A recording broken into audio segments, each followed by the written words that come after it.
smell the buffets from their 5 restaurants. The casino and 3-story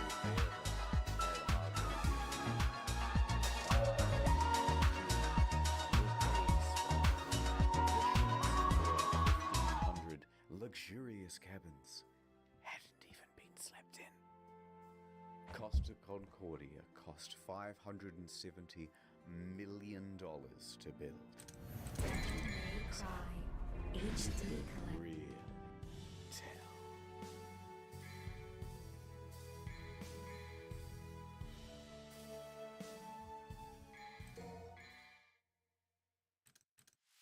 I remember it like it was just a few years ago. We had left Civitavecchia, a port in Rome, and we were making our way to Savona. It was day 2 of our 7-day journey. But that ship, she was cursed. Oh my god. When she premiered, the traditional bottle of champagne bounced right off the side instead of smashing. A bad omen. But I'm not the superstitious type. Nothing could go wrong on Friday the 13th of January, 2012, On the 100th year anniversary of the Titanic, on a ship that's also only safety rated for 2-compartment flooding. Especially not when you have a 5-star max-level captain like Francisco Scatino, a man who mysteriously rose from head of security to the position of captain within just a couple of years. he knows exactly what to do in case of an emergency. For example, when he caused this emergency in 2008, when he crashed into a port in Sicily. And in 2010, in Germany, when he was steering a different ship and came into port too fast and caused another collision. I've got a good feeling. So let's do this. It's a beautiful evening. People are having fun on the slides, drinks at the bar, Antonio Magnotto playing piano at the restaurant. Martin the Magician is setting up for his show. And the ship is setting up for a little detour. It's called a sail-by salute. Basically, you get real close to the shore and honk the horn. The locals hate it, but the customers love it, and it's a tradition. Scatino, the captain, comes into the dining hall with a lady, Dominica Samorton. Remember this face because you'll be seeing a lot of it later. Scatino eats his dinner with her and socializes for a little while. Then he, Dominica, and the maitre d' finish up and excuse themselves. They're heading to the bridge. It's time for that sail-by salute. This time, they're going to get closer again. Just 1,500 feet from the island of Chile. And how are they going to determine this distance? Well, of course, the captain is going to eyeball it. Apparently it's not uncomfortable to do. Scatino turns to the flat steering, his helmsman, Jacob Russ Liebing. First interesting tidbit. Costa Crociere has hired Jacob from Indonesia at a rock bottom price, and he's a bit of a newbie to the job. In fact, his profession hitherto, a painter and a cleaner. It's his first time steering a massive ship, and he's very excited. At least, we think he is. It's hard to tell because he doesn't speak English or Italian very well at all.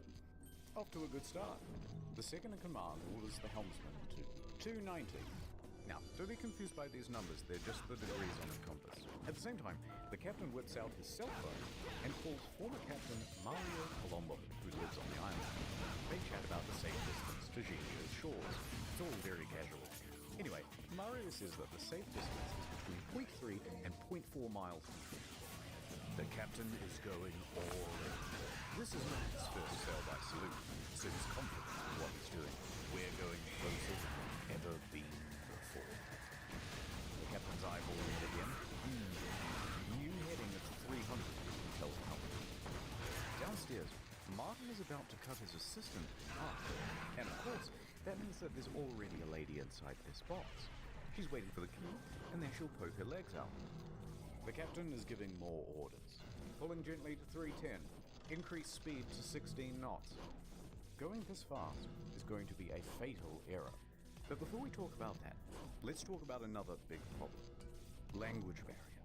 Because at this point, the captain says 325, but the helmsman relays 315. So the first officer intervenes, and he goes, no, 335, which is also wrong. And then the captain clarifies, no, 325. The helmsman confirms 325. Their poor communication has them moving at a much wider angle than you think they are. However, the captain should and would know this, except for the next problem, complacency about procedure. The standard procedure of a ship this large is for the third officer to give exact positional coordinates every time the captain gives a new directional order. 이거 But they're not doing it. 330, he says. The helmsman relays 330. The ship reaches 16 knots. The captain then turns to the second officer and instructs him to go to the left wing. That's these things here, and they basically exist so you can get a better view over the whole vessel. A few seconds pass, and then the moon starts to turn. Scatino notices white foam of waves breaking against the rocks directly in front of him in the distance. The Costa Concord right now is almost 700 meters closer to the rocks than it should be. Without deviation, there is going to be a direct collision. Scatino immediately commands the ship to start turning away. 335. Not enough.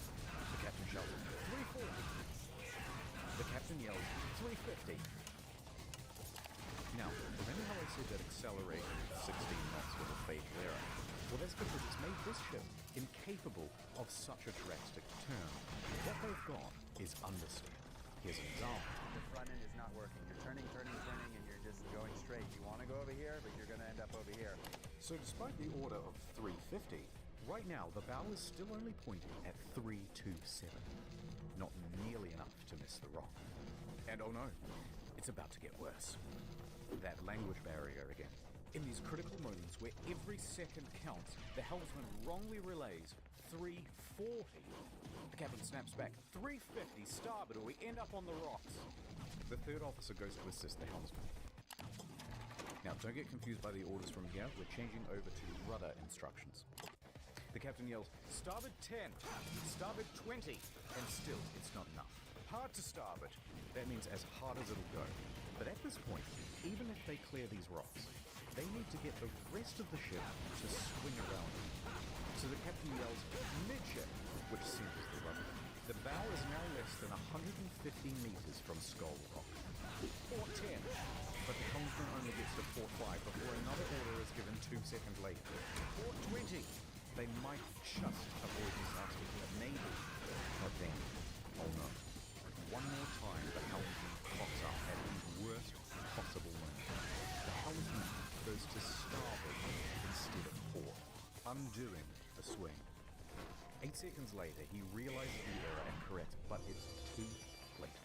He has just turned a probable near miss into a sure hit. All they can do now is hold on as the bow of the ship narrowly passes by the rocks. Hard to port. The second officer yells, "We're gonna hit!" Collision.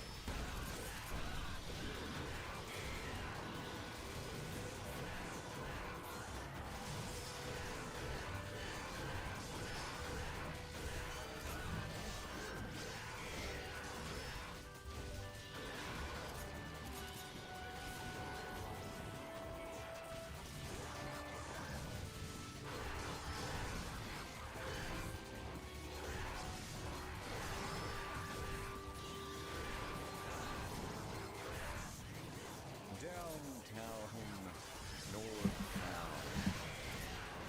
It's day 56, playing Russian. Seems I never knew. Gonna drink all by yourself? Somebody has to.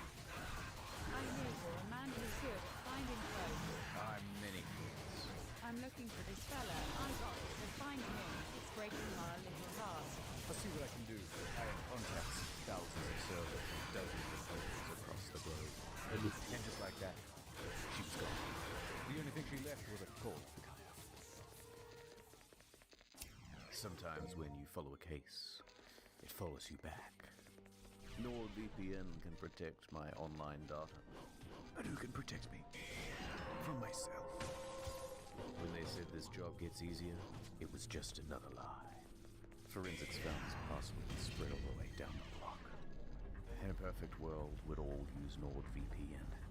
But I guess This isn't that kind of story. I took the brakes off my car. A man like me never really learned how to stop. Shut the fuck up. I took the steering wheel out too. I let the road take me where I'm supposed to be. That's right, so you hope to get Merry Christmas.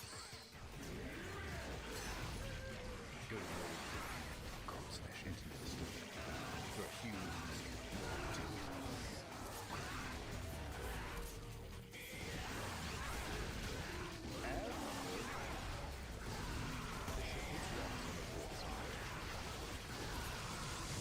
A 53-meter gap opens up in the hull. Thousands of tons of water begin pouring out. A loud scraping and bang is heard by all passengers. At the helm is Paddy, rumbling down the dock. Martin awkwardly pauses his act as he's helping his assistant fix the box. Meanwhile, the ladies inside are distracted and terrified. There's confusion across the ship. All of the crew on the ship come back on duty. All officers run to the bridge. Technical crews run down to the lower decks to assess damage.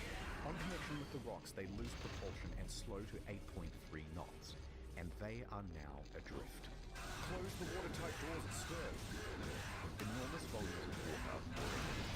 So much so that within 29 seconds of collision, all 6 engines stop working through floating. 22 seconds later, blackout. Lights, electrics, water lines too. Everything.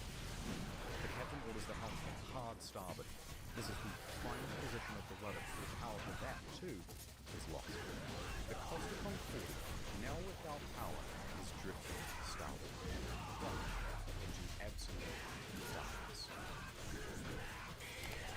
A quick breakdown of the plumbing. When the Concordia struck land, it tore open 3 watertight compartments. At first, compartment 5, which filled very rapidly. Then 6, and slowly 4 shortly after. Then 7 and 3. Modern ships are built to withstand 2 compartment breaches. These compartments especially, though, are a problem because they contain the engines and the electrics. These main generators give power to the whole ship. From propulsion motors to rudder to hotel lighting, pretty much everything. When they get out, the ship is a functionless, simple cage. A few seconds later, the emergency batteries for internal lighting and communications came off. When the lights come back on, Martin was back. And it was a huge panic in the theatre as passengers are trying to flee to their cabins and to muster stations. People already in their cabins come out and start using life vests. Staff rally to try to calm everyone down. Everything is fine. There's no need for vests. Please return to your cabins. The emergency generator starts. All of the watertight doors closed except for door 12, which is jammed. The captain calls Pilot, the chief engineer, as the ship begins to list on the port side. There's water coming in? Yes, there's water. But where? The engine room. But a lot of water? Yes! There's water, you can't go down. Let's go down the other side. In a moment we'll start the pumps, I'll let you know. In the theatre, the whole magic box apparatus slides right off the stage and falls into the crowd, further increasing panic. On the bridge, an announcement is being prepared. They are going to lie to prevent a panic. Let's just say we have a blackout. The deputy chief engineer enters the engine control room. He confirms to the bridge that at least compartments 5, 6, and 7 are flooded. Announcements are made. The captain to inform you to an electrical fault, which is currently under control. We'll convene a blackout and technicians will work to resolve the situation. I will inform you of developments as they occur. Thank you for your attention. With them, at the same time, in the restaurant, they're playing My Heart Will Go On. It's very much more helpful situation. The captain calls the cost crisis unit. Roberto, he tells the crisis unit that they have a problem, that they're assessing damages and that they are also in the black. The crisis officer says to reverse the ship up on shore. Well, how are you going to do that? You don't have power to the rudder, let alone the engine. Hoist the sail? Anyway, around this time, the wind direction creates a starboard lift, and the ship begins to turn anyway, drifting right back towards the shore, which is a very good thing because you want the ship to end up as close to shore as possible. A panicked passenger senses that something is off. This isn't like any electrical she's ever seen.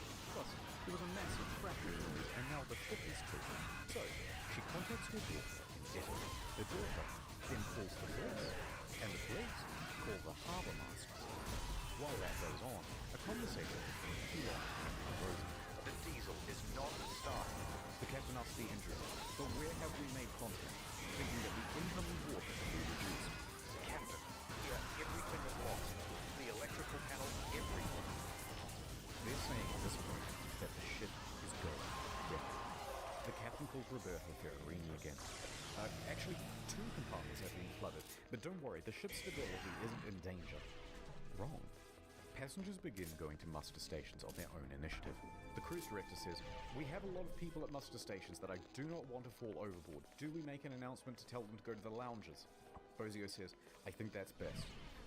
The harbour master from Livorno calls the ship. The captain tells them that we just have a blackout. How long has this blackout been going on? About 20 minutes. Have you asked passengers to put on life vests? It's just a blackout. I gotta go. The harbour master is suspicious. He says to his superiors that he thinks something more is going on. He calls the control boat in the area and asks them to look at the ship. Another problem. The fan on the emergency diesel generator isn't working. Pilon manually has to turn the thing on and off with a screwdriver so that it doesn't overheat and cause a fire. The captain is on the phone to the lower decks, asking pointless questions like, "Is it still flooded?"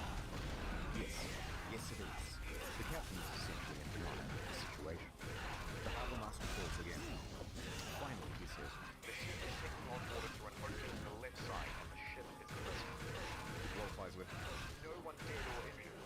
The harbour master asks if he needs help. "Just towboat." When in reality, they need a full rescue. With 3 compartments closed, the captain finally realizes that things are real, and they are not going to improve. Oha, Cliffo! The Coast Guard orders every available ship to the sea. Meanwhile, up with the passengers, the cruise director's assistant says, "Everything's under control. Please return to your cabins or hang about in the lounges. No problem." She said this despite knowing it was wrong, and that would further endanger lives. Most passengers at this point aren't listening to this nonsense, and they're busy figuring out how to abandon ship. Bang, bang, bang, bang, bang, bang. Local television has already picked up the story, and they begin broadcasting live radio feed from the bridge. Captain, the passengers are going on board the boats. Okay, let them go to shore. So then general emergency? Wait, let me talk to Ferrarini. We risk the emergency generators that do not have cooling. It has cooling problems, 100 degrees. The cooling fan has stopped. Pilon calls the bridge and tells the safety officer they need to evacuate. The safety officer relays this to the captain, but after no response, he orders the engine room to evacuate on his own. The captain says, "No, stay." We're leaving. So what do? General emergency?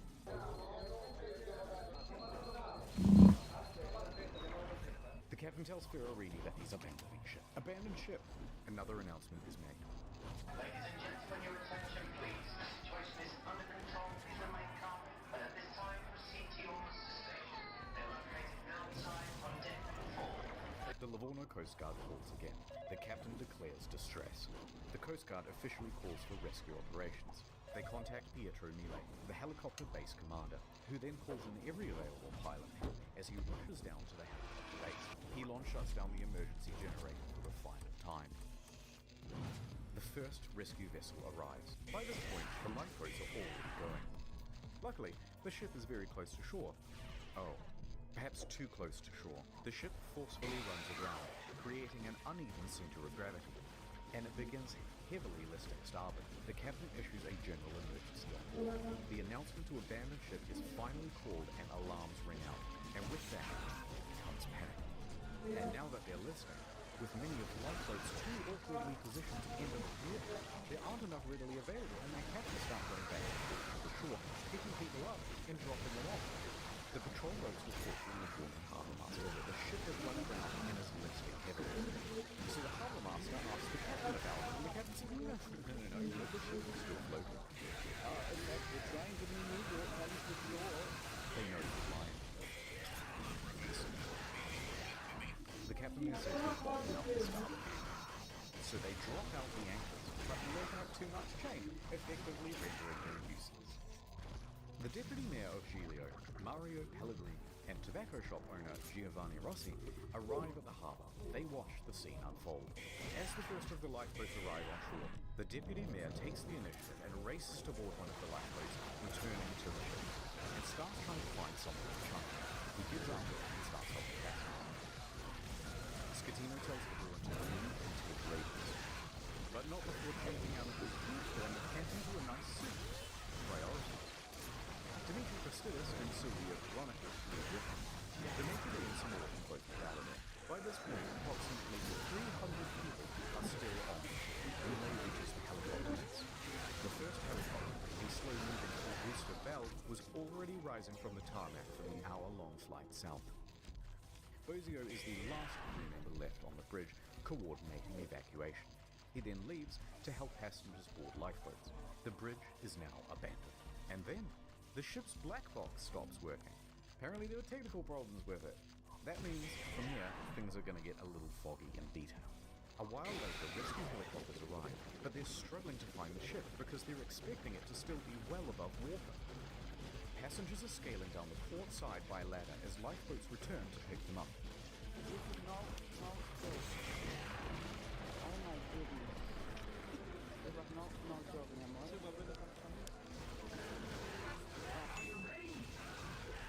Yes. You're not allowed to make a film I'm movie. allowed. A second helicopter, a faster model, is set off. The ship stops healing and comes to a final rescue phase. Now the Coast Guard calls him out because he's just learned that the captain was abandoned the ship. The captain claims, actually I slipped and I fell into one of the lifeboats. I'm a clerk. But now that I'm on the I may as well get back to shore. Falco tells the captain to get the fuck back on board. And the captain kind of acts confused and then effectively refuses. So the captain makes it to shore. From here, we only have mainstream news reports to rely on, so it's not going to be super accurate. But they say that Giglio's police chief then finds 110 survivors on the rocks at Point Gabbianara. And among them is the captain. It's not known whether the captain helped anyone while he was there, and in fact, the police chief claimed that he just sat on the rocks and watched other people do the rescuing. A while later, a rescue boat picks up the captain and takes him to the harbour. He speaks to the police.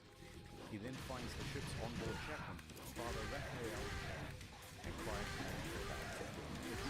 Then he goes to the harbour master's office and receives probably the biggest dressing down of his entire life. Port authorities ask the taxi driver to take the captain back to school. The captain takes the 30-second cab ride to the Bahamas. According to the cabbie, he was beaten like a dog. He was cold and afraid. He only asked to hear goodbye to the aircraft. But then he called right up to him. He told them that he was the last. Usually the last to about the ship. What happened, Captain? Siamo stati We were the last on the ship. All day Saturday, rescuers search for people on the ship. On Sunday morning, a South Korean couple was found in their cabin, safe but shivering. They had slept through the crash and woke up unable to exit their cabin. The last survivor, Manrico Giampandroni, was found with a broken leg. He was the cabin service director. In the end, 32 people died.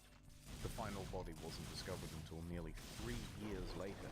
A crew member, Russell Rebello, and it's believed that he died a hero helping passengers off the ship. The Costa Concordia was the largest cruise ship disaster since the Titanic. And then there's the ship. This is what happens to a 110,000-ton cruise liner when it's left half rolled over in the ocean.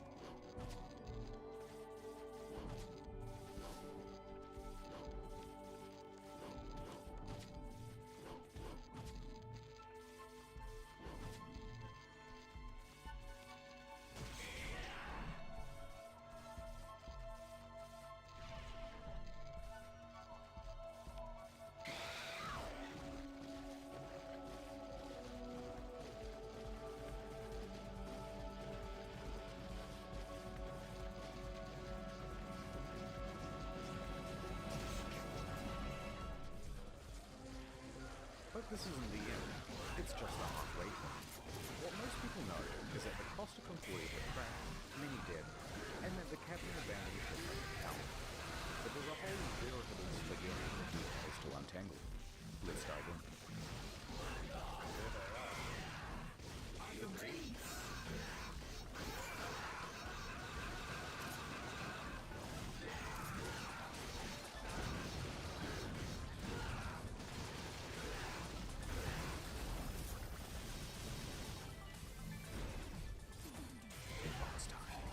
Costa Concordia was more than just a floating resort. There's a mall, a casino, cha-ching, cha-ching. This iron chest was full of safes and cash registers and expensive fittings. And there were plenty of gamers prepared to sneak by authorities and try their luck in the hot zone. Within days, police divers reported that valuable items once seen lying around the pit were now missing. High-end liquor, expensive furniture, dining sets, cash from the casino, cash registers, jewelry and display cabinets, safes, Japanese woodblock strips by famous 18th century artists, as well as the iconic bell would hung from the bridge of the ship. It was never found. Even the server elements were getting involved. 4 divers who were part of the company contracted to refloat the Concordia were spotted on CCTV, sneaking out to the ship. A patrol boat was dispatched, and the men were caught inside the fancy suites with rucksacks full of stolen goods. The 4 men are charged with stealing and thieving and pinching. Later on, stolen as well as legitimate items found their way to Amazon and eBay. Chips from the casino, postcards, and cabin access cards became highly sought after souvenirs. Even its watermark. Some Australian guy even made a listing for the ship itself, advertising it as fire to collect. And although there were plenty of bidders, eBay would lead the club.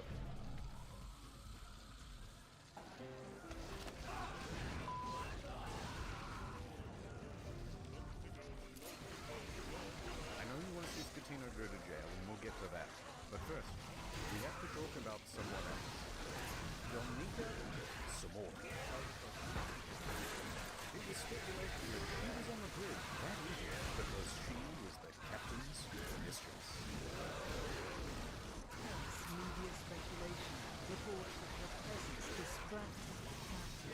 They both denied their love for years and maintained that they were best friends. Although she did later admit to the media that she found him handsome. And how could you not? You said. When you smile. But she says there was no romantic link Nossa, between them. é muita Would like to essa believe. merda Want dessa to know I Fairy. have something you think it's more interesting. It's like, you know, some spicy in the story. Miss Morton also loved the spotlight, however. Everyone, oh no! And took several interviews. But as the pressure mounted upon her, she began making ominous threats to Scatino, saying he must confess, and that you have but 1 week to come clean. But things from here get weird. Morton is a bit of a wild one. In a subsequent interview, she claimed a helicopter came to the ship well before the other rescue craft to take away the captain. And what was that package? Drugs, apparently. So rumors began that the ship was running narcotics for the mafia. And not without cause, a number of cruise ships even recently have been caught trafficking drugs. As an aside, Scatino was tested for drugs immediately after the crash. He tested negative for drugs in his system, but trace amounts of cocaine were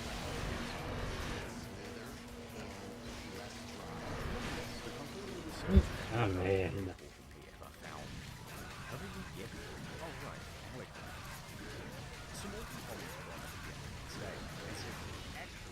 That helicopter was just for the captain as a means of evacuation from the ship. Okay, wait. So she expected to get some sort of first-class rescue while everyone else was still stuck on the ship. Wait, how did we get here? Oh, right, sex with the captain. Divers were quick to head to the captain's cabin where they found a suit and other articles of clothing as well as makeup. The suit was up, but they continued denying.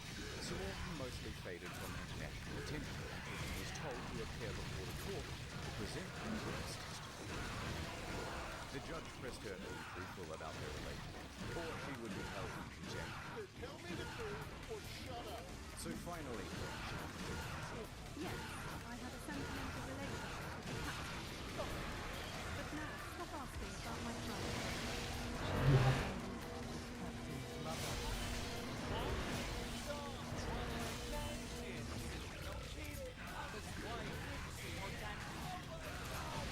She and Scatino had been having an affair for several weeks. She also said that on the night she boarded, she didn't have a ticket. Ticket, please. And didn't need to pay because nobody questions you when you're the captain's Oh, lover. bis. Naturally, she gave another confusing interview after leaving port.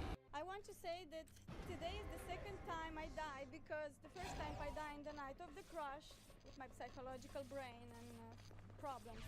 And today I died the second time because, of course, people find out something that I try to hide.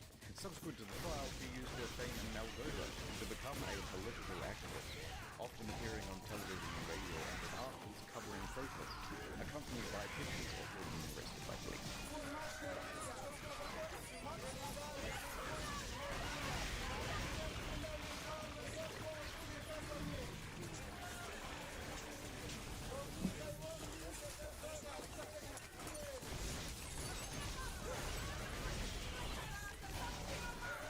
There was some stuff about this violence, women's rights, yada yada yada.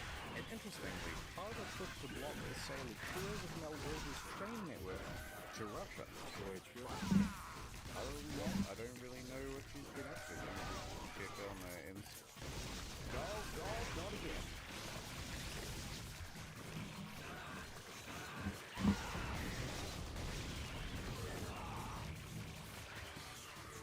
Several civil suits were quickly lodged against Costa Ocean, and their parent company, Carnival Cruises, immediately saw a share drop of 23%. Passengers sought compensation for their damaged mental health, lost belongings, and loved ones.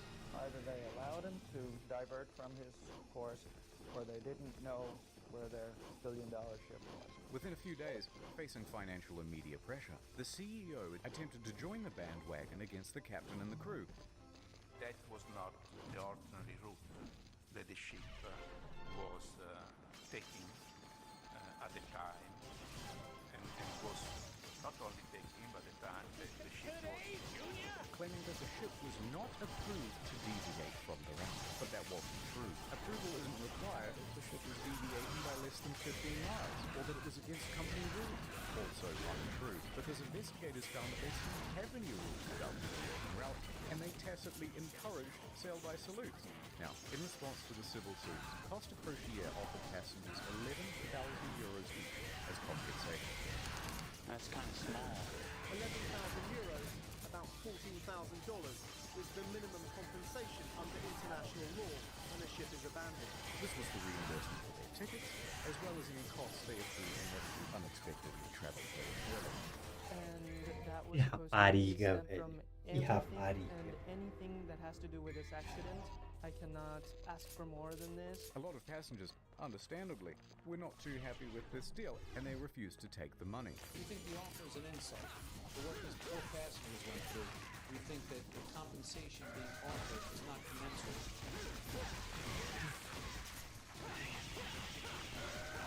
Compensation being offered is not commensurate. Later, Costa Crociere would lodge a plea deal with the Tuscany court to pay a €1 million fine to avoid a criminal trial. The judge agrees. Costa Crociere is now off the hook for all criminal liability for the whole thing. They've washed their hands of the incident and flexed the residual profits responsibility onto the faces of 6 staff. O meu pai é Passengers and relatives of the dead are livid that the company has been able to avoid criminal responsibility. Offered is not commensurate. Civil suits against the company continue.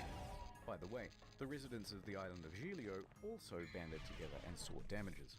They didn't get much. Eventually, passengers who refused the initial compensation of 11,000 joined civil parties against the tumultuous trial of 2015. They were awarded 30,000 euros each. Other cases, especially those involving lost relatives, are settled for undisclosed amounts.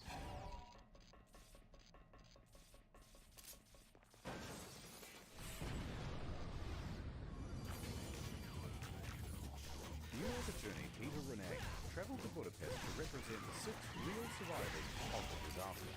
Now, Renee and Renee leave the person to work on everything. I will work harder than anyone to give you the most money possible in the shortest amount of time. And while on the job, a student was bumped up by a new an elderly woman, alone, said, Help me, Mr. O'Neill, for I have lost my daughter, Eva, and my 5-year-old granddaughter, Vixana. So Mr. Renai agreed to speak with her.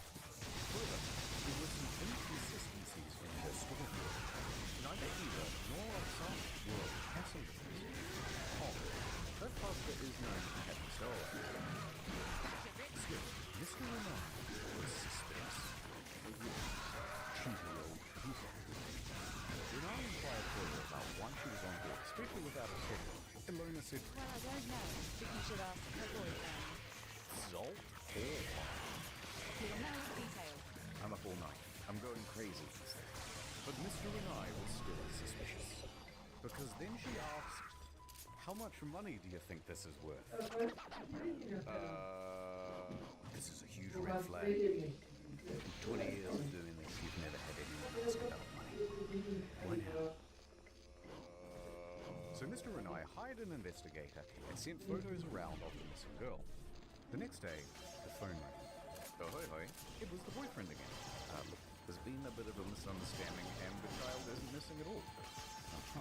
And then he claimed he was confused because he had done too many drugs the night before. Okay, can I speak to the daughter then? At first, he was refused. So Renee said that he would have to file a missing persons report to the police if he couldn't. The boyfriend relented. That night, Renee met with Zol and brought the police with him. He speaks to the granddaughter and asks her if she's seen Mum. Yeah, I saw her. No, dude. Oh, really? Yeah, we went to the park today and we went on the street.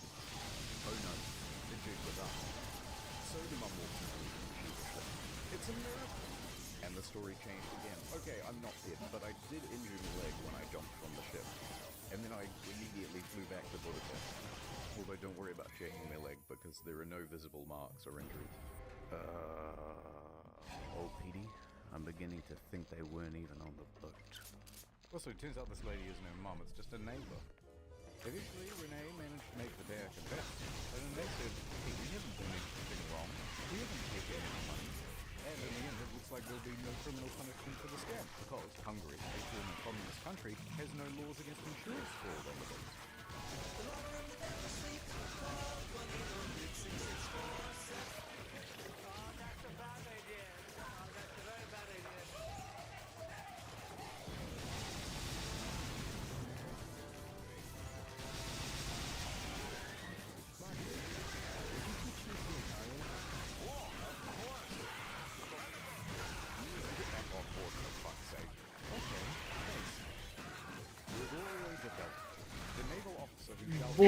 Epa.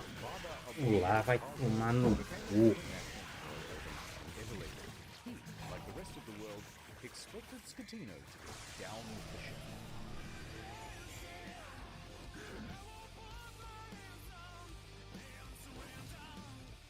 And when the captain chickened out, DeFalco was there to admonish him. And when he stopped answering the radio, he called him on his cell phone to continue putting him on blast. When the captain first reported just a blackout, DeFalco didn't believe the story and immediately began preparing a rescue effort, which likely saved several lives. His actions were applauded by most Italians who retired as their public servants to be corrupt in avoiding responsibility. Accordingly, shirts sporting Barber a bordo Carvo were being printed by the end of the week, others setting it as their phone ringtone. But then, in September 2014, without warning, DeFalco was transferred to an admin role in the Coast Guard. What I said, DeFalco said that he had been passed up for promotion, that he had also not been told which admin office he was even being transferred to, and that it all effectively cancelled 10 years of his career. DeFalco was Tres Furioso, and there was public speculation that it was owing to bad blood between himself and Admiral Delano, his former boss. His status among the public overshadowed his superior in many ways. On the other hand, his boss said, no, it's part of a normal career progression for naval officers and that he must show more maturity and professionalism to advance his career. Now, it's hard to know what's true and not politics, so let's leave that alone. And anyway, in 2018, DeFalco said buenas noches, see you later, to the Italian Navy to become a politician. In March that year, he was elected to the Italian Senate, serving as a member until Livorno. He still serves there today.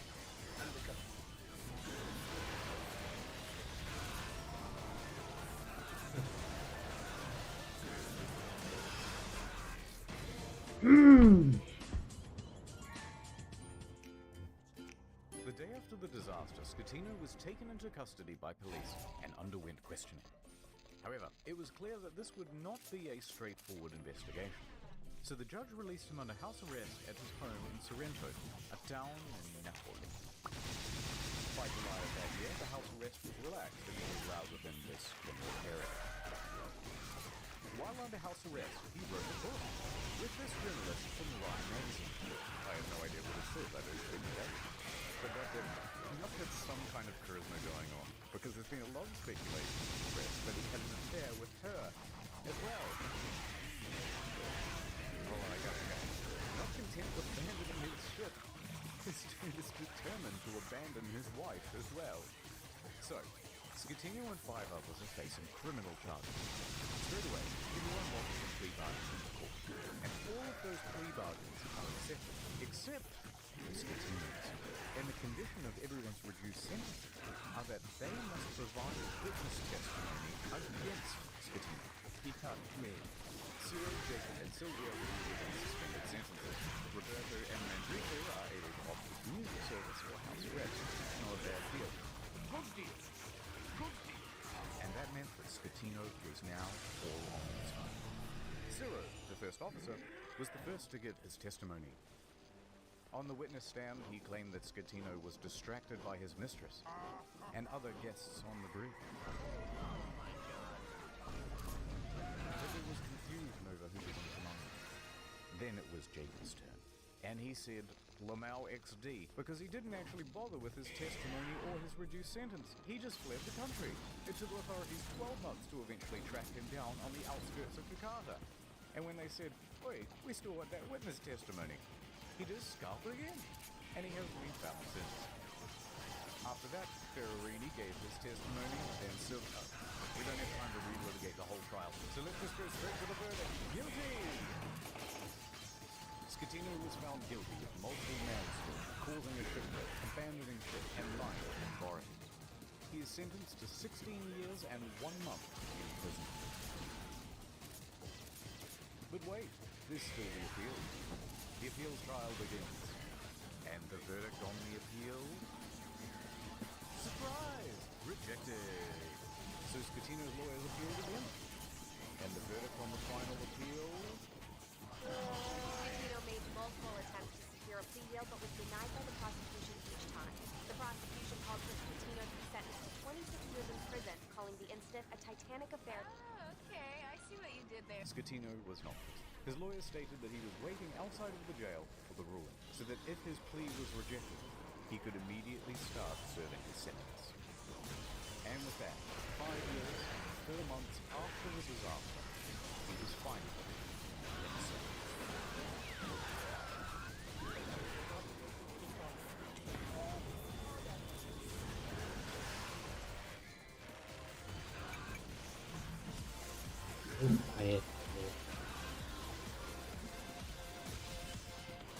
The salvage operation was enormous.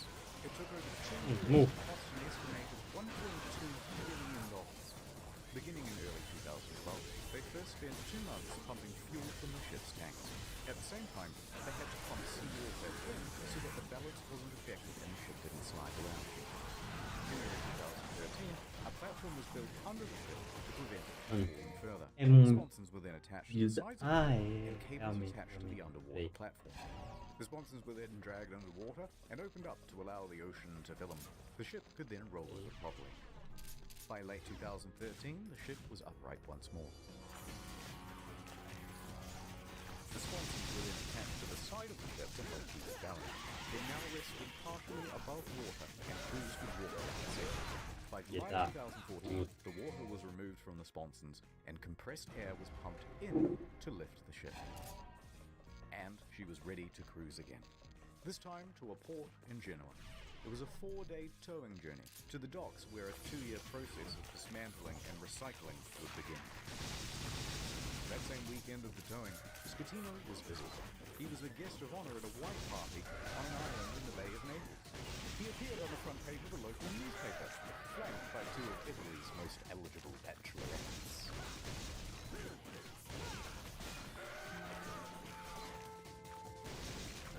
Anyway, so these are the things that I remember from the Catholic Gospel.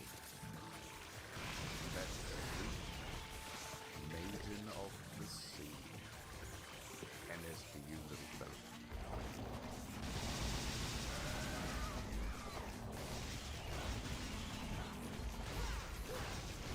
Let's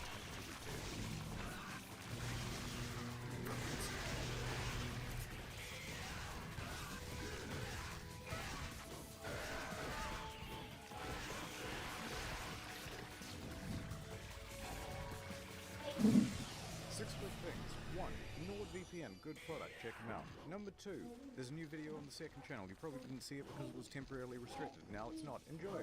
3, if you've never seen the second channel before, give it a go. It's a different type of content, but we put a lot of production into it. It's not just off-cut. 4, there are a couple secret channels as well, but I ain't telling you where they are. 5, no more 45-minute videos on the main channel. Back to 10 to 15 minutes and more of them. 6, there's a Q&A coming out next week on incognito mode. It's got a ton of detail that we had to cut for the sake of brevity, and will no doubt feature a ton of corrections as well. That's it. Thank you.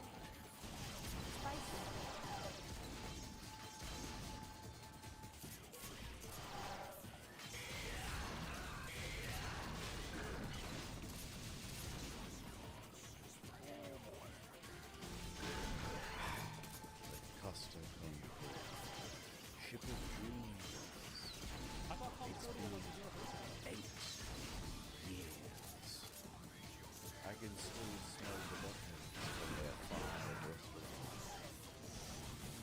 The casinos and 3-story theater had hardly been used. Cars, gin, the day spa, the sheets in your 1500 luxurious cabins. Costa Concordia cost $570 million to build, and you Sam, you could really. Yeah, I bet you could. Dude, this is dumb. Who the fuck built a boat like this? I need to have a theater. It's like it's a point. You know, there's a story where they were building and they were getting too close to God, and God slapped their shit down. He said, quit it. This is too much. I feel like we're getting close to that with this boat. Muito por dentro. Tower of Babel? Yeah, it's a Tower of Babel. That's right.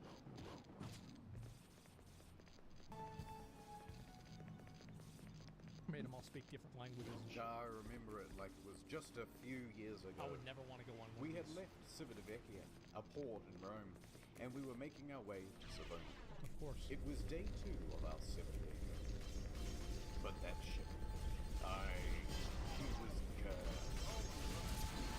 Winter Premiere, traditional bottle of champagne dumped right off the side instead of smashing. How bad, eh? But I'm not that was bad.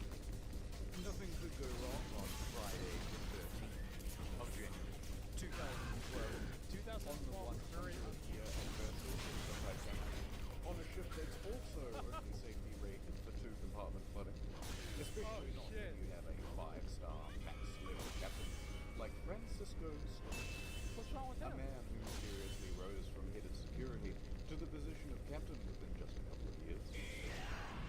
How does that make sense? Yeah, you've been watching the door for a while. Why don't you come on up here? Come on up here. Why don't you take us for a ride? You got booze, bitch? It just seems like it's a very lateral move. He knows exactly what to do in case of an emergency. For example, when he first went to the tour in 2008, he practiced in the port in Italy. And in 2010, in Germany, when he was doing a different trip and came into port too fast before another collision. I've got a good feeling. So is this guy like?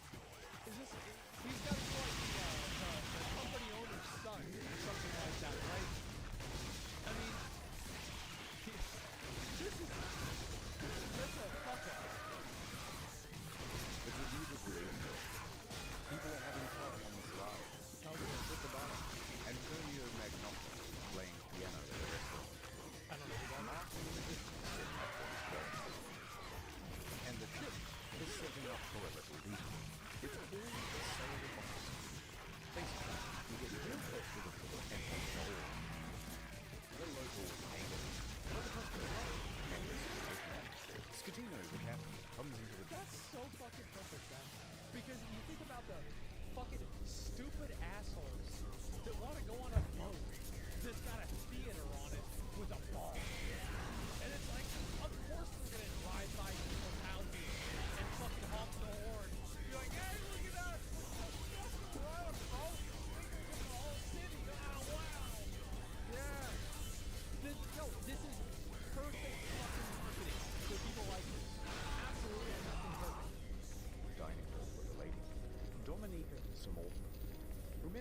place because he'll be seeing a lot of it later. Oh, good. Skatino eats his dinner with her and socializes for a little while. Then he, Dominica, and the maitre d' finish up and excuse themselves. They're heading to the bridge. It's time for that sail-by salute. This time, they're going to get closer than ever. Just 1,500 feet from the island of Giglio. And how are they going to determine this distance? Well, of course, the captain is going to eyeball. Apparently it's not my problem to do. Skatino.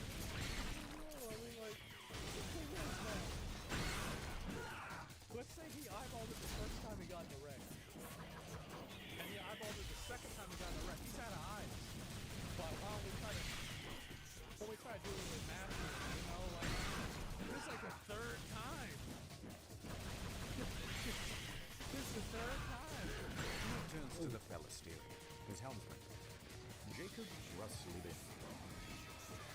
First interesting tidbit. Costa Crociere has hired Jacob from Indonesia at a rock bottom price, and he's a bit of a newbie for the job. In fact, his profession is a crew, a painter, and a swimmer. It's his first time steering a massive ship, and he's very excited. At least, what's the difference? We think he is. It's hard to tell because he doesn't speak English or Italian very well at all. Off to a good start. But hey, it was cheap, right? Yeah, hired him cheap. I mean, it is what it is. Despite these numbers, they're just the degrees on the God, I don't know where this is going. And for former Captain Mario Colombo, who lives on the island, they chat about the safety of the Giglio shores. It's all very casual. Anyway, Mario says that the safe distance is between 0.3 and 0.4 miles.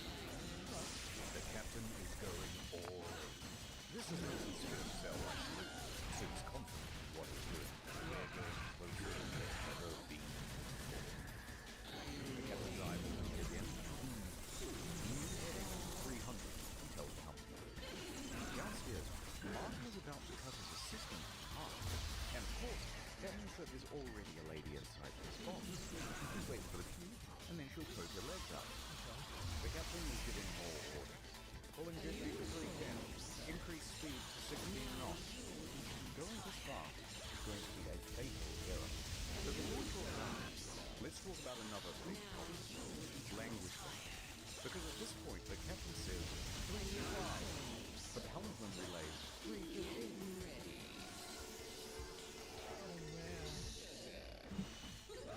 Oh man.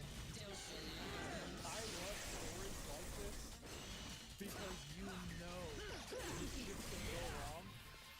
And with a boat that slow, you get to watch the entire thing in slow motion. It's so good. So the first officer in theme, and he goes, no, 335, which is also wrong. And then the captain clarifies, no. The helmsman reverts stage and flying. Their poor communication is the moving at a much wider angle. Think of it. However, the captain is sure that they would know this, except for the next problem. Complacency from numbers. Of course. So a standard procedure É muito dano, is cara. for the third officer to give exact Acabou a bateria. every time the captain gives a new directional order. But they're not doing it. Why would they do that? 330, he said. The helmsman relays 330. The ship reaches 16 knots. The captain then turns to the second officer and instructs him to go to the left wing. That's these things here, and they basically exist so you can get a better view over the whole vessel. It's cool. A few seconds pass, and then the mood starts to turn. Skatino notices white foam of waves breaking against the rocks directly in front of him in the distance. The Costa Concordia, right now, is almost 700 meters closer to the rocks than it should be. Without deviation, there is going to be a direct collision. Skatino immediately commands the ship to start turning away. I had this happen in Valheim. I fucking thought I was going over to Norway, and then I got my boat stuck. My longboat stuck for like fucking. It was like a half hour because I had to rebuild the thing on the other side because it was stuck and I couldn't push it out because of the water kept going up and down, and so like I can really relate to this guy. Like, it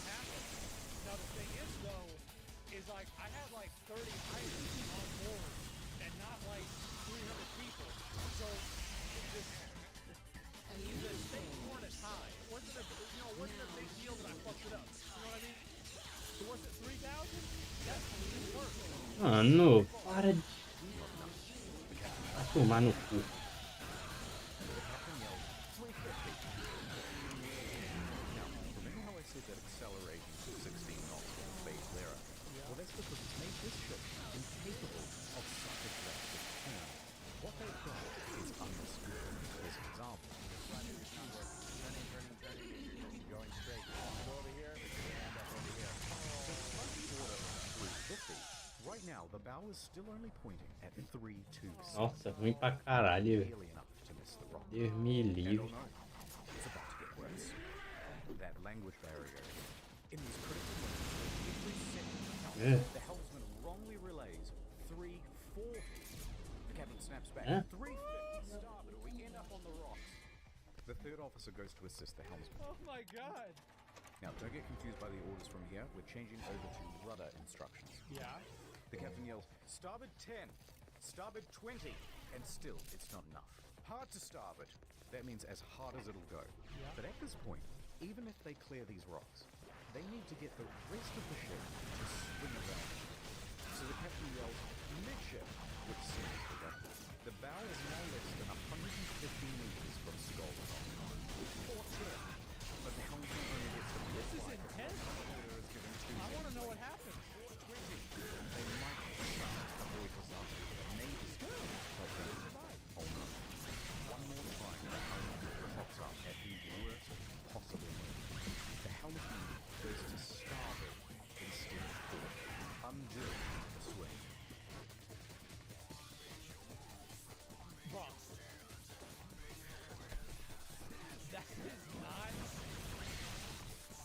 That is not a language barrier.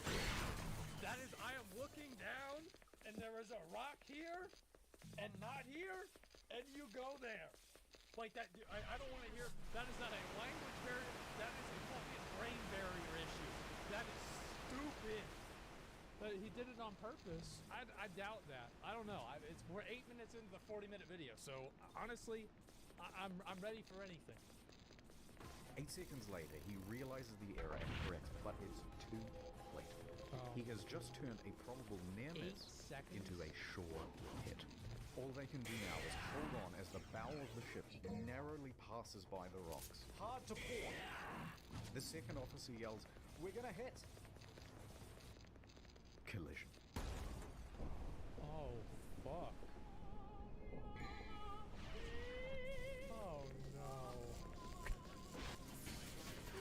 Captain. That's what you get for being an asshole. I'm sure the locals really appreciate them.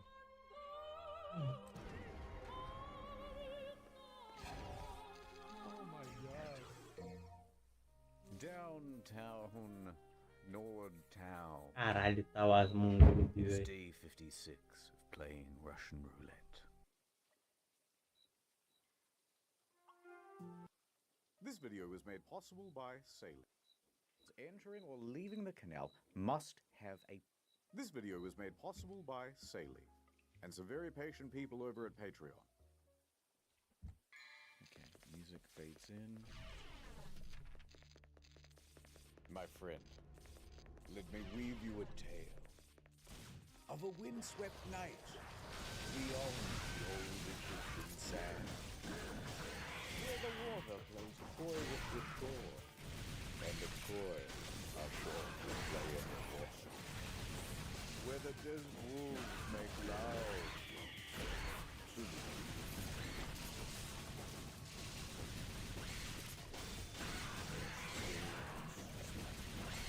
This is the Suez Canal, undeniably Egypt's most famous body of water. Nothing bad ever happens here. Oh, except for that one time.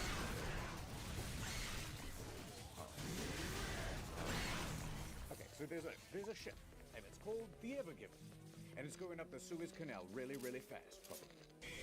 And you think that with the Port Authority would call it, and they'd be like, "Captain, you are going way too fast."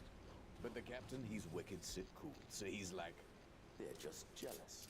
of my passion for going fast through critical trade infrastructure. Increase speed. If you will not slow down, prepare to meet the full might of the Egyptian military. Two of Egypt's fastest fighter jets scramble on the runway. But the captain kept adding power. Faster! The people of Europe need these Chinese knockoffs of European goods. And they got all sorts of technology to go like top speed. Don't go faster, I beseech you. But everyone on the crew was loving it. Yeah, go faster. But then... Look out! Someone left a ramp in the middle of the canal. I ain't afraid of nothing. It was at this point that the captain chose to do a wicked signature. Lens flare. But they overshot it. They were gonna collide with a gently sloping sandy bank. They threw on the hammer. Drop anchor! Brace for impact! But it was too late. Collision. Literally everybody died.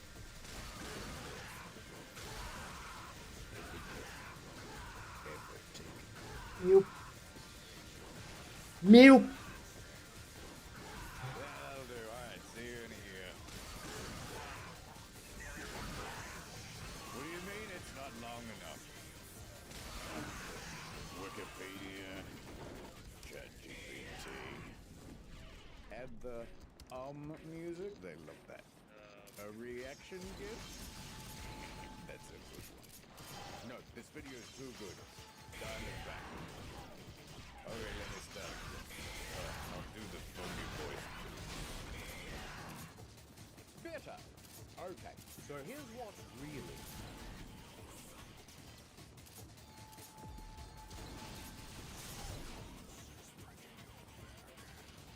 This story begins in Malaysia.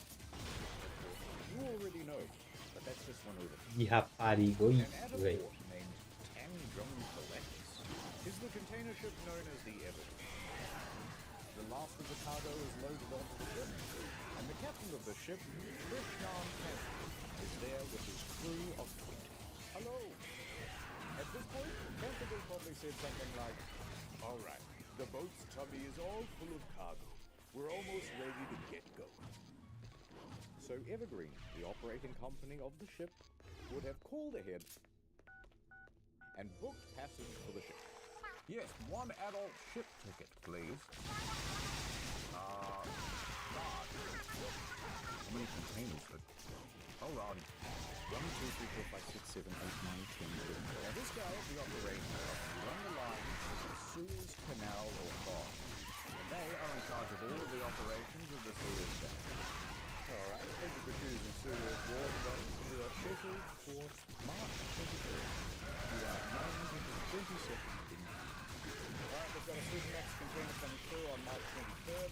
Pulling up the stats now. The Evergiven, one of the largest container ships in the world. Over 400 meters long, 60 meters wide. Only 10% smaller than the world's largest aircraft. Able to carry over 20,000 of these shipping containers. There's a guy in the sound. Alright, navigate. Let's get going. We wouldn't want to hold up the other ship. With the team designed, the Evergiven sets sail from Malaysia and makes course for the Netherlands. Let's go to an app. Malaysia, and you already know that the Netherlands is over. It's not so simple these days. From here over to... Oh. We're blocked by Africa, sir. Could we just head back? Don't worry, I know it's short. Head into that inlet. It's called the Red Sea. Captain, it's blue. I know. In a bit over a week, the Evergiven cruises all the way to the Red Sea. And on the way, someone on the crew points out Djibouti and says it aloud. It's a great time to be a cargo ship captain, I can tell you that. É sempre essa merda. We've got another problem on the sat-nav. There's more land in the way. How are we supposed to get through an obstacle like this? Should I just head back? Now, if this was 1868, Canterbury would be a big trouble. But luckily, in 1869, someone happened to dig a big channel right from one side of this isthmus to the other, and filled it with water, which meant that ships no longer needed to circumnavigate Canada. It's nothing personal. It's a geographic thing. Late that evening, the Ever Given arrives at the Gulf of Suez, here on the map. It's a big, open area for ships to park. And there are ships everywhere, sitting idle, waiting for their turn to pass through the canal. Now the helmsman is kind of driving around the area, looking for a place to park and drop anchor. But then, something captures his attention. Hey, what's that mysterious-looking ship over here? It looks abandoned. M.V. Command. Do not speak its name. Oh. Why not? Look, there's a spot. That's a handy spot. They park the ship, drop anchor, and radio into the Suez Canal of Horas. Thank you for joining the queue. Typical wait time is a few hours, up to 1 business day. Why do we have to wait? Why can't we just go straight through? Because we've got rules here at the canal. Oh, hey, Kevin. No running, no dive bombing, and blah, blah, blah. Somewhere way down the back of the manual it says, all vessels entering or leaving the canal must have a pilot. And in fact, a ship as large as yours needs 2. These pilots are employees who understand the perils of the route. Kind of like a consultant to the captain.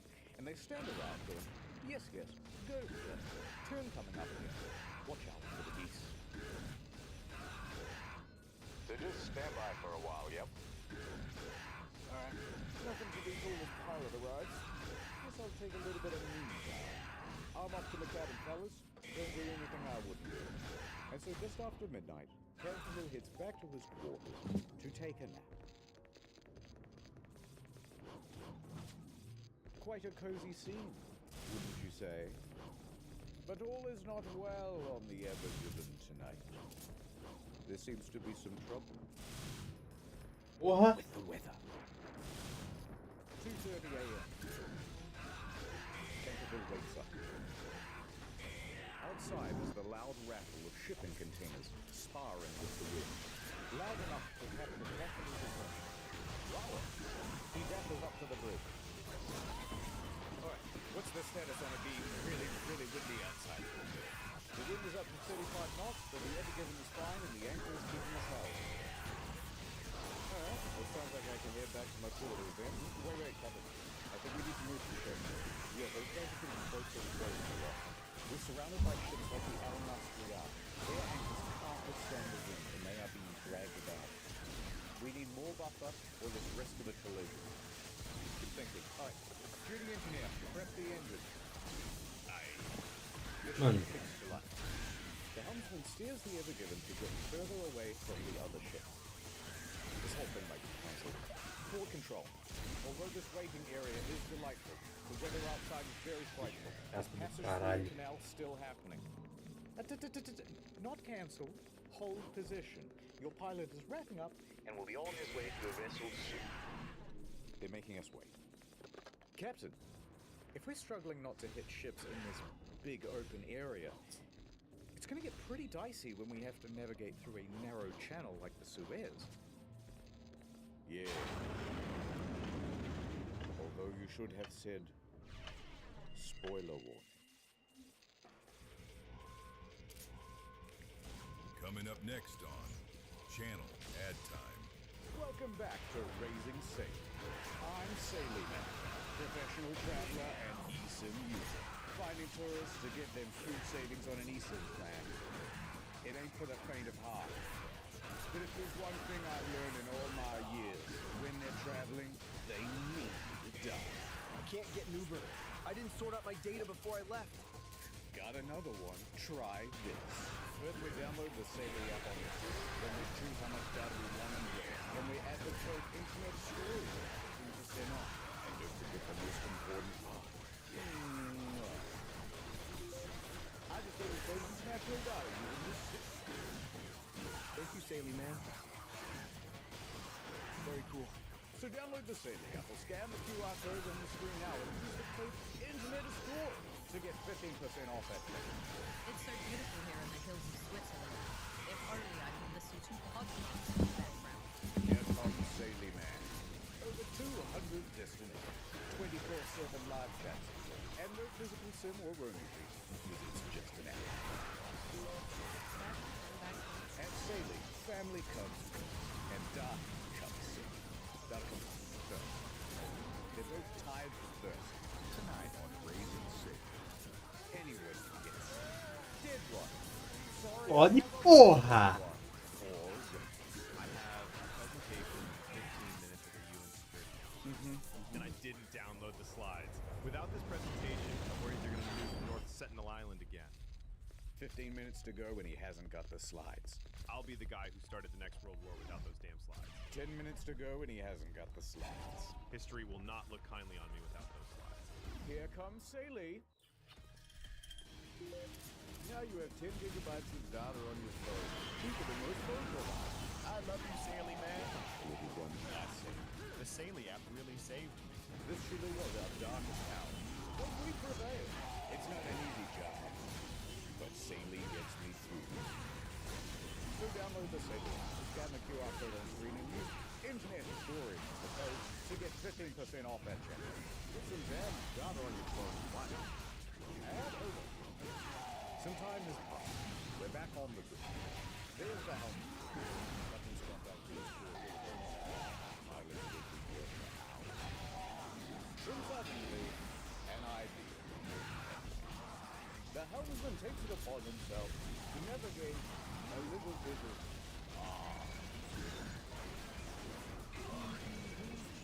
says the helmsman. No one gets the nav down. This won't come back to life. A couple of hours pass. The wind dies down just a little. No ships crashed into the enemy, but a small one did pull up beside it. Captain, pilots are here. Welcome aboard. All right, Captain. Your ships are one place. Where's the helm? We don't know what the pilots' names are, so we're just going to go with blue and red. Okay, I think we should move ahead at about 14 kilometers. That's right. Ahead. 14 kilometers per hour. The Ever Given joins a convoy of ships taking position at the entrance to the canal. Convoy, checking in. Break, break, break. All right, everybody. We want to be alert. Stay focused. You're air captain. I'll follow the other ships. I'll try not to get lost. Hold on, help. And feel. This is a much more perilous journey than you might think. What?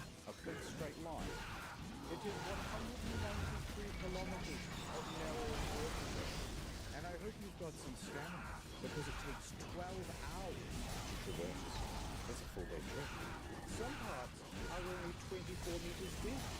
Oh, but very shallow. Yeah. And only 200 meters wide in some parts. Oh. It's very narrow. I've seen McDonald's drive-thrus with more clearance. And you certainly wouldn't want to have an accident, would you? Because 12% of the entire world's sea freight passes through here. If you blocked it, the consequences would be humongous. No pressure, though. Oh, I see. Oh, don't mind him. He gives that speech to everybody. Ahead, 14 kilometers per hour. Yes, pilot. 14 kilometers. Steady on. So into the canal, the Ever Given went. As they cruise, the winds swirl back onto the sea. No longer muffled by miles of open water, the sand and dust can blow about with abandon. Low visibility. Strong winds jostle the ship. Grit hunts the bow. The Ever Given steams ahead at about the pace of a fast jog. And there's no real build-up here, to be honest. Things go almost immediately. How are you coping with the wind? It's manageable. Alright, but the wind is definitely pushing up to the left-hand side. Try to keep the center of the can. Adjusting. These winds are quite something. The pilot gets it right, and they know this water better than anyone. The angle of the wind is particularly nasty, catching the enormous surface area of the ship and constantly nudging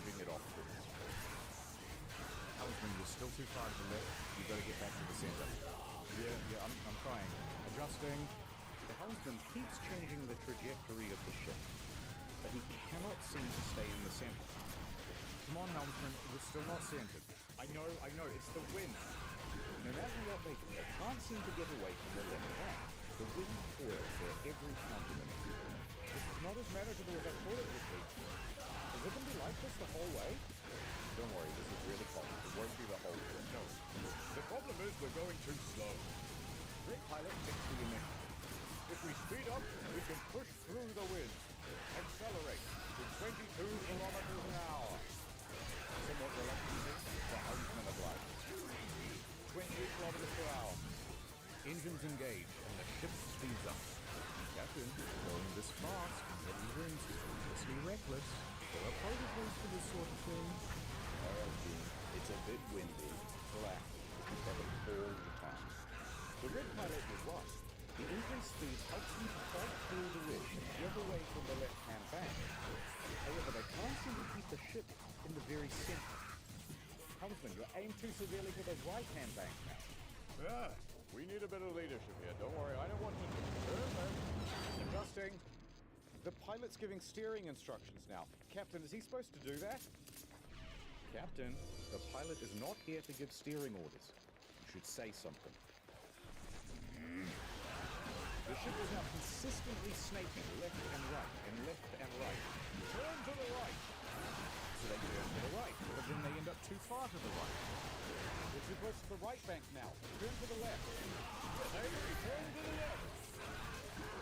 This is all a bit tense, and we both know where this is going. Let's just enjoy. Oh wow. Very good. And gently sloping sand. Red pilot, we're just consulting. This isn't our job to steer the ship. You're micro-leading. We should only be giving general navigation advice. We're getting too close to the left bank. I can't keep it centered. We have to slow this ship down. If we slow down, the wind will push us into the bank. What do I do? Reduce the speed. The two pilots are getting bickering. And not just bickering normally. They're bickering in Arabic. Arabic. And Canstable's crew doesn't speak Arabic. What the hell are they saying? I don't know. Neither do I. Does anyone here speak Arabic?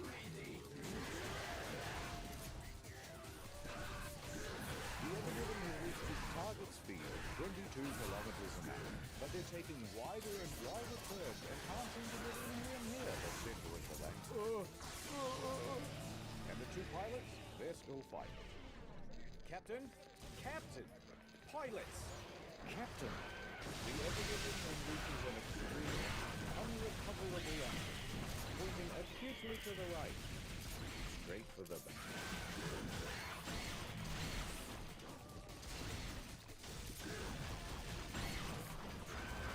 We need to turn left. Now. Hard left. Hard to the left. Hard to the left. The rudder turn. But the ship doesn't turn. Instead, it slides. Didn't I tell you to turn left? Why aren't we turning? I am turning to the left, Captain. The ship's not responding. I knew this would happen. It's your fault. The helmsman loses his ability to steer. The ship has gone out of control.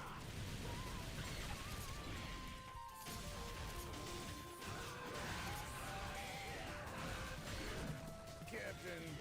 Canstable's finally steps forward. Enough! Helmsman, center the rudder. Reduce speed. Rudder center. Reduce... But it's too late. Canstable's did not intervene in time.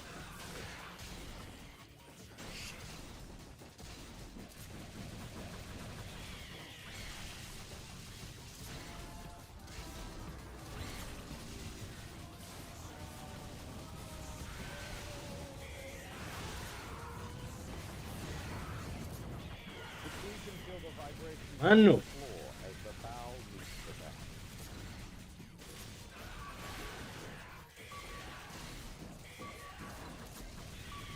That bow, raised 6 meters, slides into the bank like a hot pencil through pudding.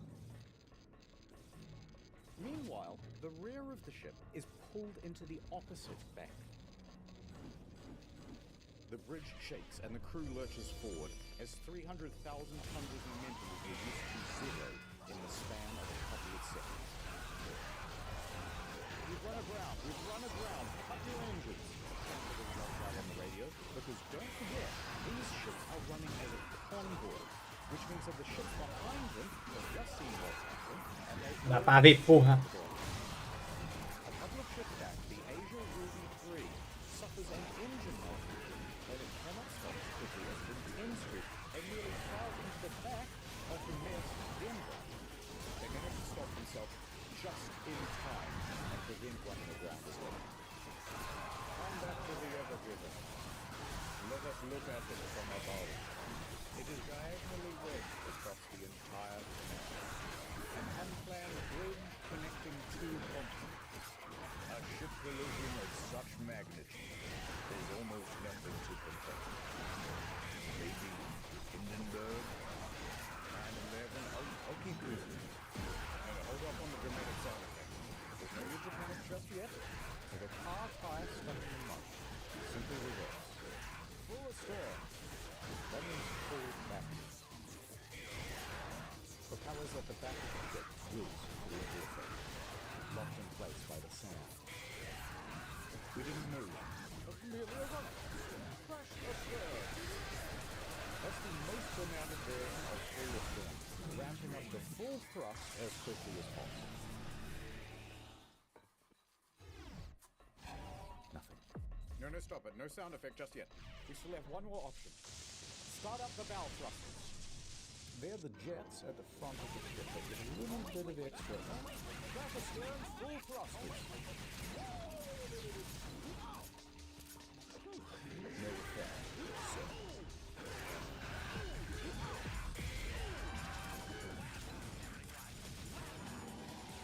Now we're going to be done with it. Remember at the time, Angela said something very quirky and millennial. That just happened.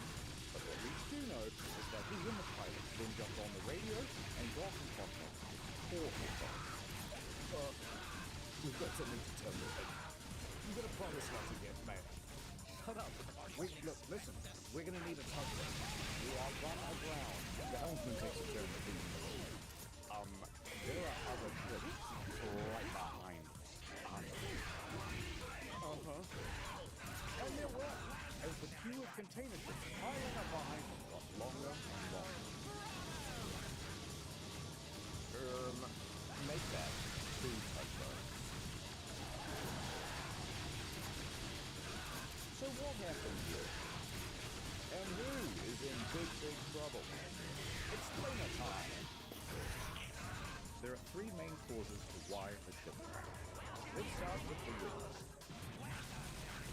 The captain did a very good research, Jack. The wind is far too severe. Let's postpone. But however, the blame's not all on Campbell. The 2 pilots could have also said, let's just follow protocol. By radioing in to HQ and saying, yes, get us 2 tugboats, please. With 1 on each side of the front, they would have had far more stability, and they wouldn't need to erratically fight about with the wind to stay in the middle of the lane. Second cause, the speed of it. Now, one of their pilots told the helmsman, accelerate the ship to 22 kilometers per hour. The wind did that. They were already driving at the speed limit for their weight class, 14 kilometers per hour. And telling the helmsman to go beyond that meant that they are technically breaking the rules. And while I agree that some rules are made to be broken, going this fast in a very large ship in a comparatively small canal causes a whole bunch of problems to do with fluid dynamics. Big problem. Huge. No, I don't know the physics, and if I did, I wouldn't tell you. But what I will say is, speeding up causes something approximating overspeed. The ship becomes all slight. I'm just going to turn a little bit to the left, but instead you go wrong. I'll just turn right a little bit, but instead you turn to the right a lot. Remember how the careful navigator is like, come on guys, we have to get back to the center of the lane. They can't. because every time they try to direct back to the center, the speed and the oversteer means they overshoot. One more effect of going very far.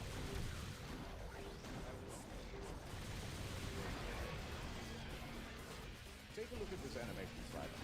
Water pressure effect. Cause the ship to tilt. Oha. At this speed, the front is raised 6 meters higher than usual, which means when they collide with the back, combined with the high velocity, they really wedge themselves in. But we can't just blame everything on the physicists, because there's a third main poor communication. English is the official language of every port. However, the pilots start arguing with each other in Arabic, which is not just unprofessional, but excludes all of the rest of the crew from what's being discussed. And all of these computer voices make for chaos on the board. But the blame is not all on the co-pilots either. The captain is always in charge. He has the ultimate authority. Decisions start and end with him. So the captain should have said something like, "Shut up, everybody." Still. But he doesn't. He stands there quite passive throughout. By the time he does step in, it's too late. Now that everything's been laid out, who would you say is at fault for the crash? The helmsman? Blue pilot? The red pilot? And the villain? Society, that's who. You win. And I think you should apologize.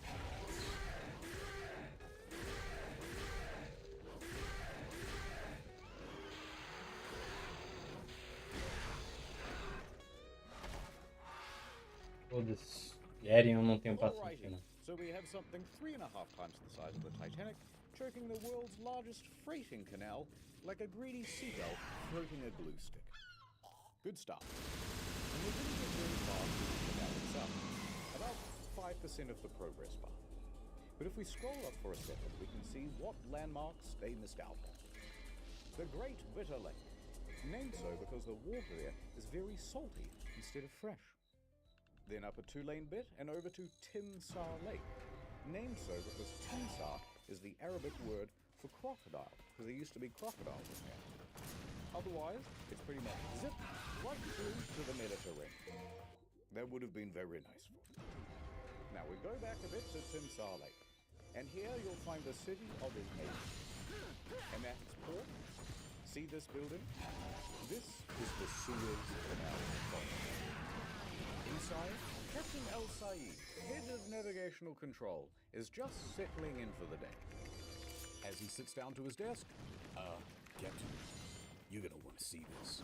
The video feed pulls up. What? Line 1. We're stuck. We'd like to request a tugboat. Stuck where? Corri que nem um caralho. You know that single lane area pretty close to the entrance? There. Now, had this happened in one of the 2-lane sections, they could have kept the traffic flowing. What? So you're blocking all the traffic? Mr. El Said, we already promised you E vai matar. Fine. I gotta see how bad it is in person. El Said snatches his keys off his desk and he races down to his car, rushing to the scene. He gets out and casts his eyes upon the ship. My God. Towering over him is a structure the width and breadth of the world's largest Walmart. Except it is also 15 stories tall. The bow, raised 6 meters higher than normal, is jammed into one front.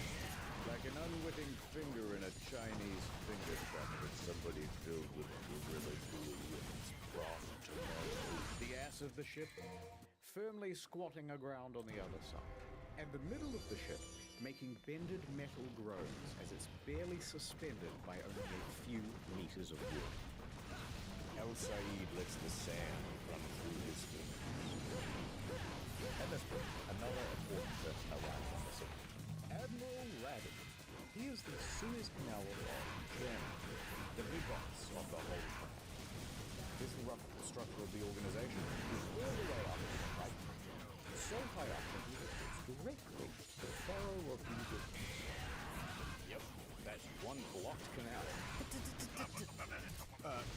No, Mr. President. He didn't say blocked. He said that canal blocked. He's giving it a 5-star review. Come on, follow me with the brief. Outside, and Rabbi's board with that was a hell of a scene.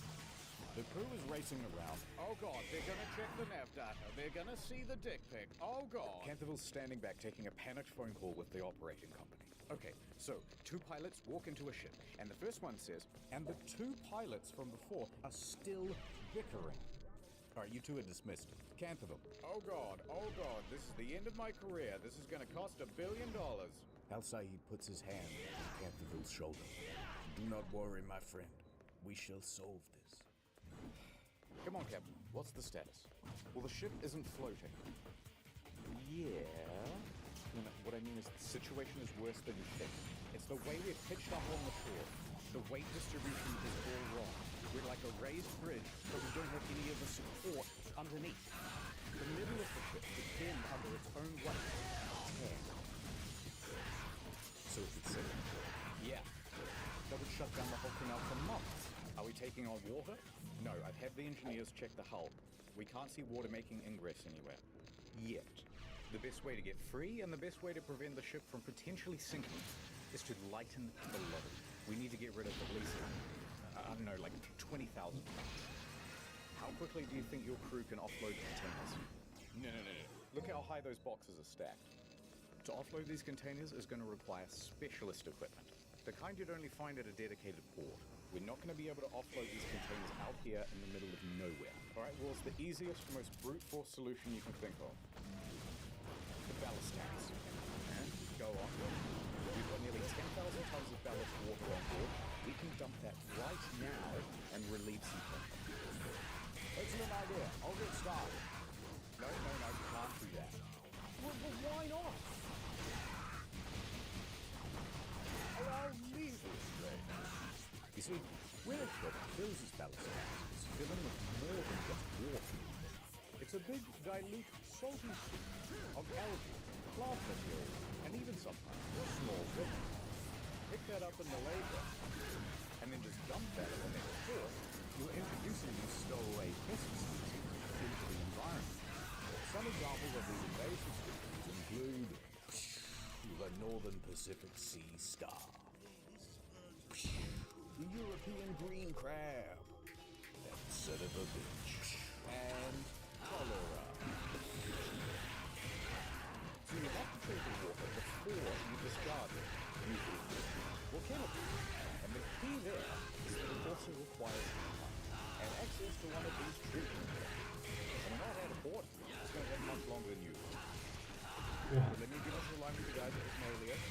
We probably have a portable water treatment machine somewhere. Al-Said turned to you somewhere. Coming down the canal are 2 tugboats, the ones that they ordered earlier. Look, we might not even be that deeply wedged in. These 2 tugboats might be all we need. Yes, tugboats. This is the Mosaid 2 and the Mosaid 3. These 2 little guys are able to pull around this massive cargo ship, comparable in size to the Earth. On go the time. Line secure, all fast. Engine ready. Ready to pull. Canterville looks nervous, Al-Said. Commence pull. Slow ahead. The polyethylene ropes wide or pulled taut from the water. The tugboats lightly draw against the ship, testing for resistance. All right, a little more. More. Ódio, cara. More. Full power. Not an inch of distance. All right, stop engines. We'll be on standby. This isn't going to work. With just 2 tugboats, we do not have the full for a ship this massive, this deeply grounded. It's also low tide. That's not possible. We'll win high tide. Early afternoon, in a couple of hours. Alright, that buys us some time. How soon do you think we can get a dredger out here? Let me find out. Pretty old. The dredgers can remove the sand below the water line as all built up around the ship. They say it'll take a day, maybe 2. Alright, tell them to hurry. A day or 2? I I'd better update my boss. Let him know it's not going to be a quick fix. I should call my wife as well. Alright, don't go too far. I need you for something in a minute. Hey, what about excavators? Oh yeah, how many we got? Right now? No, for my birthday. Yeah, now.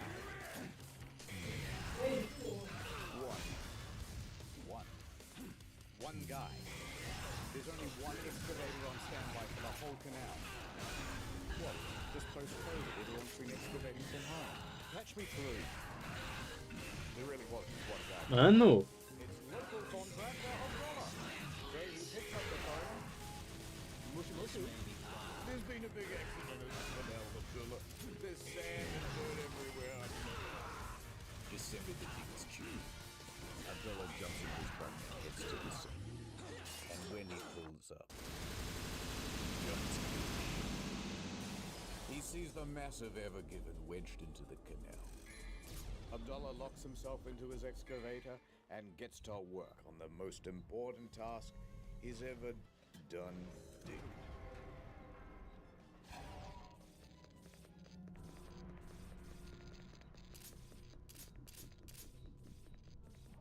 Back on the bridge.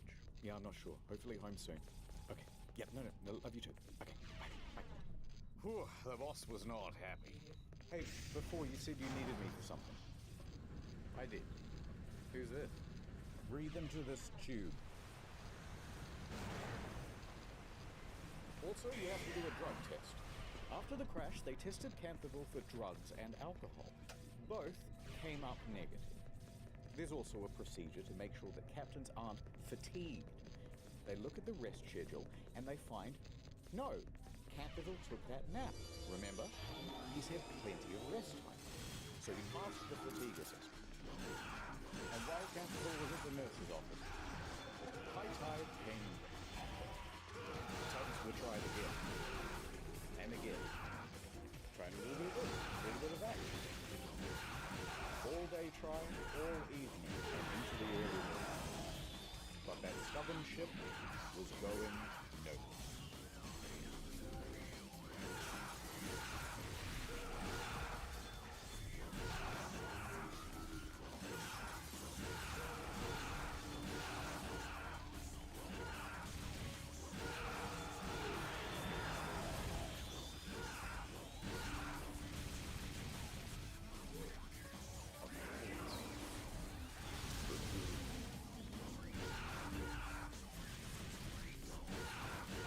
There's quite a few ships by this point, and they're all honking their horns.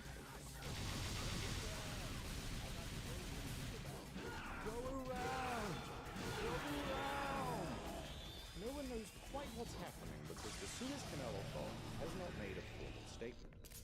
But their hand is about to be forced when an impatient sailor behind the Ever Given takes a photograph and publishes it online.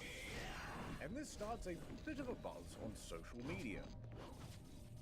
It was at this very moment that the husband's most real fear was most realized. Someone pulled up the navigational data. Within 24 hours, it was all over the news. So over at the Suez offices, Mr. Reddy, we have 300 voicemails. Telemarketers, important clients and journalists. They're asking about whether the canal was blocked. They're asking about whether the canal was blocked, yes. And the Suez Canal Authority would keep a secret no longer. They held a press conference.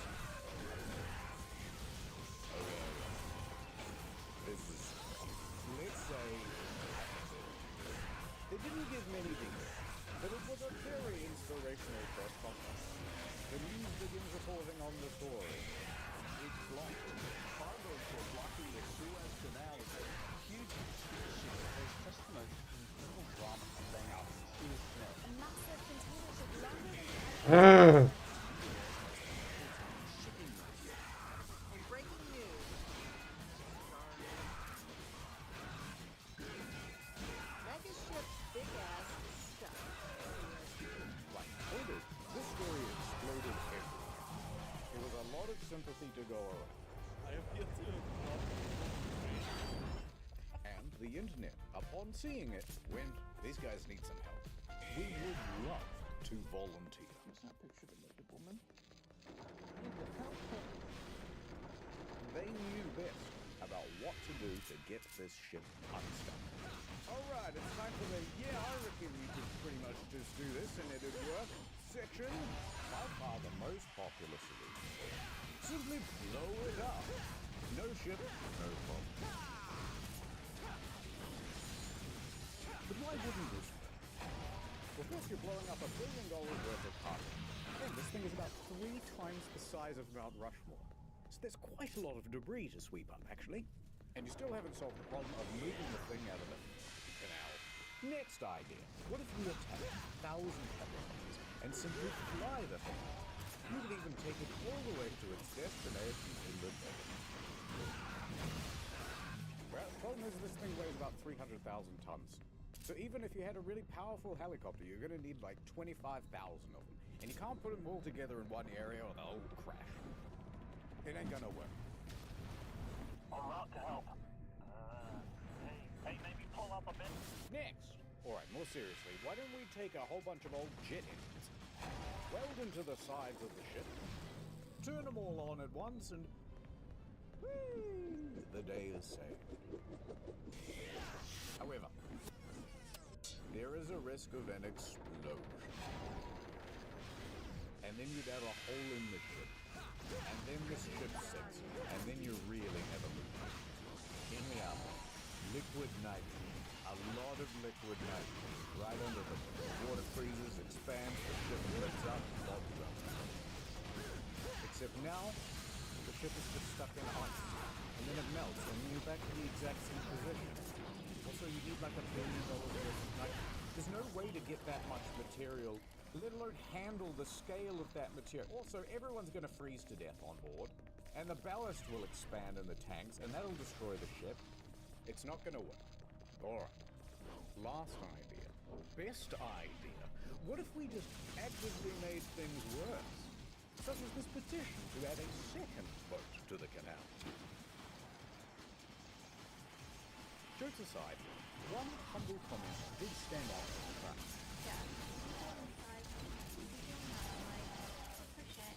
And I really think that you guys. Amazing. Because that's exactly what the recovery team intended to do. Ahoy! Ah, good to see you back from the nurse. I told them I didn't do any drugs, but they wouldn't take my word. I would have believed you.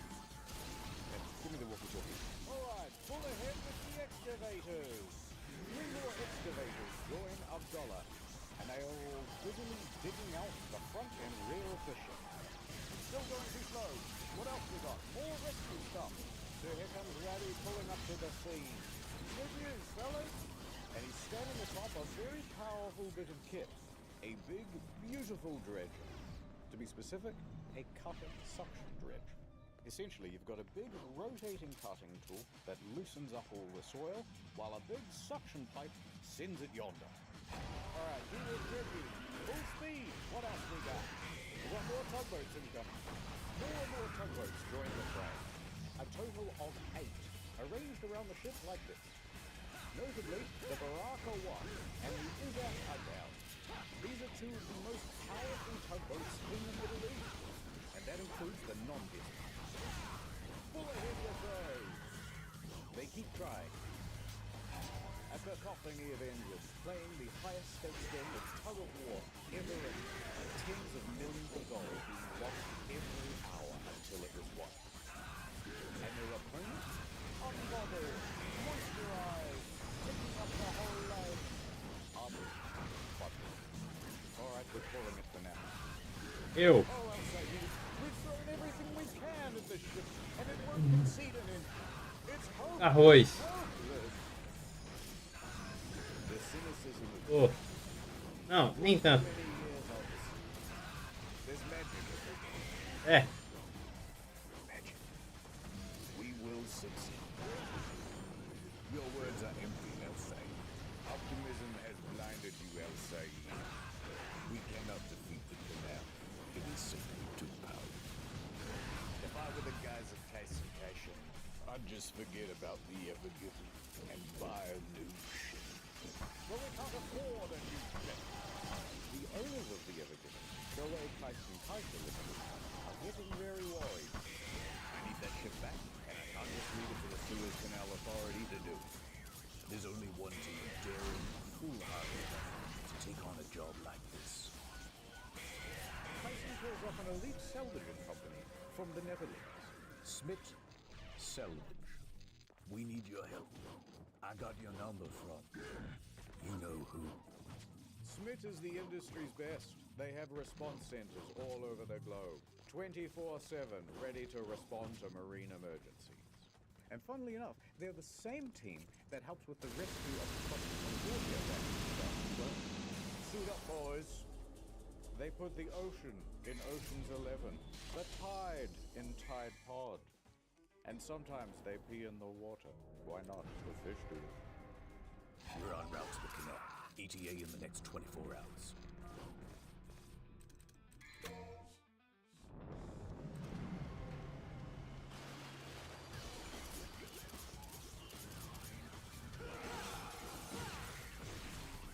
Next time on Boat in Canal.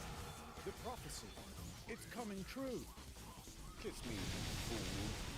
I'm beginning to think you don't want to get the post fake. Will it the Yanny wire or the Laurel wire? Couldn't hear you. We're breaking up. There's only one way this was ever gonna be.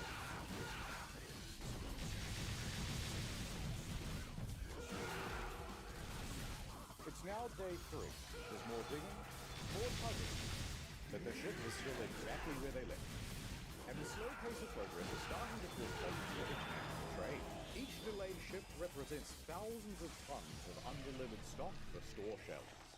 And that queue is getting longer and longer. On board, an estimated $9.6 billion worth of goods is sitting idle. It will spoil! And the big question is, how long until this thing sits? To answer the burning question, the Suez Canal Authority holds another press conference to declare, guys, right, another boat, maybe this afternoon. But the media and industry experts disagree.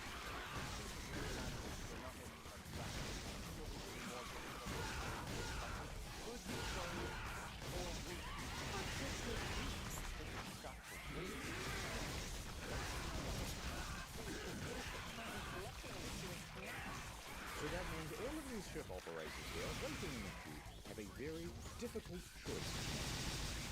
So basically, I've just got 2 options. One, I can wait around hoping the ship gets unstuck, which nobody knows how long that's going to be. Or option 2, we go all the way around Africa. And I really don't want to do that, and it's not just a geographic thing. Freighters don't want to go around Africa because it will cost them far more in terms of fuel. It adds 10 extra days to the route. And most importantly, pirates. Pirates, assassins, and gay pirate assassins. Now, there be 2 main pirate hangouts. The Somali pirates, everyone knows about them. But the more prolific group is actually in the Gulf of Guinea, known so because it holds the Guinness World Record for most pirates.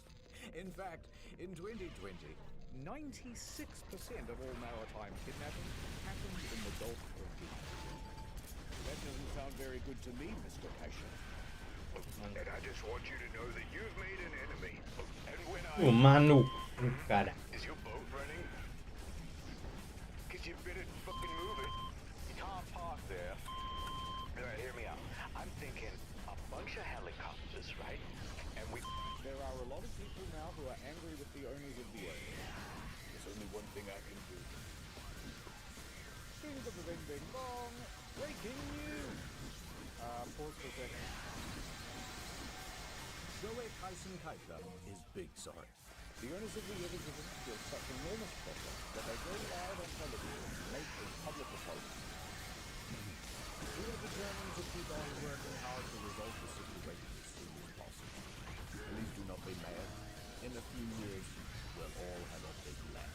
Yours sincerely, Mr. Kaiser. Oh God, that's the boss of my boss's boss. I'm in so much trouble.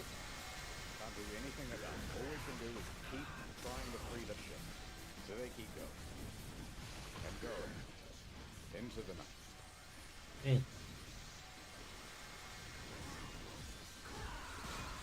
And on that night, Canterbury and Elsaid had a heart attack. Freeze. The mood was very soft. Still feeling up the mystic Elsaid. So cool. Well, it's day 3. How much progress have you seen so far? They're gonna blow us up, aren't they? It's possible. We're gonna freeze the target. That seems less like. They might just attack the whole bunch again and no. That one got the buck. Sorry. I don't mean to take it out. It's just all these guys, they rely on me. The navigators, the helmsman, and the other way we never have. But I'm thinking maybe I should just get on a lifeboat right now and then move back. I could go live on an island far, far away from and away. Look at me. Teeny neck massage at the site. I bet she's checking her mailbox every minute. Well, $6 fingerless gloves from Mr. Poe Box. You want to disappoint me? No. Little Jimmy will be doing it when you got the kitchen. Ih, rapariga! But we've exhausted every option. There's nothing on Earth that could free this ship. Well, that's where you're. Look up there. Look. Elsaid points up into the night sky. Los Lunas.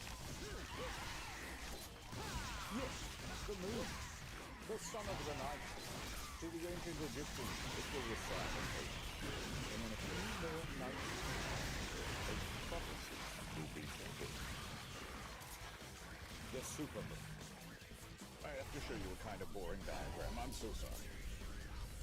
You see, the moon doesn't just orbit the Earth in a perfectly equidistant circle. It is, in fact, an ellipse. That means there is a point when the moon is the furthest from the Earth, and we call that the apogee. And there's also a point where it's closest to the Earth. That's the perigee. You know when you look into the night sky and the moon seems bigger or smaller than usual? Different distances, isn't it? The point is, the moon gravities all over the water.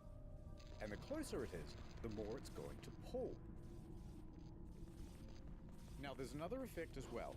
If you believe the mainstream media, the Earth is going around the sun like this. And once in a while, it will also align with the sun being on the exact opposite side. Bam! At this point, when everything lines up like so, both the sun and the moon are at max strength pulling on the sea. And they call that the supermoon. And the tidal effects of both combine for an even greater pull. High tide can be even higher than usual, sometimes by up to 1.5 feet. Now these sorts of moons only happen 3 or 4 times a year. But in 4 days, Big K, we're going to get one.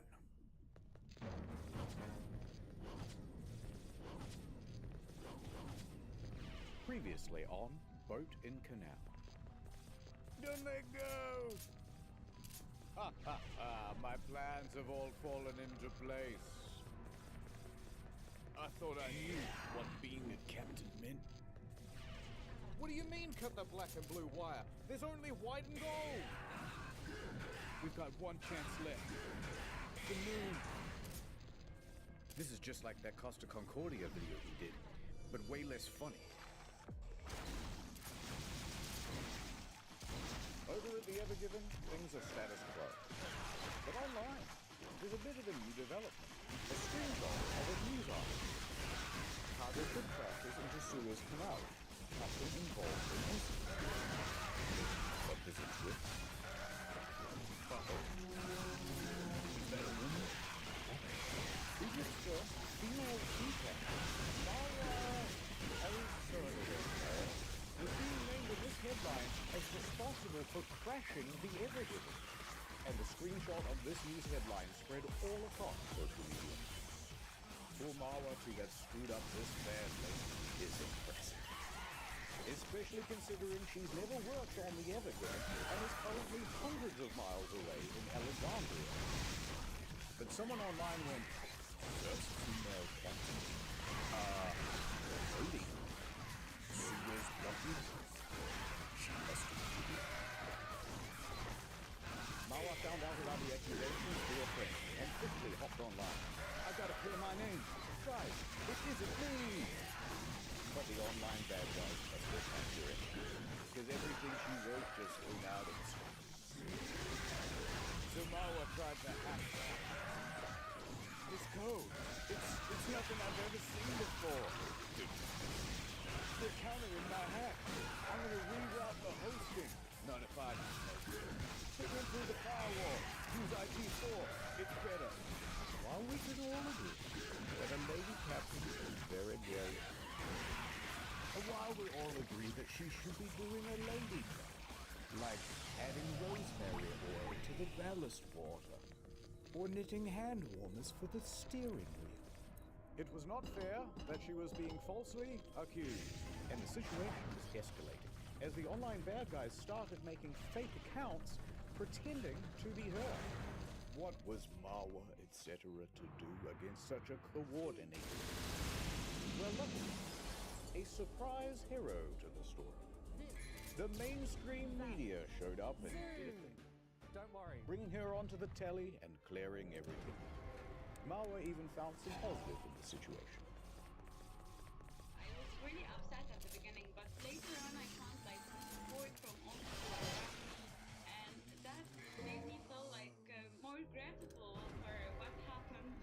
A lot of the social media posts got taken down. And in the end, it all turned out okay. At least, for her. Back to the Evergiven. The Evergiven has been grounded for 4 long Egyptian days. So tug tug tug, big big big, pull pull pull. Humorous everyone. Everyone is over for a while. Forever went through a little sleep. Moving up against. But as the engine winds down, it brings Who the hell is that? It's Smith Selvage. The Smith team boldly actions onto the scene, looking at the ship very inspectively. They report their findings to the rescue team. Alright, ain't no quote expert, but if you want a chance of moving this ship, you're going to need to make it a lot lighter, by tens of thousands of tons of this. Is it going to gain in care and sink? No, it doesn't look like it's going to do that. But it also doesn't look like it's going anywhere with all of this weight on the back. Okay, we trust you. What's your plan to make the ship lighter? I know the plan. He's got a crane. I'll get it down here. We'll offload all the containers. It'll be cool. You're gonna love it. The container thing again? Yeah, how long is that gonna take? Well, to get them down here, to get all the equipment essential, we're gonna need at least a few weeks. Weeks? Yeah, and to get all the containers off the ship, that might take several months. Months? No, Mr. Prison. He didn't say months. He said, monks. Those Shaolin guys. They're very strong. Everything's going according to plan. A furious rabbi marches in. Do you have any idea how much these last few days have cost Egypt already? We've had to sell parts of the Sphinx. Look, the nose is gone. It's looking all messed up. We turned the whole country into an e-commerce site. It used to just be called Egypt. Now it's online. Egypt. Remember Tutankhamun? Now it's Tutankhamun. Get it? Fun, get it? Let's move on, says the split guy standing up for the audience. Look, this is by far the best offer. Yeah, it's slow and laborious, but it's a guaranteed fix. Or you can carry on doing what you do. You're on what? Day 4? How's progress so far? I'll say it wouldn't do. We will continue with the dredging of the tunnel. The supermoon will be here soon, and that will save us.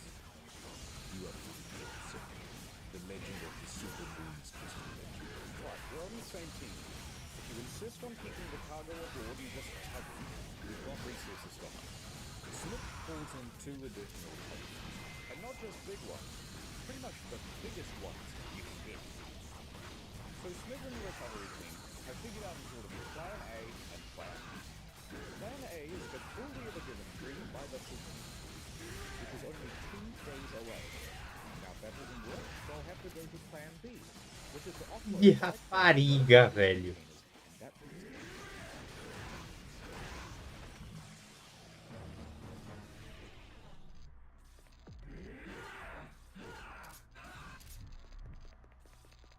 Watching on impatiently, tapping their feet and looking at their watches very aggressively, is now a queue of 400 discs waiting to be used.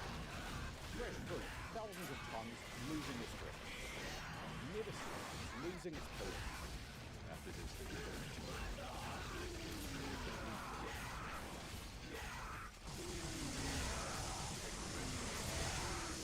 not to mention, livestock. Mostly sheep and cattle, lightly sizzling under an Egyptian sun. The Egyptian government has had to dispatch vets to board these ships 10 again. Well, a few days ago, when I was a younger man, freight from Asia only cost $8,000 a container. Now it's $12,000. And the impact is being felt by a lot of larger companies. Renault, for example, ran out of some critical components and had to halt assembly at a couple of its plants. Adidas, Nike, IKEA, all saw shortages. Are adequate at selling feed already. And with prices too, oil prices are rising. Let my people go! Through the liquid water roses. And meanwhile, all across the day, the tugs are trying again and again. A little more sand, wait for the next high tide. Try again. And this is marked on with the same futility as day 1. Banking on the super move looks like it's costly again.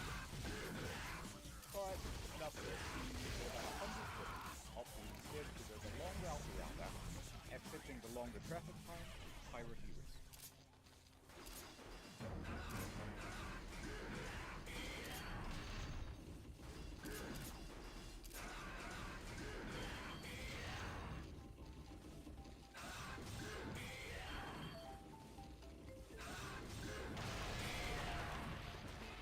The super move. It's tonight. There's a renewed energy as people smile around the area, doing everything they can to prep their foot for the bigger hit. The excavator, over the course of the week, has expanded to a team of 11, working double, sometimes triple shifts with only 3 hours a day to sleep. Together with 2 days, they have moved 30,000 cubic meters of sand and soil. For comparison, this is 1 cubic meter, and this is 30,000. And here is what it looks like next to the other gift. That's a lot of sand. Subway sandwich, this way. And it's borne some results. Overnight, they managed to free the rudder from the left bank. That's a big deal, because this rudder is acting as a bit of an anchor in the sand. Now free, the stern bobs around with the motion of the wind. Great stuff. Meanwhile, the crew is doing everything it can to lighten the weight of the ship. That includes making a second plea for the ballast water to be ejected. Oh please, the snake guy's already tinkled with it. We just can't do it. It would destroy the ecosystem of Egypt.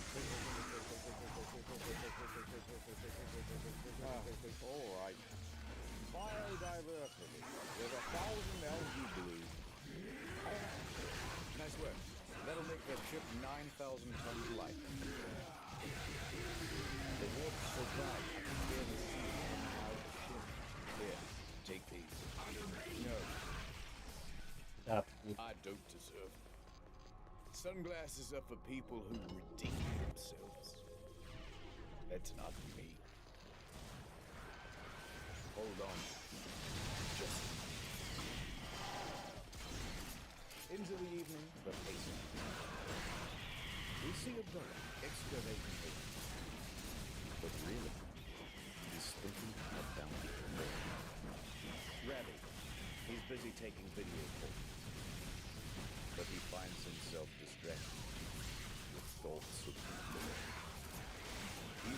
Mordecai. Is there anything in this world that doesn't remind you? More breaking news from the Suez Canal. Ever Giver is stuck in the Suez Canal still. It's been almost a week. The tugboat should be able to move Ever Giver's big ass. This is Nina Scott, and this is Summer Show.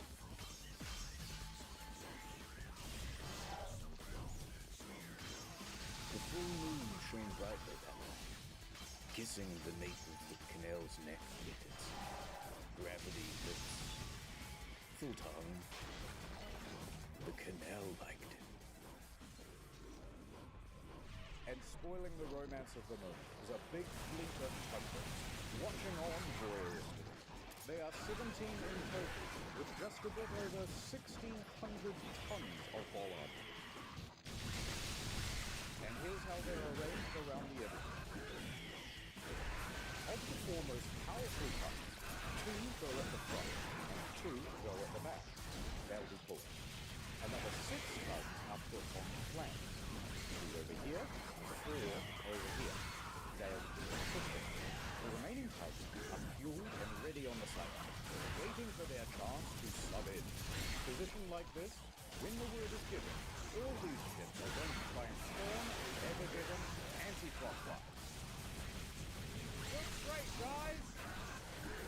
We think that this is going to be in the super. This is better work. The guy with the ruler down by the shoreline yells out, "The tide has hit its peak!" Elsa commands over the rate. Start main engines. Tension on.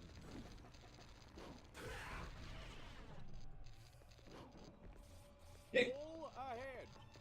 The tugs start moving. They carve through the water with ease. The immense power from the tugs meet the resistance of the Evergiven. It was at this point that the narrator said stuff about the net, about how the ships were like cats. The juxtaposition was cut away to that example. With everybody, it's like a metaphor. That tugs are sliding to the left. They're sliding to the right. It's not working! Diesel fumes fill the air as the tugs keep increasing their power. The water violently foams behind the tugs. Everyone is staring at the back of that ship. Come on. Move. This goes on for minutes. More minutes. Even more. An hour. 2. 4 hours. By 4:30 a.m., the moon's power is starting to wane and there is very little progress. Don't give up. The tide only goes down so that we can rise once again. Your moon gambit has cost Egypt dearly, El Said. Guards, prepare the sarcophagus with the beetles, like in the... What the hell is that? Under the wall, all of this tugging has loosened the sand, the soil, and the rock. Could it be the sound of metal tensing and flexing? The ship is beginning to move. It is coming free from the bank. The supermoon gives one last howl. It worked. They pulled the ship from the bank. At the back flexed. Now the bow is still ridged in there pretty good. This is progress. We're halfway to freedom. Keep going. So they did. All morning.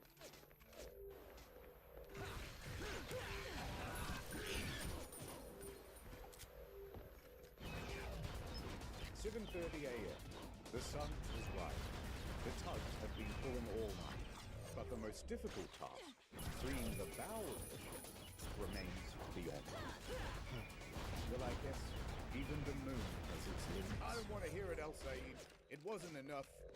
That bow is still stuck. No, Mr. President. You're not saying that the bow is still stuck. You're saying, take a bow. And then something else that might get stuck. Still. I gotta go. They were loading up the missiles for Plan B, as the guys on social media suggested. I lied about the crane thing. This was always the plan. Still. Says this little guy know what, Kevin? They should just blow us up. What? My career is over. You're the guy who blocked the canal, and I'm the guy who couldn't keep it clean. We've brought instability to the Middle East. But enough, Canterville. I raised your hopes with moon-based promises. But look at the tide. It's low. Low tide. And yet, I am lower still. Canterville looks pensively out the window. And it was at that moment that he had his character arc. He realized that he was the captain, and the captain is always in charge. Shut up, El Said. We shall continue, regardless of the tide. Is that not the Egyptian way? Don't you remember the story, El Said? That every young Egyptian kid is told about the human pyramid? No. Where there's one guy at the bottom who keeps up and we all fall down. It ain't a try if you don't try. We need to be strong together. It's what is. You're right, damn it. Thank you, Canterville. That's the most inspirational speech I've ever heard in my life. I'll never lose my faith. And even though you're kind of the worst captain I've ever seen, you're still the best friend.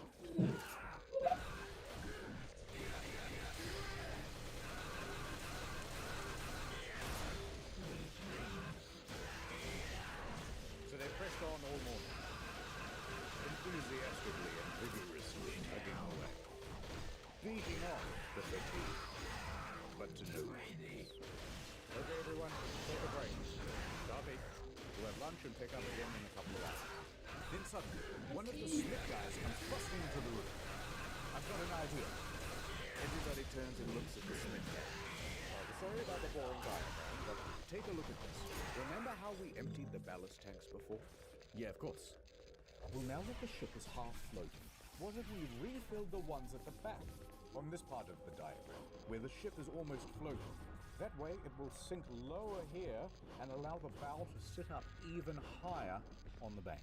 Canterville gives El Said a knowing nod. I got this. I know a guy who owes me a favor. Please. A few hours later, the ballast tank worked. The bow lifted, ever so slightly. It's working. And it's now 2 p.m. and that means high. หิวไปแอนก้อมว่าเห็นดิชู It's easier if I show you with a drone.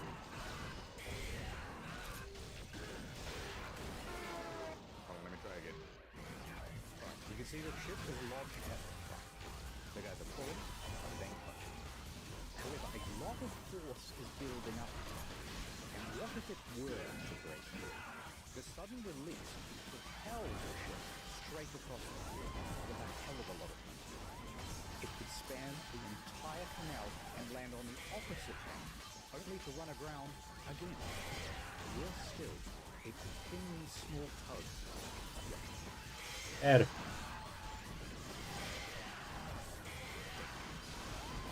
To solve this problem, they did a bit of a safety briefing, and they got some rope. 4 ropes, actually. Tying the bow of the ship to somewhere on the land. The lines look great, guys. With the contingency in place, the tugs start up again. And about an hour later, at 3:05 p.m., movement. The bow is down. Okay, let's definitely move. This is it. It's working. The ship made a big noise as it accelerated from the bank. And of course, excitement and relief. The bow is coming through. But remember that concern about the overswing? Well, it's happening. Okay, the only source we found from this part was Bloomberg, but they said that it happened and we wanted to build it. So this recreation is how we imagine it went. The force of 4 ropes takes you down. Then, snap, one of them breaks. gonna hold? I think it's gonna hold. 3 feet, tugged out of the way. Snap. Another rope break. Captain El Sayed. It's gonna hold. Get your tug out of the way, but it's gonna hold. Snap. A third rope breaks. Get out of the way! Get out of the way! A single strand is the only thing holding this ship from swinging all the way to the other bank and being stuck. Forever. Without even realizing, Canthavu grabs El Sayed's hand and squeezes it tight. It's gonna hold. You're a madman, Canthavu. Mad passionate about this canal, and I ain't afraid of nothing. He said very cold-backedly. The engines shut up. All that could be heard was the piping and the scream of torment. Suck. Said that fellow, but it was slowing down. Comes to walk on it. But finally, he really did. And the Ever-Given rested easy in the middle of the boat. El Sayed turns to Captain. Power up the engine. Let's get your ship moving. I'm on it, says Captain. All of the tugboats start pumping their horns to celebrate. Cheers can be heard from the main dredger, from the shower. In fact, they turn to this celebratory. You heard them right, Mr. President. We did it. We did it. It's free. I told you. All of the paperwork. The president takes his finger off the button. Pack it up, boys.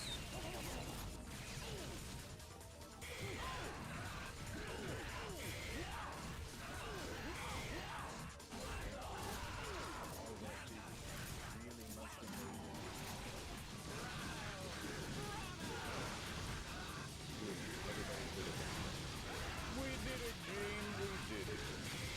Gene? Where are you? Captain Gene, you talk? Gene? Captain, there's no Gene on board. Wait a minute.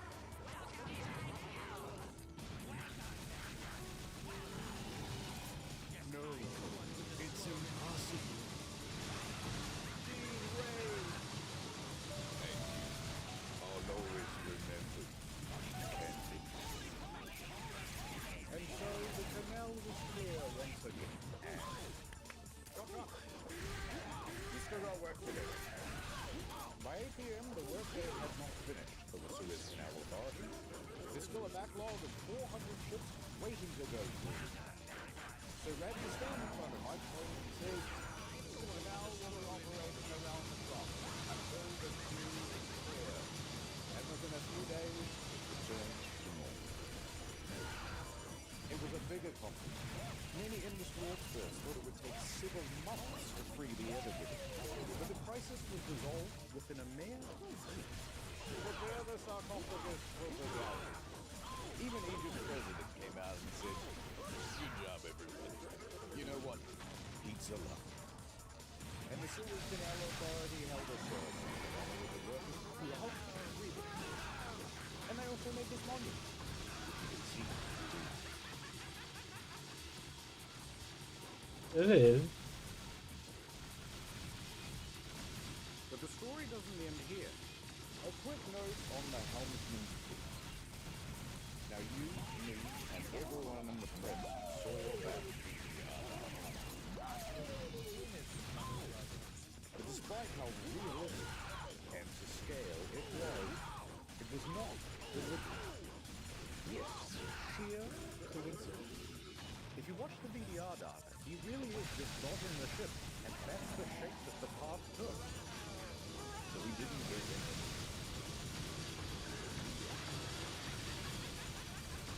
Alright, I suppose one more smaller detail. Now that the engine is free, what's going to happen? And what's going to happen to the crew? Well, the Ever-Given was tugged over to Great Bitter Lake, where they determined that the ship was seaworthy and not in any urgent need of repair. But but it's also going to be impounded. Oh no. Hey, there's, like, police boats outside. Why? What did we do? This ship and its crew is now subject to the indefinite detention by the authority of the Egyptian government. Until you pay us, the Ever Given may not leave. Says the Suez Canal Authority. Yes, we will be holding on to the Ever-Given. It's our view that there was no wrongdoing on the part of the Suez Canal Authority or its crew pilots, and it was all the crew of the Ever-Given. So their ship will be held until the parent company agrees to rightfully pay us for all of the costs incurred. Ruh-roh. Now here's where things get very complicated, and there is a lot of legal mumbo-jumbo. But the crux is this.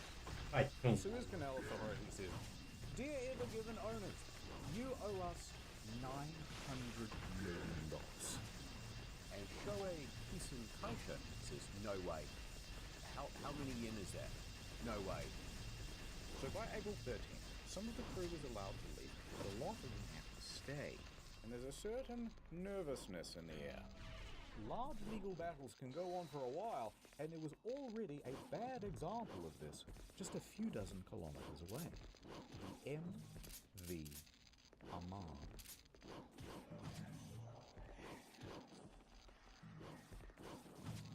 The MV Aman is a much smaller vessel, and it has been abandoned for years, detained by the Egyptian government in 2017 for expired safety. Now they were told to replace the equipment and pay a fine.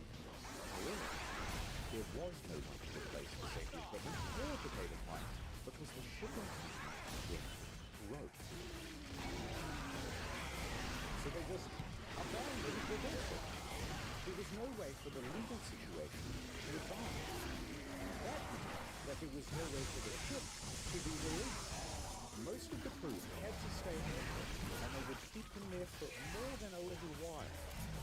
13 months before a judge finally decided, all right, look, just leave it in with one guy. We'll call him the custodian, and everybody else can go home. Now that custodian was a Syrian man named Mohammed Haifa. Look, he's holding the keys. He's holding the keys. Everybody else got to leave, but he had to stay. On top of the 13 months he'd already been there, he spent the next 3 years aboard the ship. Quickly, the ship ran out of fuel, which meant it ran out of power, which meant it ran out of running water. No refrigeration either. Food ran out. Every few days, Mr. Aisha would be allowed to swim onto the shore to get food, water, charge his phone, but he was only permitted for 2 hours until they would tell him. Would this be the same fate for the Ever-Given crew? They did not know. But we do, so let me tell you. A few more weeks passed, and the negotiations continued. You guys had those 2 bickering pilots. Yeah, but the captain's always in charge. So we didn't arrange for tugboats while we were going through the canal? Oh, that was you guys. Third year, I'm going to put 20,000 containers on one of the largest ships in the world with double the speed limit and complain about tugboats. But eventually, they all got together in a big. And they went, I'm sorry about all those things I said and those emails I sent. I didn't know. I was tough on you as well. Early embrace. They made amends. They made love. Não é possível. And they agreed, alright, you can keep using this one, but sometimes we get to go fishing on the boat. That's fair. That's tough. They should have. It was an Egyptian ship. They do this thing with the elbow. There was a mummy.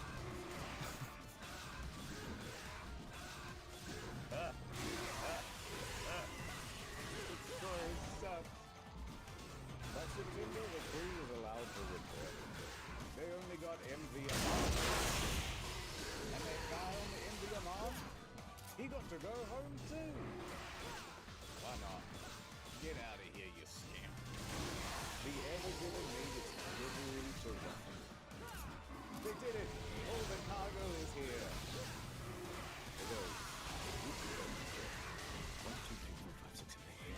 Campbell continued his career as it wasn't the end. Maybe just one more for the road. It's a great time to be a cargo ship captain. I can tell you that much. Al Said returned the Lunexicon back to the Sphinx. Thank you, old friend.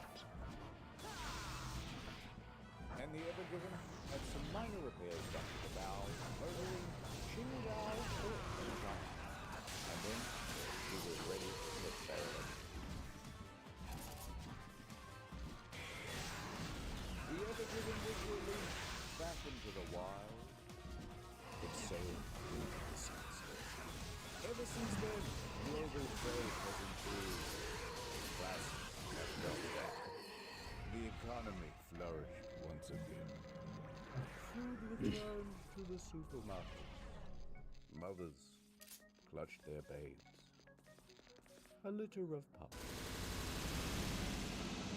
And peace was finally restored to the Middle East. What the fuck? Forever. The end. Thanks again to Salee, the easy way to get data on your phone when you're overseas. And 15% off? Now that's a good deal.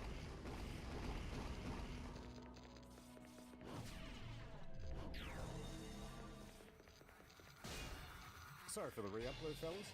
The original got copy struck. But don't worry, we are working on new main channel videos. Here's a sample of the timeline. In the meanwhile, Incognito mode, which has a new video about every 6 weeks, and Story mode, which has a new video about every 4 weeks. Thank you for watching a second time.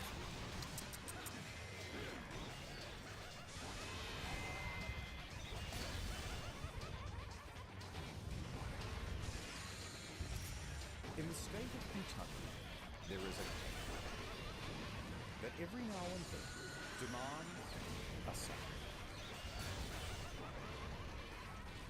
January 30th, 1925. A man walks towards the cave with a kerosene lamp in his hand. He hangs up his jacket and ducks into a 5-foot hole. The inside of the cave is small. He has to go on hands and knees, crawling through passages of sharp stone and choking dust. Then down a chute he had cleared out months earlier. All of the daylight is gone from here, and this lantern is his only source of light. Ignoring the loose limestone rocks perched directly above him, he is now 100 feet in, and here he reaches the turnaround room. Now they call this the turnaround room because this is the juncture where even experienced cavers say, no thanks, and turn around. Because to continue on means going through this, the squeeze, a gap in the stone of only 9 inches. For reference, here's a subway song. Going through, he would look exactly like this. His arms will need to be completely at their side, and he will need to exhale so that he can reduce the size of his torso. Gradually, bit by bit, he disappears into the hole. His clothes are caught on sharp gypsum crystals, hooking into him and threatening to hold him in place. Using just his feet, he pushes himself forward. He reaches a wider opening at the other side, then crawls forward towards a ledge. Lit by the lamp is a drop about twice his height. He's already roped. He gently Ai, rapariga. Caralho! This is as far as he can go, and it is time for work to begin. What he is working on is another opening. At the moment, it's too small for anyone to fit through, but he will chip away at it until he can shove himself right through the other side. Because on the other side is this. Mano, não é possível. Dripping with crystal white. Não é possível, cara.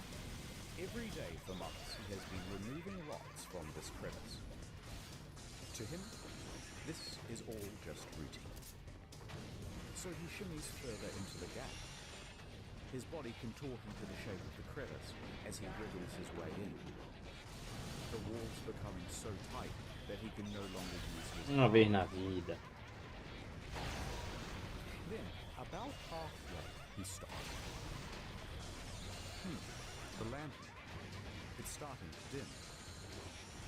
He will need to go all the way back to the surface to refuel it. He slowly shuffles back out, pushing the lantern off his shoulder. Then, oh no. Nossa, como é, beiro de bicho vai tomar no cu.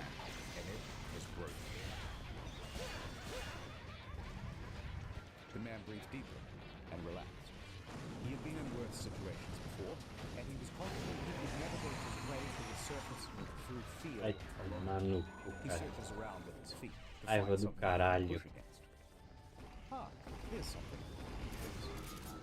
But what he doesn't know is that he's pressing against a loose rock on the ceiling.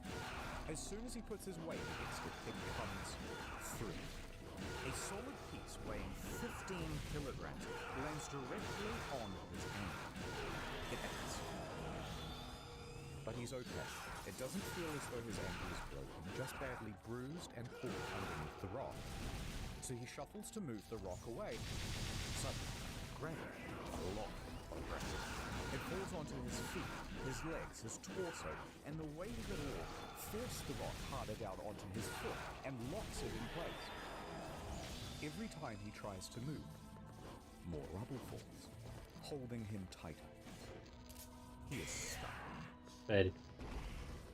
This is Sand Pain. This man is Floyd Collins. He is trapped in absolute darkness, 60 feet deep below the earth. All of his limbs held in place at the very bottom of this.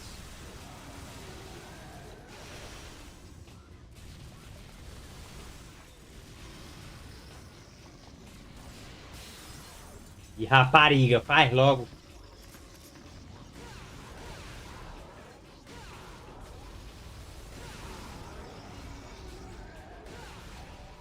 But before I tell you what happens next, people trapped in a cave. World of Tanks. World of Tanks is not only the best game I have ever played, it is the only game I have ever played. It's like cars, but picture this. You're a hot new T-34-85 man, and you just joined the battle because some criminal couldn't attack their entire family. It's time for revenge.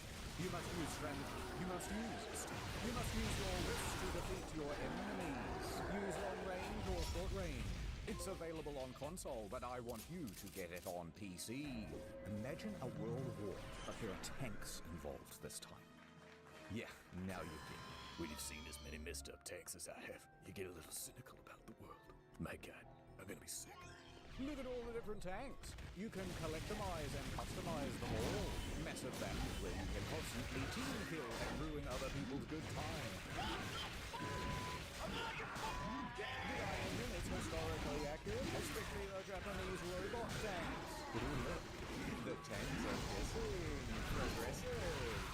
Use the invite code TANKMANIA and get the Excelsior 250k credits. Other stuff, go to the link in the description and use the invite code TANKMANIA. Here's what you do. Get World of Tanks, put that on one screen. Then, on a second monitor, you watch the next hour of this video while you play the game.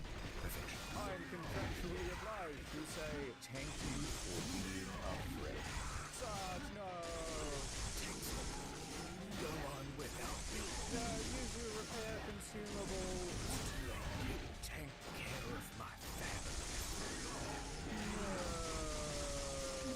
Get it. Add up. Collins is still in the dark. Unable to move. He can feel the sharp crystals on the ground creeping into his back. The ice melts above him, traces across the ceiling and drips directly onto his face. He would shield himself against the rip, except that his right arm is wedged against the roof of the cave, and his left is stuck in place underneath his torso. The cold water dripping onto him pools underneath him. Floyd took slow, steady breaths in the concentrated dark. When he did attempt to drop it, more gravel and rocks would tumble from above and fly onto his feet, so nothing would work. He raked his fingers against the wall until blood peeled underneath his nails, and he realized that there was only one option left. Call out for help. But wait. Who is Floyd? And why did he even go to a dangerous cave? Floyd started his caving career at the tender age of 6. Growing up, exploring the caves of Kentucky was practically all he did. He would go off on his own, disappearing into the caves for many hours at a time. Have you seen that movie, The Descent? It was a lot like that. Cara, me dá as batatinhas pelo menos. And he became embroiled in the Kentucky Cave Wars. Now, there's way too much to go into here, but the summary version is there's this huge network of interconnected caves called Mammoth Caves. It's actually the largest cave system in the world. And there's a city right in the middle of it. Cave City, real name. So of course there are dozens of cave entrances on private property all over the place.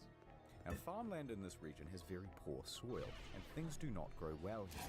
So cave tourism as a source of income quickly became a prominent thing. Tudo que era pra dar errado, né? There are a very large number of caves, but there are only a limited number of tourists. So competition rapidly escalated. Visit my cave. No. Visit my cave. Big signs were erected saying, tourists, come to me. Mine is definitely open. Mine is the best. But then competitors would respond by saying, hey, by the way, we're open, but don't go to that one over there. It's really shitty. In fact, it's dangerous. This kept going further. By the end, they were blocking off the trail to each other's property, beating each other in the street, and hiring people called captives who would dress up as policemen and tell tourists, no, you can't go in there. That one, no, it's illegal. Despite the fierce competition, Floyd found a cave on his property and he started advertising it to tourists. Of course, very few came. Alright, he thought, what if I found something really special and unique? Then surely people would have to come to my cave to see it. So he kept exploring until he found this hollow. It was filled with big gypsum crystals, and when you were in there, it felt like a completely alien world. But it was barely accessible. This small tunnel was the only way in. He would need to dig for months to open it up to tourists, but he knew he could do it. Back to the competition. They knew they knew the potential, they wanted it for themselves, and they wanted Collins gone. A few months prior, a group of 5 men showed up to his farm unannounced. Handle that lease, Floyd, they said. Floyd, of course, refused. So they turned to violence, knocking him down and savaging the helpless man until Homer, Floyd's brother, came running out of the house with a shotgun. But Floyd was not disturbed. He spent 12 hours a day, every day, for months, clearing gravel and stone, chipping away at the house. He would open it up, Câmera ruim do caralho, velho. his cave an incredible attraction, and make his dreams come true.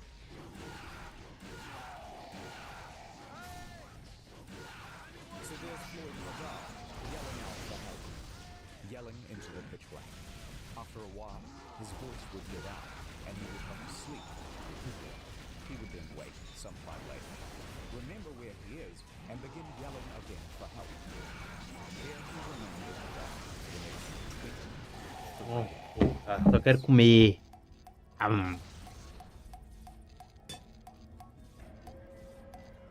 Quickly you might wonder, how come no one's come for him after 23 hours? Well, Sand Cave resides on a 200-acre farm. There are several homes on this property with other families. One of them, of course, is Colin's house, where Floyd's father, Lee, constantly getting fights about how to run things. Lee wants his son to concentrate on farming, and Floyd wants to concentrate on cave tourism.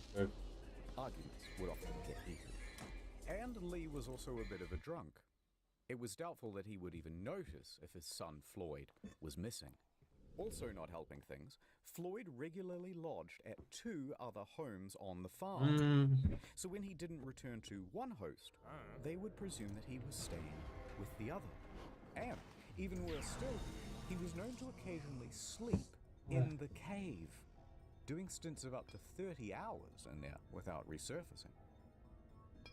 Regardless, around...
Cara, tem umas ideias que vêm do...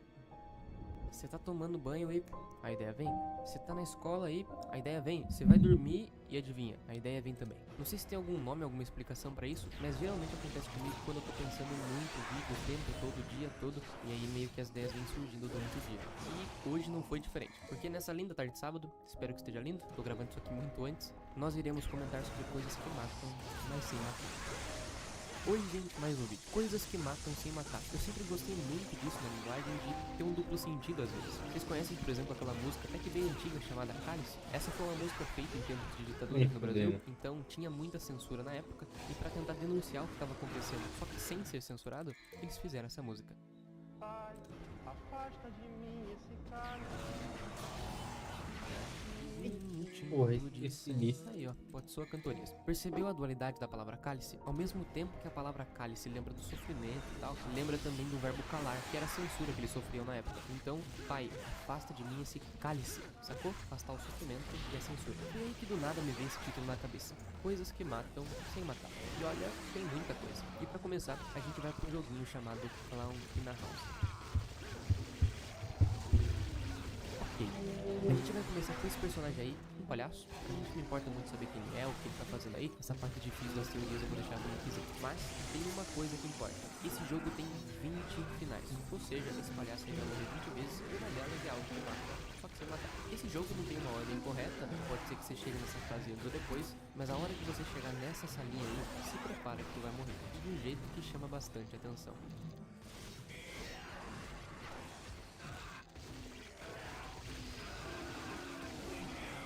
Talvez não chame tanto assim.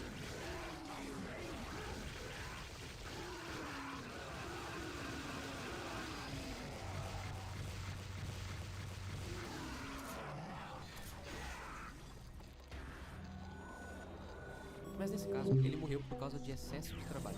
Ele ficou movendo essa pedra pra um lado, pro outro, pro lado, pro outro, tantas vezes que morreu. Parece bobo, mas a gente pode fazer uma boa ligação aqui com a síndrome de burnout. Aquele esgotamento físico, mental, de tanto trabalhar, e isso não é coisa boba. Tanto que o Chico, uma vez, né, que faz aqui vídeo pro YouTube também, veio me avisar de um negócio. Viu, obrigado que tu vai entrar numa rotina meio tenso e tal, mas respeita teu corpo, vai com calma. Eu, pra falar a verdade, não tenho nenhuma experiência com burnout, mas só de saber que quem entra nessa às vezes tem que tomar remédio, fazer terapia, dá pra ver que o negócio é sério. Ainda nessa linha de trabalho, tem um segundo tipo de trabalho que nos mata de certa forma. O trabalho infeliz. O que mais tem hoje é gente trabalhando no que não gosta. Você vai comprar, comer alguma coisa e o atendente tá lá, aquela cara desanimada, olhos baixos, irritado, parece até que morreu alguém. E sim, só que quem morreu foi ele.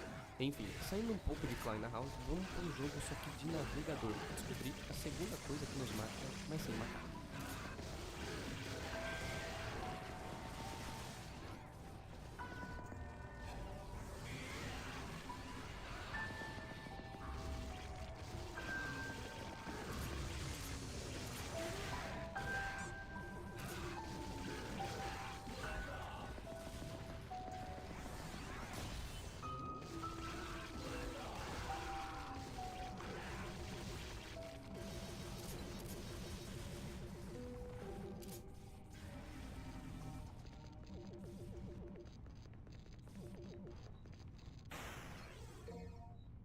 Ok, vocês já viram um mosquito? De longe não parece grande coisa, né? Mas vocês já viram um mosquito numa lente de microscópio? Pois é, muda um pouquinho. Infelizmente, quem sofre de ansiedade acaba enxergando as coisas mais ou menos com essa lente. O mosquito, por exemplo, é ofensivo a quem? Quem tem medo de mosquito? Mas quando olhado com uma lente de microscópio, o bicho parece um monstro. Da mesma maneira acontece nesse jogo. Ele tá só comendo lanche, ou ele só foi convidado pra uma festa, ou qualquer outro tipo de situação comum. Mas na cabeça dessa pessoa, ela começa a fazer uma bola de neve, de questionamentos, um que liga outro de alguma maneira, e aquela loucura parece fazer algum sentido. E o pior, não é culpa da pessoa, ela só enxerga as coisas assim. E na cabeça dela, não tem muito pra onde fugir. Tem um detalhe desse jogo que é justamente uma coisa que um amigo meu escreveu uma vez. Eu tava conversando com ele e tal, dizendo que a pandemia fez bem nas pessoas, bem nas notícias, e ele disse que também, tanto que ele não conseguia comer um lanche porque causa de ansiedade. E nesse jogo, né, entre aspas, se você seguir as mesmas respostas que eu, lá no final, o personagem também não consegue nem comer por causa dessa ansiedade. A cabeça da pessoa vira um verdadeiro inferno. E é claro, a válvula de escape dessa pessoa muitas vezes é o choro, são as músicas tristes, pra pelo menos por um momento fugir daquele tormento dentro da cabeça. Pra você que se encontra nesse estado, eu recomendo muito esse vídeo, já recomendei uma vez, mas é sempre bom lembrar. Ele é longo, fala muita coisa, mas é muito bom que você veja. Vai que vira alguma chave na sua cabeça e você consiga lidar melhor com tudo isso. A gente pode citar outra coisa que mata sem matar, com certeza, é a solidão. Tô ligado que existe a solitude, sei que é bom ficar sozinho às vezes, dá pra ter tudo de si, fazer reflexão e tal, mas não é disso que eu tô falando. Se eu não me engano, foi o Logan do Matemática Inglês que comentou sobre isso, e é a mais pura realidade. Ele vai falar como isso ocorreu no contexto dele e tal, mas comigo não foi muito diferente. Praticamente todo o período de pandemia eu não falei com ninguém, só com as pessoas de casa. Depois de pouco tempo comecei a trabalhar, criei o canal e eu foquei de um jeito com os pessoas. Vamos fazer dar certo, vamos fazer dar certo e enfim, estamos vendo dando certo, né? Isso é muito bom, mas isso tem um preço. Depois de tanto tempo sozinho, entre aspas, como diria o Logan, você vai começar a ficar meio dodói da cabeça, vai começar a vir um sentimento meio ruim. E eu lembro que quando eu cheguei nesse estado, o que eu mais queria é que do nada alguém me convidasse pra eu sair pra algum lugar. Mesmo que eu não falasse nada, só o fato de estar com outra pessoa não tinha ninguém me estar, que era uma sensação ruim que eu tava sentindo. Agora pra mim ficou mais fácil, né? Voltou à escola, então provavelmente essa coisa ruim não vai vir mais. Mas, se tu tá aí há muito tempo sem falar com outras pessoas, que você vem dentro da sua casa, tenta sair pra algum lugar com outras pessoas, vai te ajuda, né?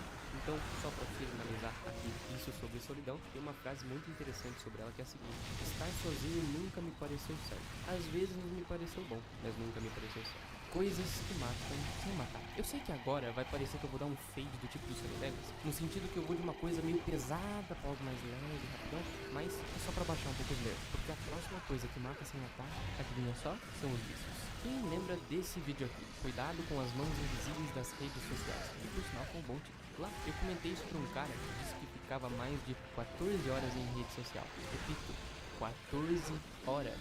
E eu até brincava dizendo, a humanidade ficou séculos e séculos sem esse tipo de coisa, agora que tem você não consegue viver sem? Bom, normal, não é?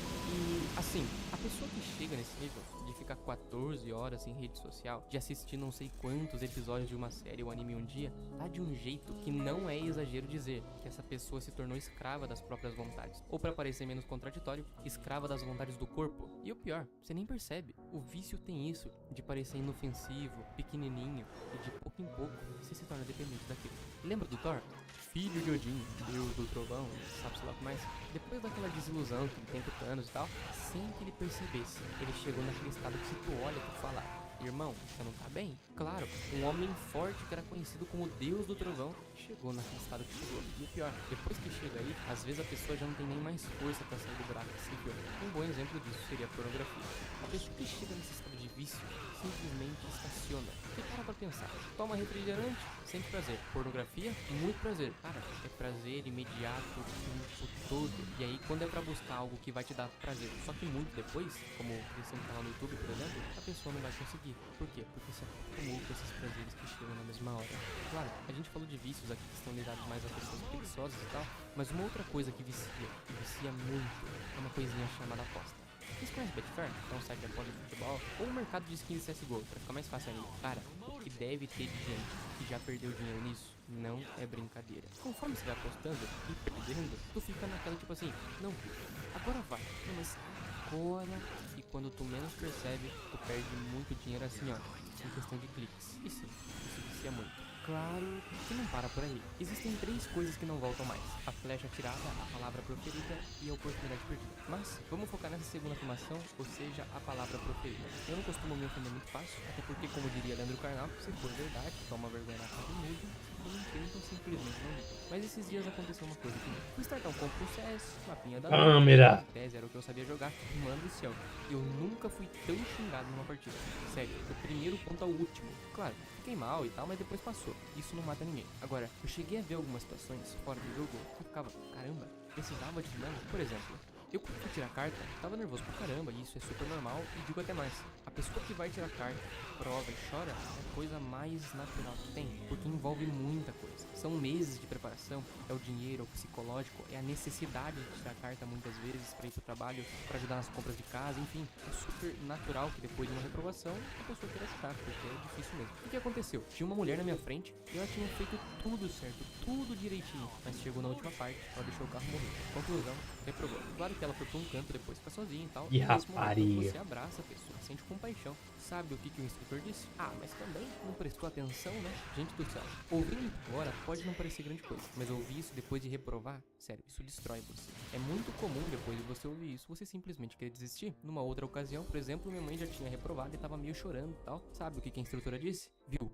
Engole o choro. Claro que minha mãe não conseguiu fazer a prova e também pensou em desistir. Depois ela passou e tal, mas o fato é, a gente tem que procurar ter mais zelo com as palavras, evitar ficar falando mal dos outros, e isso até me lembra uma frase e eu vou terminar com ela. O sábio elogia em público, corrige em particular. Corrige sem ofender, ensina sem humilhar. Então, se tiver algo ruim de alguma pessoa, chama pra um canto, fala numa boa. Caso não for fazer isso, fica quieto que é melhor. Mas, se for falar, fala desse vídeo pros outros, deixa o like que me ajuda muito nesse vídeo. Eu vou ver se dá tempo de eu ativar a aba membros também, né, porque me ajuda bastante. E comenta jabuticaba. Bom, até a próxima.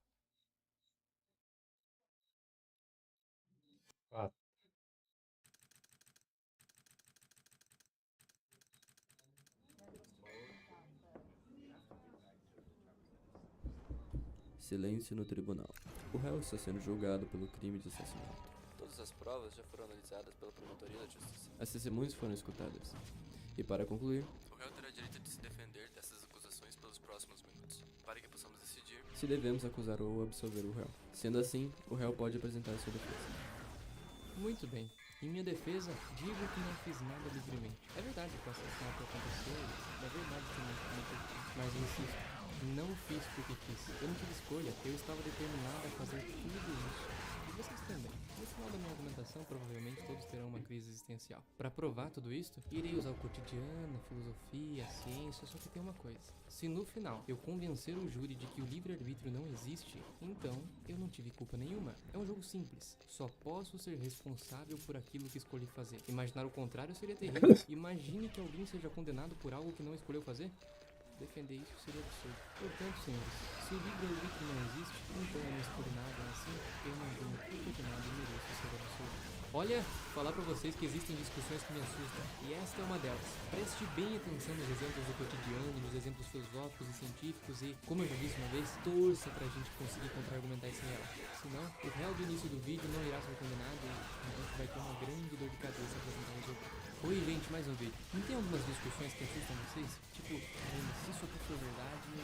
Bom, tá bom. Se for verdade, paciência, o certo é seguir. Um exemplo que eu poderia dar pra vocês seria a respeito do veganismo e o vegetarianismo. A maioria das pessoas comem carne, não só porque traz benefícios, mas também porque a maioria gosta. E essa parece uma discussão boba à primeira vista. Você pode se perguntar, qual que é o problema de comer carne? Só que quando a gente entra na argumentação pra ver se faz sentido ou não, a discussão deixa de ser boba. Pelo menos ao meu ver, deixa de ser boba. Tenta argumentar a favor de comer carne. Ah, eu como carne porque é gostoso. Então você tá dizendo que matar animais é justificável porque isso agrada o seu paladar? Não parece fazer sentido. Ah não, é que nós somos superiores aos animais. Então nós podemos. Então, se surgissem seres que são superiores a nós, isso justifica que eles façam de nós o que quiserem? Veja, eu não tô dando minha opinião com esses questionamentos dizendo sou a favor do vegetarianismo. Só tô expondo uma discussão pra vocês pra mostrar que tem coisa que parece boba, mas não é. Se eu pergunto pra você, você escolheu clicar nesse vídeo? É tranquilo dizer que sim, a não ser que alguém tenha puxado o teu braço e feito você clicar. Do contrário, você vai dizer que clicou porque quis. Se eu pergunto pra você, alguém que pegou uma arma, apontou na cabeça de uma outra pessoa e atirou por atirar, merece ser presa? Você vai responder sim, é claro,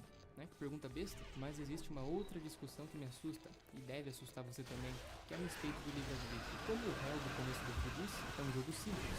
Só posso ser moralmente responsável por algo que escolhi livremente fazer. Se eu já estava determinado, ou entre aspas, pra ficar mais fácil de entender, se eu já estava programado, então eu não fiz livre, e não sou responsável pelo crime. E imagina só se os assassinos soubessem argumentar, tava pra dar um nó na cabeça do juiz. Mas ainda assim, é preciso responder.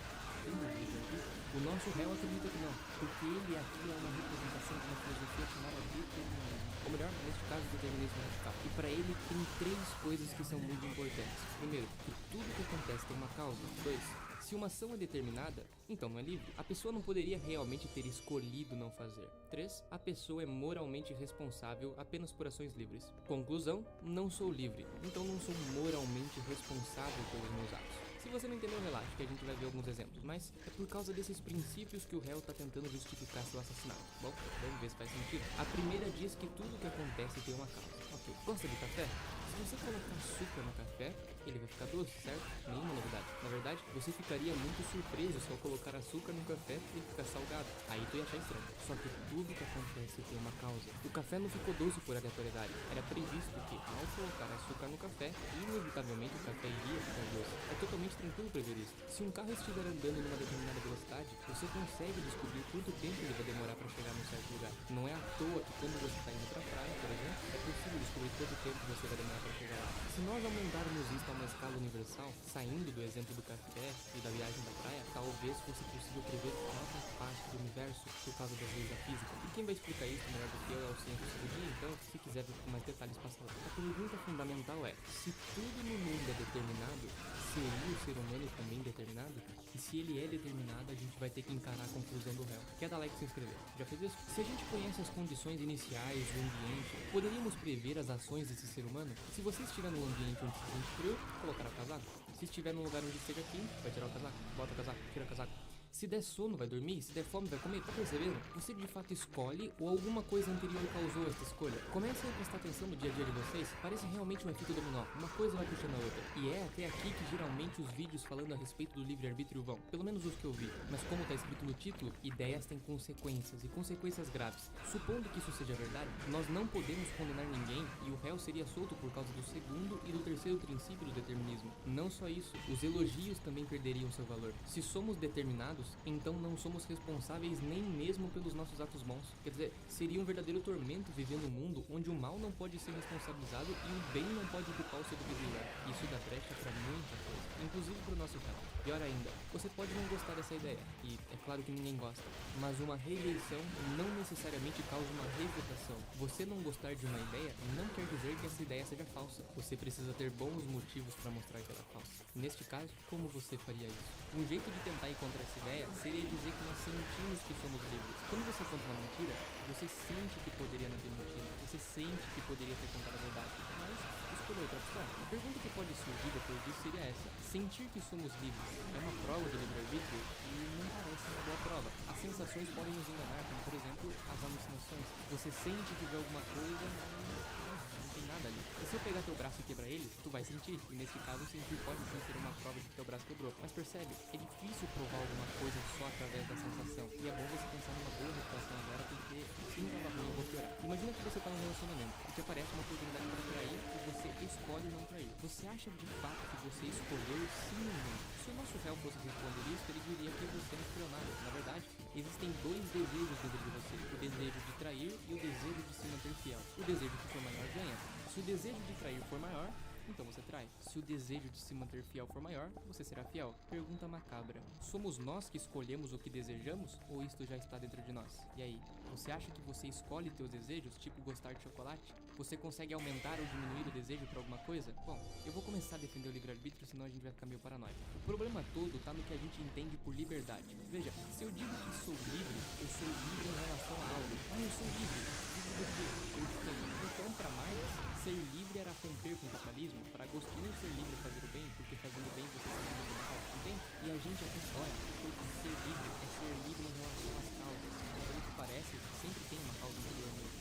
Mas parece que tem outro tipo de liberdade. Olha só, imagina o soldado Silvas e Nunes de Sentinela durante a guerra, o Silva depois de 72 horas acordado em batalha e o Nunes depois de um bom descanso. Supõe que o Silva tenta ao máximo ficar acordado, enquanto que o Nunes, digamos, por travessura, se deixa deliberadamente dormir. Parece que nesse caso deveríamos repreender o Nunes por se ter deixado adormecer, mas não o Silva, porque o Nunes, se quisesse, poderia ter estado acordado, enquanto o Silva não poderia, O Nunes deveria ser considerado culpado porque quis fazer a ação maldosa, enquanto o Silva deve ser considerado inocente, ou pelo menos ser perdoado, porque quis fazer o seu dever, estar acordado, e tentou ao máximo fazer. Podemos dizer que adormecer foi, no caso do Nunes, um ato livre, porque não foi compelido, ou seja, não foi forçado a adormecer contra a sua vontade. mas o adormecer de Simba não foi livre, porque foi compelido pela fadiga corporal a fazer o que desesperadamente não queria fazer, a saber, adormecer. Opa, aqui nós estamos falando de outra liberdade. Ser livre agora é não ser forçado a fazer alguma coisa. Realmente, aquele dia tá meio frio, o certo é colocar uma blusa, ou seja, existem causas que te levam a vestir uma blusa, mas não existe algo que te força a vestir a blusa necessariamente. Então, a ausência desta força poderia ser uma prova de livre-arbítrio. Um outro jeito de tentar mostrar o livre-arbítrio seria através da lógica. Quem tenta fazer isso é o Michael Hilmer, com a sua teoria do livre-arbítrio mínimo. Mas aqui é melhor eu não me aventurar, porque não tem muito layout, então vou deixar um link na descrição para quem quiser dar uma olhada. Enfim, o principal é que você saia daqui com isso na cabeça. Ideias têm consequências. Às vezes a gente cai no encanto de acreditar em alguma coisa por causa de algum autor e a gente acaba não pensando no efeito dessas ideias na realidade. Um exemplo disso seria o vídeo onde eu comento um indivíduo do viajante, que em breve talvez eu possa comer, porque tem muito difícil de entender. Outro exemplo seria o determinismo radical. Essa coisa de achar que livre-arbítrio não existe, por mais que possa parecer às vezes, não se aplica na realidade. Seria um caos se todo mundo acreditasse nisso. Como a gente viu, se somos determinados por causas anteriores, sejam externas ou internas, então é culpa das causas, dos desejos, de qualquer coisa, menos nós. E isso é perigoso. Mais perigoso e sem sentido ainda é assistir o vídeo até o final e não dar like e se inscrever. Faz essa pra nós. E até a próxima.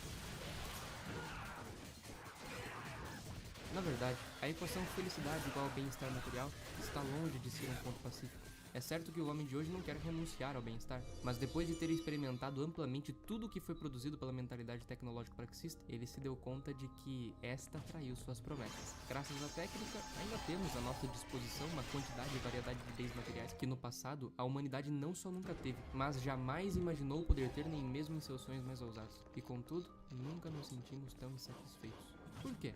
Porque, mesmo aparentemente tendo tudo, parece faltar alguma coisa. O ser humano é semelhante a um barril furado. Você tenta enchê-lo, mas justamente porque tá furado não enche. Seria realmente um furo, um problema nosso? Ou será que estamos buscando a felicidade onde ela não está? De qualquer forma, qualquer um que tivesse a escolha de ser plenamente feliz, se tivesse um botãozinho, apertaria sem pensar muitas vezes. Ser feliz é um desejo universal, mas buscá-la sem saber qual é sua natureza, sem refletir sobre o que ela de fato é, pode causar justamente o contrário, a infelicidade. No que então consiste a felicidade? Como ser feliz? Essa questão é bem complexa, mas eu chamei bastante gente para ajudar e, enfim, vamos ver se a gente consegue chegar em algum lugar. Conhece o Cálico? Apesar de muito antigo, tem uma resposta muito moderna para o nosso problema, e eu não ficaria admirado se muitos de vocês concordassem. Segundo ele, a felicidade consiste em ter todas as outras paixões e poder satisfazê-las com prazer.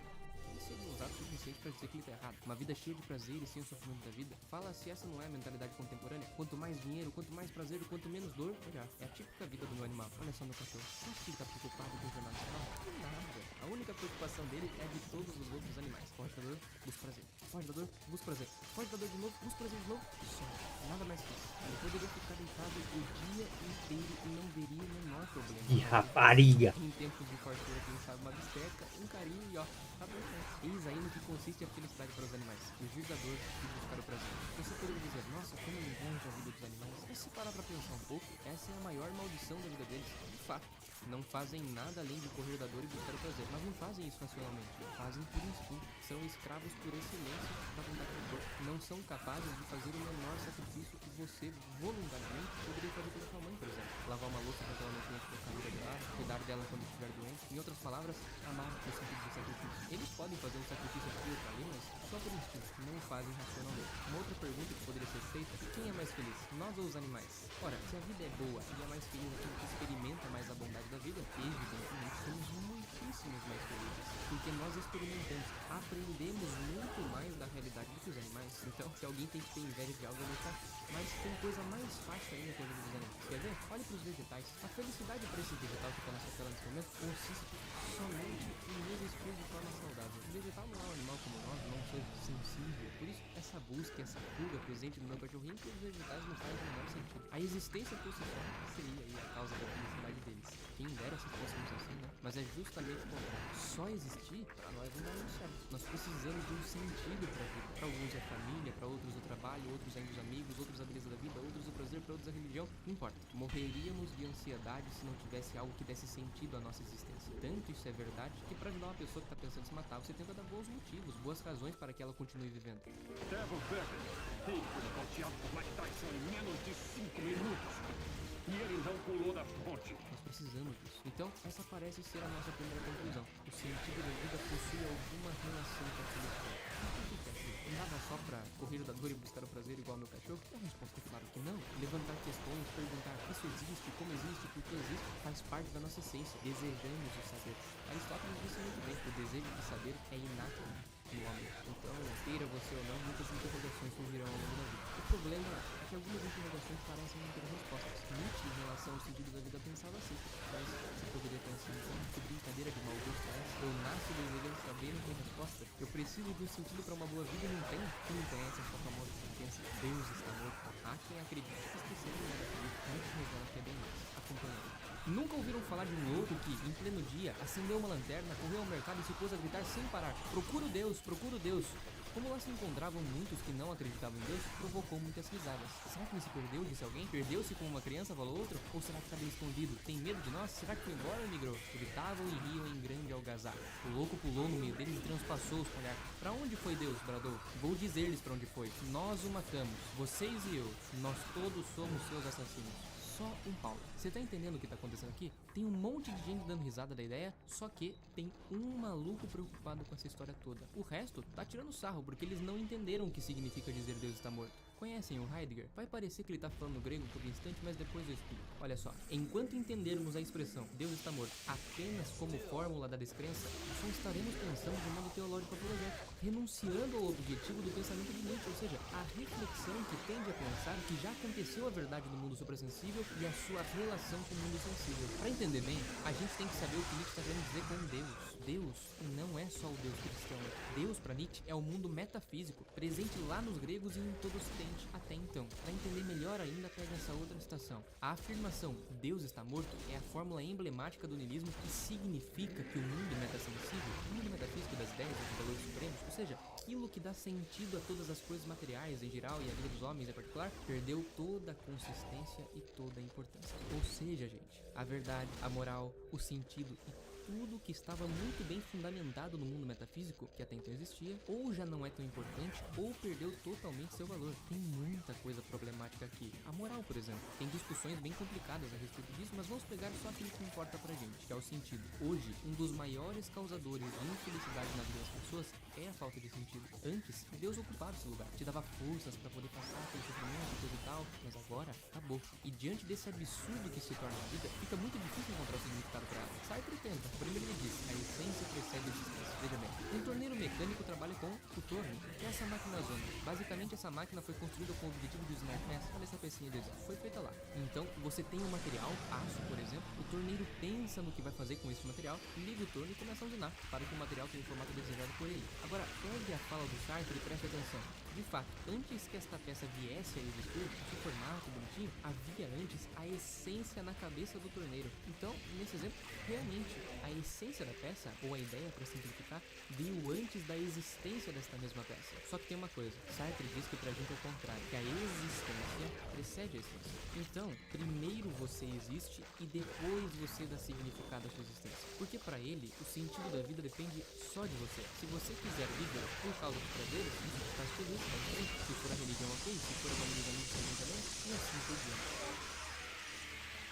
Eu vejo 3 probleminhas com essa solução. Primeiro, para que a solução do Sartre tenha sucesso, é preciso que o sujeito consiga enxergar algum sentido. Caso contrário, não funciona. Segundo, por mais que funcione para muita gente, o sentido da vida sendo subjetivo, ele se torna frágil, sem muito fundamento e que pode ser derrubado com certa facilidade. Imagine que o sentido da vida para você esteja no prazer, você tem depressão, ou no trabalho e você é despedido, ou na sua família e por algum desastre ela acabe morrendo. Veja, eu não tô sendo tópico aqui. De fato, essas coisas podem acontecer com qualquer um. O existencialismo niilismo, então, nada mais é do que uma fuga desesperada do niilismo. Mas conforme o tempo passa, parece que o nó dessa filosofia vai desatando. Aquilo que parecia solucionado no primeiro momento, deixa de ser resposta e começa a ser problema, porque você terá que encontrar um novo sentido que faça sentido na sua cabeça, e a depender de como é sua vida, você vai ter que fazer isso muitas vezes e com muita dificuldade. O terceiro ponto que poderia ser levantado para o nosso caso que estamos discutindo a felicidade é que a felicidade não depende só de você, como talvez dependa do sentido. Quer ver? Então, a felicidade está em comer doces. Vou dar um exemplo besta. E quanto mais doces você comer, mais feliz a vida será.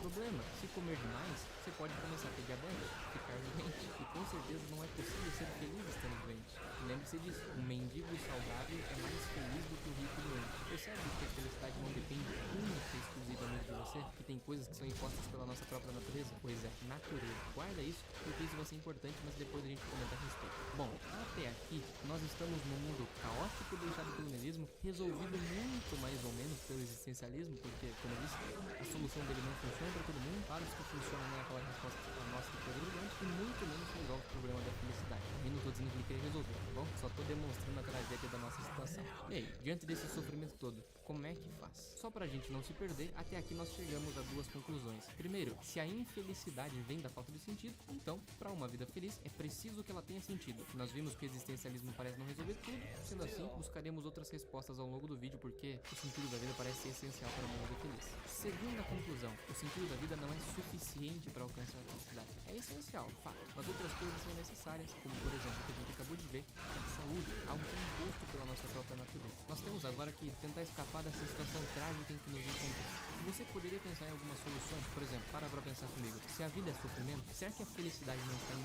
diminuir o sofrimento? Ou seja, na verdade não seria muito bem uma busca pela felicidade, mas sim uma busca para uma vida menos infeliz. Certo, talvez. É uma visão bem triste, mas se o mundo é esse caos, poderia ser. Ou poderíamos pensar de outro jeito ainda. É verdade que a vida tem seus sofrimentos e tal, mas também tem suas alegrias, elas não podem ser descartadas. Ouvir uma boa música, ter amigos, comer, dormir, tomar um bom banho, viajar e tantas outras coisas são coisas boas, são prazerosas. Será que a felicidade não estaria em experimentar o máximo dos prazeres da vida? Bem, essas duas ideias que eu apresentei para vocês têm nome: budismo e epicurismo. O budismo é quem vai tentar uma vida feliz diminuindo o sofrimento. Eles vão construir toda uma filosofia em cima disso, a qual eu não vou aprofundar, que seria o caminho óptimo, um caminho para diminuir o sofrimento. Vai ter um documento aí embaixo para quem quiser ler. Já adianto que a linguagem não é das mais fáceis. Mas tem uma coisa interessante que dá para trazer de lá para cá, que é o seguinte: para eles, o prazer é causa de sofrimento. Parece estranho, né? Prazer é causar sofrimento. Mas você vai entender, e é importante que entenda. Imagina só se eles estão certos. O prazer causa sofrimento e não felicidade.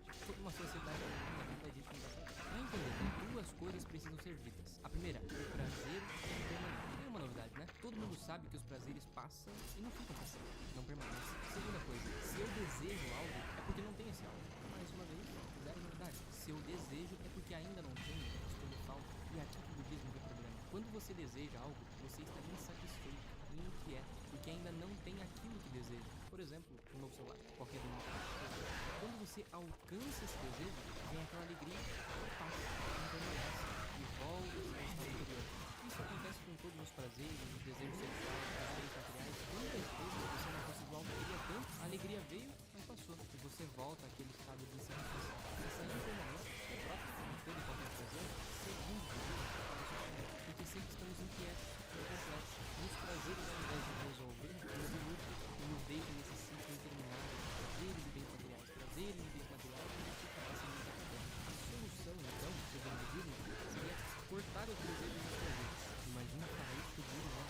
Que a partir de agora, ele deveria parar de desejar as coisas da terra. Isso porque, apesar de você não poder isso tudo, essa ideia de cancelar os prazeres e viver uma vida muito séria, vamos dar uma olhada no plano. Se a essência do homem é material, também necessariamente será material o seu homem. Tudo bem que, Morre, porra. Olha, nós estamos cada vez mais perto da resposta. Por isso que eu pensando no começo dessa discussão, ela é muito importante. Se a essência do homem é material, também necessariamente será material o seu bem específico. Isso quer dizer que, se o homem não passa de matéria, se o homem é somente corpo, então a felicidade está na matéria, nos prazeres. Agora, o contrário também pode ser verdade. Se a essência do homem é imaterial, também necessariamente será imaterial. Uma pergunta muito importante sobre a essência do homem. Não tem que perguntar qual a natureza do homem. Esta pergunta é a A essência do homem é material. Ele não acreditava em deuses ou no mundo metafísico e por isso, para ele, o nosso maior bem é o prazer. Mas a palavra prazer aqui não é no sentido em que nós estamos acostumados. Para Epicuro, prazer é a ausência de dor, a ausência de sofrimento. Então, uma vida muito estressante, com muitas perturbações, como por exemplo na política, se você quiser ser feliz, sai fora. Além de fugir das perturbações da vida, Epicuro dá um passo a passo para conseguir uma vida feliz. São 3 no total: prazeres naturais necessários, prazeres naturais não necessários e prazeres não naturais e não necessários. O primeiro, basicamente, é começo de forma das coisas pensando. O segundo seria comer alimentos refinados, bebidas refinadas, enfim, prazeres que são naturais, mas não são necessários. Você não vai morrer se fizer assim. Por último, viajar, ter honra, sucesso, poder, acumular riqueza, muitos bens materiais, ou seja, prazeres que não são necessários, mas não são necessários. Basicamente, a vida do meu prazer é um toque humano, só que com um detalhe a mais: a moderação. Então, Epicuro não está falando se jogue nos prazeres e está tudo certo, porque senão você vai ser difícil. Sendo assim, procure ter o máximo de prazer possível, mas com moderação, para que você possa aproveitar a vida. E se eu falar para vocês que isso ainda não é felicidade, Epicuro demonstrou muito bem o caminho para uma vida alegre, mas confundiu com felicidade. Enquanto a alegria não passa de um sentimento, a felicidade é a plenitude do homem. Ou seja, quando todas as suas qualidades humanas estiverem coordenadas, quando você tiver um sentido de vida, um propósito bem definido, um bom trabalho, boas amizades, uma boa vida física, uma vida virtuosa, aí em todos esses setores, porque felicidade é algo que você consegue na vida. E tá cheio de gente, infelizmente, achando que a felicidade está nos prazeres, nos bens materiais, como eu mostrei no começo do vídeo, quando na verdade não está. Ali você encontrará a alegria, mas não a paz. É claro que os prazeres, quando bem ordenados, quando moderados, ajudam uma vida feliz. Mas dizer que é só isso, é esquecer que você não é. Sério, véi? Mais do que nunca, é feita toda uma propaganda de consumo errado, uma propaganda que diz que você deve fazer o que você quer, porque você quis, etc. Esqueça, mas cedo ou mais tarde, se você trilhar esse caminho, você vai descobrir que essa coisa que eles chamam de verdade é no fundo o caminho errado. Meu Deus, cara. Cegamente nas suas vontades. Um dos seus maiores inimigos é você. Aqui nós já estamos no bom lugar. O nosso convite é decidido para a contemplação da verdade através de uma vida vivida nas virtudes. Você vai entender. O nosso bom grego mostra então como faz para ser feliz. O bem do homem só pode consistir na obra que lhe é peculiar, ou seja, aquela obra que ele e só ele sabe realizar. Assim como em geral, o bem de cada coisa consiste na obra que é peculiar a essa coisa. A obra do olho é ver, a obra do ouvido é ouvir, e assim por diante. E a obra do homem?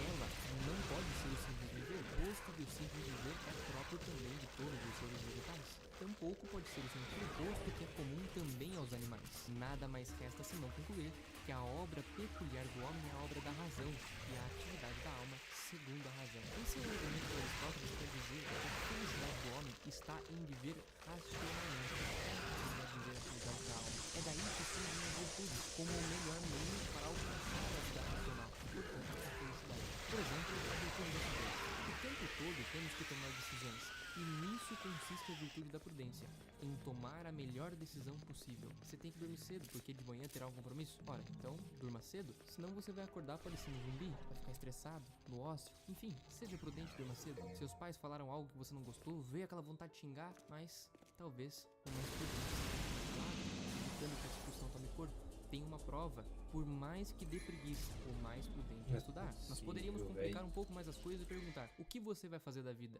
Faculdade? Empreender? Seguir um sonho? Você eu não sei, mas uma pessoa que possui a virtude da prudência vai tomar a melhor decisão. Percebe a importância de ser uma pessoa prudente? E assim por diante. Existem também outras virtudes e quanto mais virtuoso você se tornar, mais fácil será alcançar a felicidade. Aristóteles desenvolve melhor isso lá na Ética Nicômaco. Sugiro que busquem mais a respeito das virtudes e como conquistá-las. Até aqui, eu acho que essa é a melhor resposta, mas nós ainda temos alguns probleminhas. E quem vai expor isso é um filósofo brasileiro chamado Mário Ferreira dos Santos. Olha só, mas um ato de virtude não leva logo à felicidade, nem mesmo uma vida inteira reconhecer ele.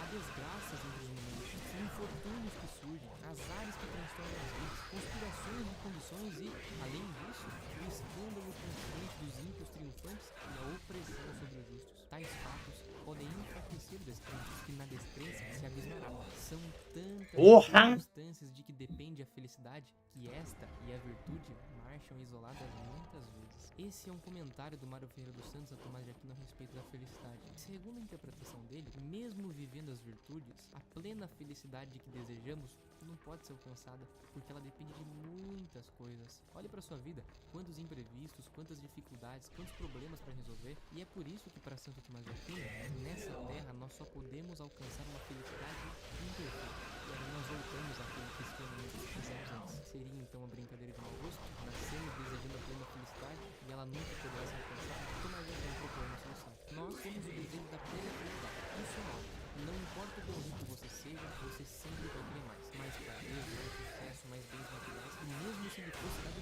tudo, ainda não seria suficiente para suprir seu desejo de ser plenamente feliz. Tomás, então, diz que se existe esse desejo, necessariamente deve haver obrigatoriedade. Alguns exemplos. Se você tem fome, porque existe alguma coisa que mata fome. Se você tem sede, deve haver em algum lugar do mundo água para matar essa sede. Se existe a visão que deseja enxergar, deve haver luz para que isso seja possível. Se existe a audição, deve haver o som. Enfim, a natureza é muito bem ordenada, cada coisa no seu lugar, cada coisa com uma finalidade objetiva. A segundo mesmo se o homem deseja a plena felicidade, deve haver alguma coisa que mata esse desejo. O problema é que nós olhamos para o mundo e nada parece preencher de forma satisfatória esse desejo dentro de nós. Tomás de Aquino conclui que esse algo só pode estar fora desse mundo, que para ele é Deus. Ou seja, a verdadeira felicidade estaria em Deus e seria verdadeiramente alcançada somente no céu.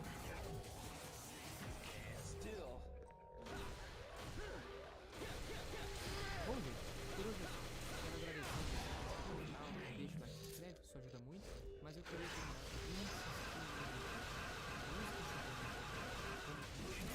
pelo menos ao meu ver, a felicidade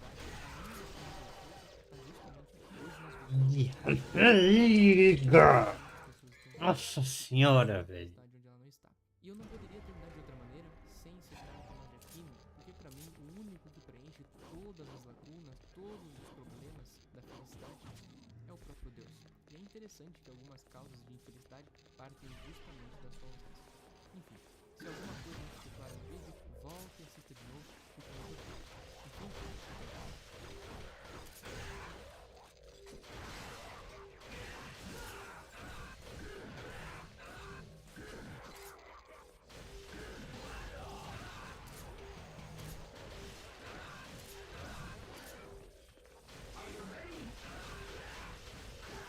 Conhece beisebol?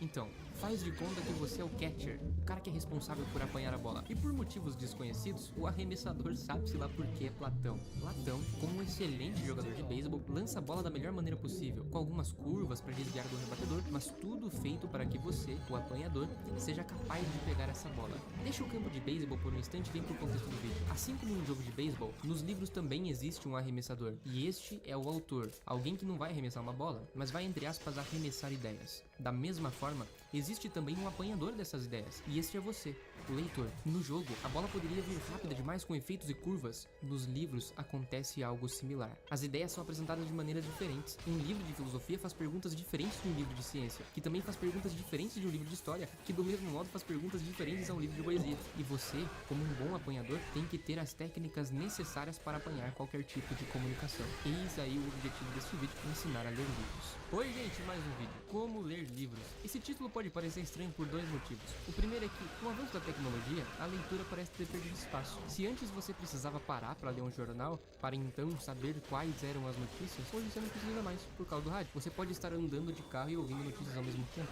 Isso é bom, agiliza muito. Se antes era preciso ler e pensar para formar uma opinião, hoje o que você mais tem é formador de opinião para tudo que é canto. Só que tem uma coisa, conforme a tecnologia aumenta, as pessoas demandam menos virtudes para sobreviver. Um exemplo muito simples seria o despertador. Hoje você não precisa necessariamente necessariamente dormir no horário certo para acordar cedo. Muito pelo contrário, você pode dormir tarde e graças ao despertador acordar cedo, vai acordar parecendo um zumbi, mas dá. Ou seja, nesse exemplo, é possível perceber que a virtude da prudência pode ser deixada mais de canto por causa do avanço da tecnologia. Com as nossas opiniões aconteceu a mesma coisa. Não é preciso mais pensar, refletir, meditar, estudar. Não, isso dá muito trabalho. Basta dar play no influencer ou jornal preferido e tá tudo certo. É claro que isso tem consequências, mas isso é história para outro vídeo. O segundo motivo pelo qual esse título pode parecer estranho é que você poderia dizer o seguinte: eu já sei ler. A verdade é que eu tenho preguiça de pegar um livro, mas eu já sei. E não, talvez você não saiba. Se eu desse um jornal na sua mão, você conseguiria ler muito tranquilamente. Os jornais, os meios de comunicação, os influenciadores farão o máximo possível para entregar o conteúdo mastigado para você. Por isso que ao ler ou ao ouvir uma notícia, é comum que você não sinta dificuldade para entender, porque não tem que buscar entender. Você e o autor da notícia estão no mesmo nível de linguagem. Então, acontece que você aumenta o seu estoque de informação, mas não de entendimento. Para que haja entendimento, é preciso que o autor esteja num nível superior a você em relação ao seu nível de entendimento. Aristóteles. A não ser que tenha um gênio me assistindo, provavelmente ele é superior a você. É claro que se você pegar a metafísica como primeiro livro, com esse seu nível de leitura, a única coisa que vai acontecer é que você vai se frustrar muito. Então, o vídeo é pra você que quer tentar entender sobre as coisas. Pra você ser capaz de pegar um livro que está muito acima de você e com algumas técnicas você será capaz de alcançar um nível de entendimento do autor a respeito de qualquer assunto. Deu pra perceber que nós estamos falando de uma leitura mais exigente, né? Esse tipo de leitura é chamado pelo Mortimer Adler, que é de quem eu estou tirando essas informações, também de leitura ativa. Olha só como ele diz: a leitura ativa é o processo por meio do qual a mente se eleva por conta própria, isto é, sem mais nada com Não é operar a não ser possível. os símbolos contidos no livro. A mente deixa de entender menos e passa a entender mais. As operações técnicas que tornam possível tal elevação são os diversos atos que compõem a arte de ler. Atos esses que nós veremos agora. O primeiro nível é a leitura elementar. É basicamente a alfabetização. Por isso, eu não vou ficar aqui falando pra vocês quais são os estágios da leitura elementar, porque eu acredito que você é capaz de ler qualquer coisa nesse sentido mais bruto da palavra ler, mas talvez você não consiga ler além do nível elementar. Vamos fazer um teste. Peguei um trechinho pequenininho de um poema chamado Mar Português. Ó mar salgado, quanto do teu sal são lágrimas de Portugal. Esse pequeno trecho do poema se refere às grandes navegações dos portugueses. Então, com essas informações, você consegue entender o que está querendo dizer aqui? Se sim, parabéns. Se não, se esforce até entender. E se depois de ter se esforçado muito ainda não conseguir entender, aí então você busca alguma ajuda. Essa é a diferença entre aqueles que estão presos no nível elementar e aqueles que conseguem ler além desse primeiro nível. Alguns conseguem interpretar sem o auxílio do professor e outros somente com o auxílio do professor. O segundo nível é a leitura inspecional. Suponha então que você está numa biblioteca, puxa um livro e não sabe se quer ler o livro, não sabe do que se trata, então você primeiro vai fazer uma sondagem nesse livro. Para ser mais prático, são 6 passos, e isso você vai fazer sempre que pegar um livro. Primeiro então, examine a folha de rosto e o prefácio, examine o sumário, consulte o índice remissivo, leia a capa e contracapa, examine os capítulos que lhe pareçam centrais ao argumento do autor e, por último, folheie o livro. Basicamente, no final dessa pré-leitura, você deve ser capaz de responder essa pergunta: o livro é sobre o quê? Você pode fazer isso em 15 ou 20 minutos, 1 hora no máximo. O objetivo da leitura inspecional, além de responder aquela pergunta, é conseguir o máximo de informações a respeito do livro num tempo limitado. Guarda essa definição porque ela vai ser importante para depois. Ainda na leitura inspecional, existe uma segunda etapa, que é a leitura superficial. E aqui eu quero abrir um parênteses. Não é todo mundo que faz essa segunda etapa porque demora. Eu faço porque eu vejo vantagem no que diz respeito ao entendimento, mas com certeza exige um esforço muito maior. O negócio é, saiba que tem pessoas que preferem não fazer. E se você não quiser, tá tudo bem, eu faço porque percebo que me ajuda. Essa segunda parte da leitura inspecional é utilizada quando você se depara com um livro muito difícil. A recomendação é a seguinte: ao encarar um livro pela primeira vez, leia-o sem parar. Isto é, sem se deter nos trechos mais espinhosos e sem refletir nos pontos que ainda permanecem incompreensíveis para você. Então, se você for fazer essa leitura, não precisa ficar quebrando a cabeça nos trechos que você não entende. Preste atenção naquilo que você entende. É melhor que você leia o livro inteiro superficialmente, um pouco mais rápido, para depois, numa segunda leitura, você se esforçar para entender o que não havia entendido antes. É uma espécie de aquecimento para o próximo nível. Eu vejo isso como positivo porque já teve vezes de eu chegar no meio do livro e ficar completamente perdido. Foquei tanto em interpretar uma página, às vezes não tinha sucesso e ainda esquecia do livro como um todo. Ou como o Adler fala, né? Você se apegará às árvores sem se ater à floresta. O ponto negativo é que demora, né? Demora muito mais, na verdade. Mas aí fica a seu critério se você quer fazer ou não. Agora, chegamos no ponto central do vídeo, e aqui eu vou me delongar um pouco mais. O terceiro nível é a leitura analítica. Se você já achou trabalhoso até aqui, agora você vai ver o que é trabalho de verdade. Lembra da definição de leitura inspecional? A leitura inspecional é a melhor leitura possível em um tempo limitado? Bom, a leitura analítica é o seguinte: a melhor leitura possível em um tempo ilimitado. Então é claro que se você pegou um livro simplesmente para se divertir ou se informar, você não precisa de nenhuma dessas dicas. Às vezes a gente pega um livro ou outro só para consultar, mas se você quiser entender o livro, então sei lá, você quer estudar filosofia política, não sabe se é liberal, se é libertário, então aqui e para tantos outros assuntos é que você vai precisar de uma leitura mais exigente. Chique. A partir de agora então, nós vamos começar a elencar algumas regras. Então faz de conta que você comprou um livro e deseja entendê-lo por inteiro. Sei lá, Fim de Ética de Aristóteles, A República de Platão, Democracia, O Deus que Falhou, enfim, tanto faz. A primeira regra é: você tem de saber qual tipo de livro está lendo e deve saber o mais cedo possível, antes de começar a lê-lo, de preferência. Ou seja, a primeira coisa que você deve fazer é classificar o livro. Daqui a pouco você vai entender a importância disso. Olha só esse esqueminha. Alguns livros são imaginativos, de ficção. Outros livros são livros expositivos, que transmitem conhecimento. Nos livros expositivos, nós temos duas divisões: os livros práticos e os livros teóricos. Nos livros teóricos, temos três tipos: história, ciência e filosofia. É importante saber que tipo de livro está lendo para saber como estudá-lo. No começo do vídeo eu falei para vocês, um livro de filosofia faz perguntas diferentes de um livro de ciência, que também faz perguntas diferentes de um livro de história, etc. E o modo de analisar um livro de história é muito diferente de filosofia. As perguntas são outras, as preocupações são outras. Por isso, quanto mais rápido você saber que tipo de livro está lendo, melhor. Como fazer isso? Algumas perguntas básicas vão ajudar. É um livro de imaginação ou é um livro que transmite conhecimento? Se transmite conhecimento, é de ciência, história ou filosofia? Talvez só de olhar o título você consiga classificar de maneira geral, mas classificar aqui é ser um pouco mais preciso, e aí só olhar o título não basta. Um livro além de expositivo, ele pode ser prático ou teórico. Um livro prático sempre vai te dizer o que deveria fazer ou como fazer. Como ler livros? É um livro prático, que vai mostrar pra você como você deve ler livros. Tudo que envolva bom e mal, os fins e os meios, como na economia, são livros de natureza prática. Perceba uma coisa: esse tipo de livro sempre vai tentar te convencer, porque ele não quer apenas te dar um conselho, mas ele quer que você siga esse conselho. Assim, percebeu isso, essas características no livro, provavelmente ele é prático. Do outro lado, nós temos os teóricos, que são os de história, ciências e filosofia. Mais uma vez, talvez só de olhar o título ou a capa você consiga classificar. Caso contrário, se atente a essas coisas. Um livro de história sempre estará narrando um fato, e ele sempre se preocupa com duas coisas: com o lugar e o tempo. Um livro de ciência pode vir com outras aparências, pode vir como de psicologia, geologia, física. Olha só, por exemplo, a Física de Aristóteles. Esse é um livro de ciência, certo? Não. A merda Parece dessas mais ou menos. ordens. Apesar de ter física no título, o livro é de filosofia. Então, nesses casos, como classificar ciência e filosofia? Tem uma dica legal: sempre que um livro teórico enfatizar aspectos que estão longe da sua experiência cotidiana, é ciência. Caso contrário, filosofia. Isso acontece porque ciência se faz em pesquisas de campos, laboratórios e outras coisas que não estão no nosso dia a dia. Então, é uma dica que pode te ajudar a diferenciar. Ah, mas por que você está insistindo tanto nessa de classificar livros? Nem é tão importante assim? Bom, o Adler responde: só conseguiremos responder a essa indagação da maneira satisfatória chamando sua atenção para um fato óbvio. Se você entrasse em uma sala durante a aula, provavelmente conseguiria dizer em pouco tempo se aquela aula era de história, ciências ou filosofia. Você conseguiria colher indícios suficientes com base nos tipos de palavras usadas, no tipo de argumentação, nos problemas propostos e nos tipos de respostas esperados dos alunos. Isso seria o bastante para que você identificasse a qual departamento aquele professor pertence. Ademais, descobrir essa informação lhe seria muito útil caso você se dedicasse a escutá-lo de maneira inteligente e atenta, beleza? Então, é muito importante sim classificar um livro. Então, agora vamos para a próxima regra. Regra número 2. Expresse a unidade do livro em uma única frase ou no máximo em um parágrafo curto. Regra número 3. Exponha as partes principais do livro e mostre como elas estão ordenadas em relação ao todo, ordenando-as umas às outras e a unidade do todo. Relaxa que você vai entender. Você sabe a diferença entre simples e complexo? Simples é algo que não possui partes, tipo Deus.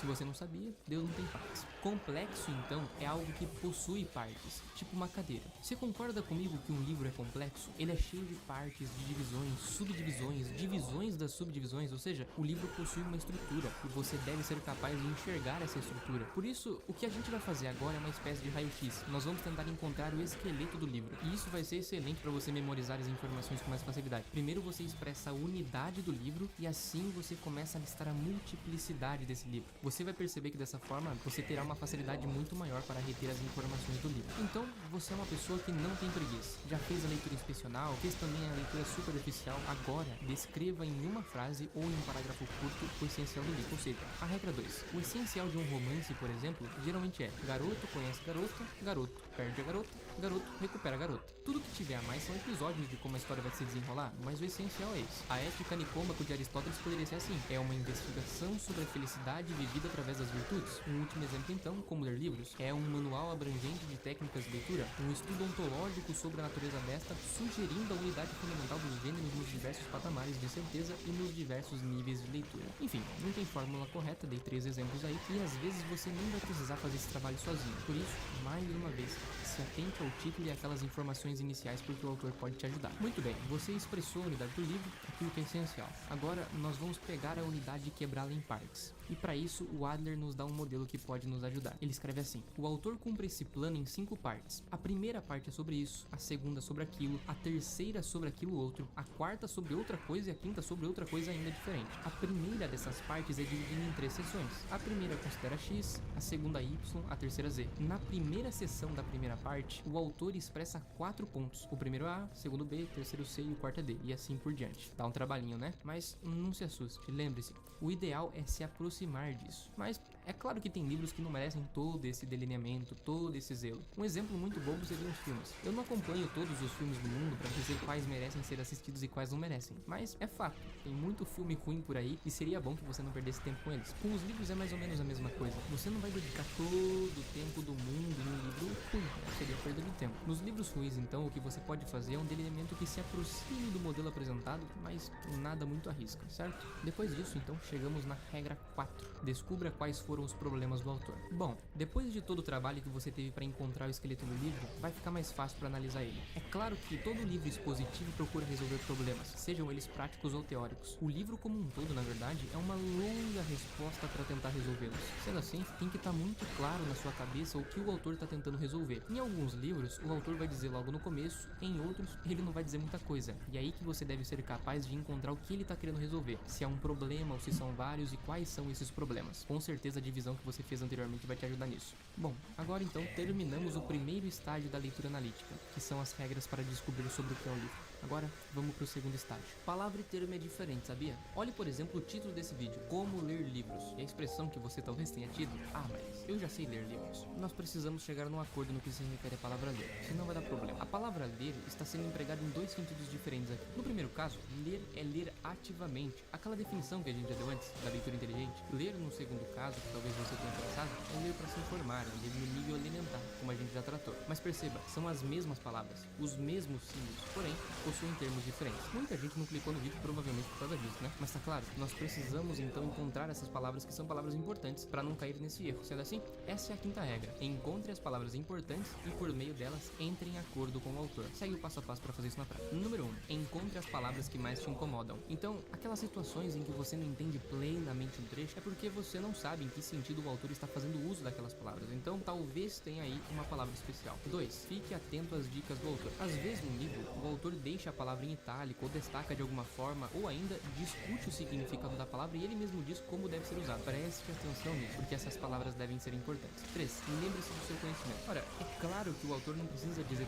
tudo para você. Talvez você já tenha algum conhecimento em economia e sabe que terá de prestar atenção à palavra riqueza, capital, lucro, preço, etc. Então, sempre utilize do seu conhecimento prévio a respeito do assunto para encontrar palavras-chave. 4. Atente-se às opiniões do autor. Em algum momento, ele pode discordar de como uma palavra foi utilizada em outro livro. Sendo assim, ele deve ter muito zelo com essa palavra, então ela deve ser muito importante. Essas são as dicas, e vamos supor que você conseguiu localizar todas as palavras importantes. Bom, resta agora encontrar o sentido dessas palavras. Conhece o quebra-cabeça? Não é verdade que quanto mais peças encaixadas, mais fácil fica para identificar as demais? Também não é verdade que às vezes nós achamos ter colocado a peça correta e depois descobrimos que na verdade a correta era outra? Isso porque, enquanto as peças não estiverem nos seus lugares, a imagem não se forma. Pois é, aplica isso nos livros. Quanto mais palavras você conhecer, mais fácil ficará para identificar o sentido daquela palavra-chave, através do contexto. Às vezes, você vai achar ter entendido, quando na verdade não entendeu nada, mas vai perceber, porque, como já foi dito, enquanto a peça não estiver no lugar certo, a imagem não se forma. E aqui só um comentário muito rápido, que genialidade o Adler tinha para explicar as coisas, né? A facilidade para traçar analogia, acho isso muito bonito. Mas enfim, nós localizamos as palavras importantes, que é a regra 5, e vamos agora para 6. Marque as frases mais importantes do livro e descubra as proposições. proposições. Rapidamente falando, frases podem trazer perguntas, intenções, desejos, mas nada disso é uma proposição. Uma proposição, como eu já disse algumas vezes aqui no canal, é a declaração de uma ideia, é uma resposta, uma opinião, etc. Dito isso, para encontrar essas frases importantes, faz o seguinte: primeiro, preste atenção em frases difíceis de interpretar. Talvez não seja importante para o autor, mas se você não entende, é certo que ela é importante para você. 2. O autor pode ajudar. Ele pode grifar, ele pode destacar a frase de um outro jeito, ou ainda fazer como o Tomás de Aquino fazia lá na Suma Teológica. Sempre que ele vai responder, ele diz: responda o quê? Bom, tu sabe que o que vem depois daí é uma frase importante. 3. Lembra das palavras importantes que você encontrou antes? Pois é, elas podem estar no meio de frases importantes, então você pode usar elas de referência. O próximo passo da regra 6 é encontrar as proposições. Então esse é o segundo passo da regra 6. E você faz isso da seguinte maneira: olhe para as frases importantes que você encontrou e interprete todas as palavras da frase. E aí, para ver se você entendeu mesmo, tenta dizer com as suas próprias palavras o que interpretou. Esse é um teste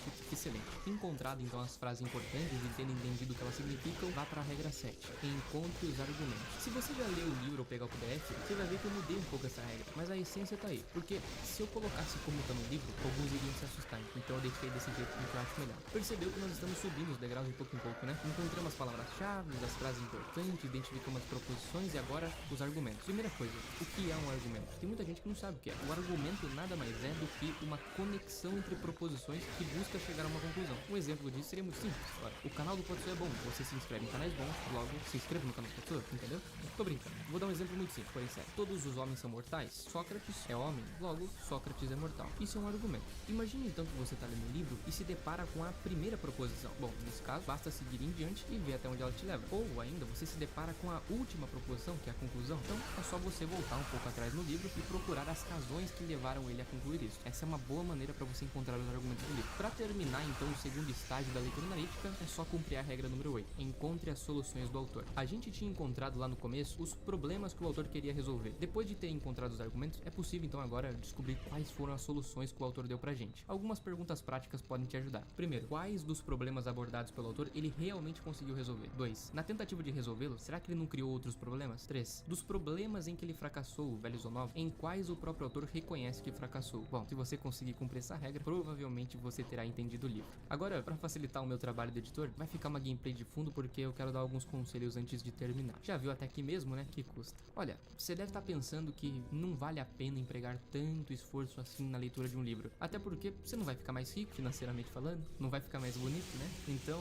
pra que todo esse esforço? E eu vou ser sincero com você, eu não sou capaz de motivá-los a fazer esse tipo de leitura. Eu não tenho poesia o suficiente pra tocar o seu coração e empurrar você pros livros. Embora eu reconheça os frutos de tudo isso. Mas talvez o Sertilandes, que foi quem despertou o desejo em mim, seja capaz de fazer isso. Então, eu recomendo muito que antes de você se debruçar em livros difíceis e acabar se frustrando, ou até mesmo comprar o livro Como Ler Livros do Martin Moradler, leia A Vida Intelectual, porque é trabalhoso pra caramba. Ler nesse sentido é realmente difícil. Só que quando você começa a ter contato com coisas boas, com bons livros, com coisas edificantes, sabe? Você não quer mais saber de passar horas em rede social. Simplesmente não quer mais. Você começa a separar o joio do trigo. Então, eu não sou capaz de motivá-lo, mas eu acredito que o Sertilandes seja. Então, dá uma olhada no PDF, separa um tempo e só experimenta. Depois desse livro, se ainda quiser continuar, eu recomendo então que você compre o que a gente usou aqui, o Como Ler Livros, porque é sempre bom ter ele do lado pra consultar, beleza? Enfim, espero que tenham gostado do vídeo e... Dá um... De vez em quando dá essa merda de choque.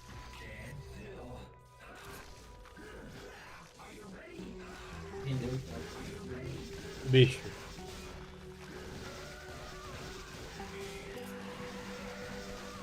Fazendo o quê? Eu quero pegar o SS. SS é pra pegar net no livro.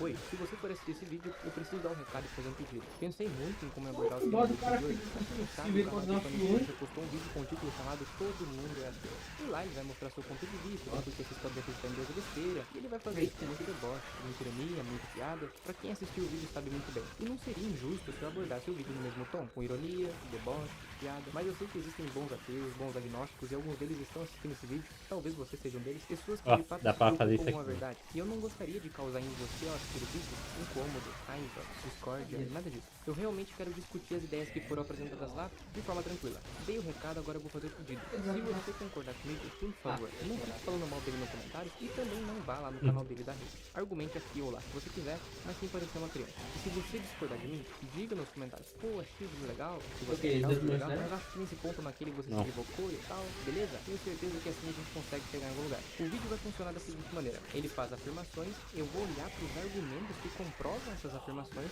e propor um contra-argumento. Mas vai acontecer às vezes dele afirmar alguma coisa e não argumentar. Pela lógica das coisas, se não tem argumento do outro lado, então não tem por que eu propor um contra-argumento, certo? Isso seria ok e facilitaria muito meu serviço. Mas mesmo assim, eu vou dar uma resposta e livros para quem quiser se aprofundar, beleza? Então vamos para a primeira afirmação. Uma das maiores conquistas do cristianismo foi essa: fazer as pessoas acreditarem que qualquer discussão sobre Deus gira em torno da Bíblia. Primeira afirmação: a maior conquista dos cristãos é dizer que o debate a respeito de Deus gira em torno da Bíblia. Essa é uma afirmação que ele faz, mas ele não te dá argumentos. Presta atenção. A afirmação dele é: a maior conquista dos cristãos é dizer que o debate a respeito de Deus gira em torno da Bíblia. Para comprovar isso aqui, ele precisaria mostrar que os religiosos nunca se deram o trabalho de falar a respeito de Deus de forma filosófica, racional e tal. Mas ele não faz isso. Povo escolhido, povo Porque é escolhido. mentira. Só isso bastaria para Volta mim para a próxima afirmação. Isso facilitaria muito meu serviço. Mas, para dar alguns exemplos, Agostinho, desde o século 3, 4 já refutava racionalmente o paradoxo de Epicuro. E isso com o Google você consegue descobrir. Mas a gente vai ver ao longo do vídeo também. Tomás de Aquino também é conhecido pelas 5 vias que comprovam a existência de Deus. E com o Google também você consegue descobrir isso. Do lado protestante, você vai ter C.S. Lewis com seu trilema. Você vai ter o William Lane Craig que tá cheio de debate dele no YouTube. Inclusive, se você quiser ver argumentos racionais a respeito de Deus, vou deixar esse livro na descrição. Então, não, é mentira. Desde os primeiros séculos, a intelectualidade sempre esteve presente no cristianismo, mais no lado católico, mas sempre esteve presente. Agora, cai aqui entre nós. É no mínimo curioso um professor de filosofia não sabe disso. Dizer que a Bíblia é a única fonte de conhecimento sobre a existência de Deus só porque ela fala extensivamente sobre um Deus, quando se sabe que outros milhares de livros falam extensivamente sobre outros deuses, é o que a gente chama de falácia de apelo à autoridade, que é quando alguém tenta validar um argumento baseado na suposta credibilidade da fonte. Segunda afirmação, abro aspas, dizer que a Bíblia é a única fonte de conhecimento de Deus, só porque ela fala extensivamente sobre um Deus, quando se sabe que outros milhares de livros falam extensivamente sobre outros deuses, é o que se chama de falácia da autoridade. E como ele muito bem explica, falácia da autoridade é quando alguém tenta validar um argumento baseado na suposta credibilidade da fonte. Repito, suposta credibilidade da fonte. Muito bem, então ele precisa agora mostrar que a Bíblia não tem credibilidade naquilo que diz respeito à fé, mas, mais uma vez, ele afirma e não argumenta. Mas pelo menos ele vai voltar na Bíblia lá na 15ª afirmação, e quando chegar lá a gente discute. Quer provar que Deus não existe sem conhecer nada da Sagrada Escritura. A própria Bíblia diz que é a única verdade e a palavra é eterna. Esse é o ponto. Não importa o que a Bíblia diz. Essa é a falácia da petição de princípio, ou raciocínio circular. A Bíblia é verdade porque diz na Bíblia que a Bíblia é verdade. A conclusão já está inclusa na premissa. Você dá uma volta e chega numa coisa que você já tinha concluído sem base nenhuma no começo. Então, o argumento é inútil. Isso é tão absurdo quanto dizer que o super-homem existe porque diz nos quadrinhos do super-homem que o super-homem existe. Terceira afirmação, você não precisa ler a Bíblia para negar a existência de um Deus cristão. Verdade, aqui ele tá certo. Mas aproveitando o espaço, deixa eu lembrar uma outra coisa. Existe uma falácia chamada falácia do espantalho. Basicamente, você cria uma caricatura que fica fácil de bater e bate. Tô lembrando disso porque só cristão ignorante diz: ah, você precisa ler a Bíblia para negar a existência de Deus cristão. Você não vai ver nenhum intelectual sério argumentando assim. Tanto que ele precisou criar um personagem para fazer esse tipo de comentário. É muito desrespeito comparar o nosso Deus com um quadrinho. Os cristãos, como sempre, são perseguidos e alvos da intolerância religiosa. Não. Os cristãos foram perseguidos bem no comecinho do cristianismo. Isso é verdade. Mas logo eles viraram os perseguidores e passaram séculos, toda a Idade Média, com o poder nas mãos e perseguindo todo mundo que discordasse deles. A tolerância religiosa surgiu principalmente para proteger as pessoas do cristianismo, não o cristianismo dessas pessoas.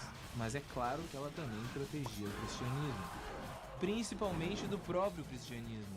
Várias guerras religiosas foram entre protestantes e católicos.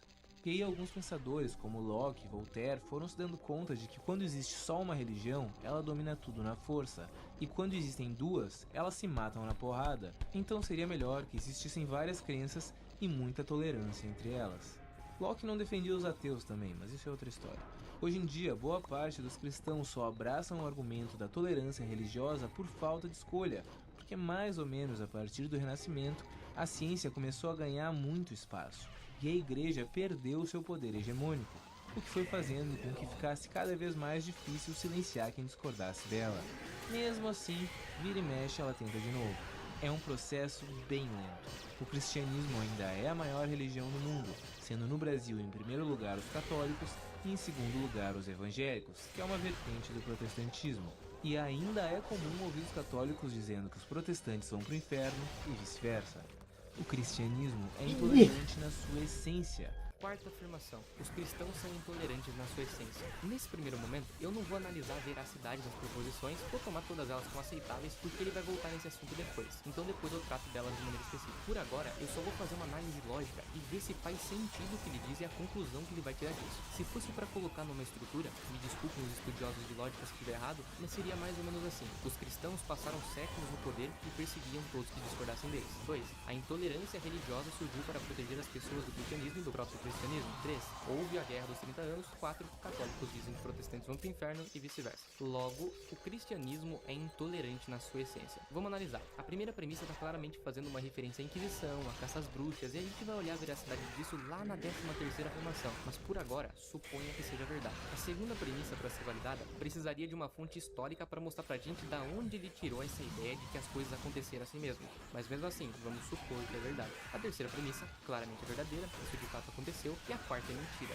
Na verdade, a gente só discorda. Eu acho que pode ter imagens, eles não. Eu acho que Maria é virgem, eles não. Eu acredito no purgatório, eles não, e vida que segue. Mas se quiser supor que seja verdade, pode supor. Sabe por quê? Porque isso não tem nada a ver com a conclusão que ele vai tirar. O cristianismo só seria intolerante na sua essência se o próprio Cristo divulgasse essas ideias, porque o Cristo é a essência do cristianismo. Então, nas premissas, tinha que ter algum dado histórico do próprio Jesus dizendo: sou a favor de que as bruxas sejam queimadas. E, no entanto, não temos nenhum relato desse. Imagina que eu te mando essa estrutura: Sócrates é homem. Verdade. Todo homem é mortal. Verdade. Logo, Sócrates era intolerante. Percebe? Por mais que as duas premissas sejam verdadeiras nesse caso, isso não mostra pra gente que Sócrates era intolerante. Precisava ter alguma coisa ali que nos mostrasse isso. O máximo que a gente conseguiria concluir é que os cristãos daquela época eram intolerantes. E talvez nem isso, como a gente vai ver lá na 13ª afirmação. E aqui fica um desafio. Fala pra você mesmo: hoje eu vou quebrar esse preconceito que eu tenho, eu vou deixar a preguiça de lado e eu vou ler a bibliografia de algum santo. E eu duvido que você chegue à conclusão de que o mundo seria pior se eles fossem a maioria, porque ali sim se encontra a essência do cristianismo. Com todo respeito, é claro, aos irmãos protestantes. Ou qual é a diferença entre alguém que diz que ser gay é imoral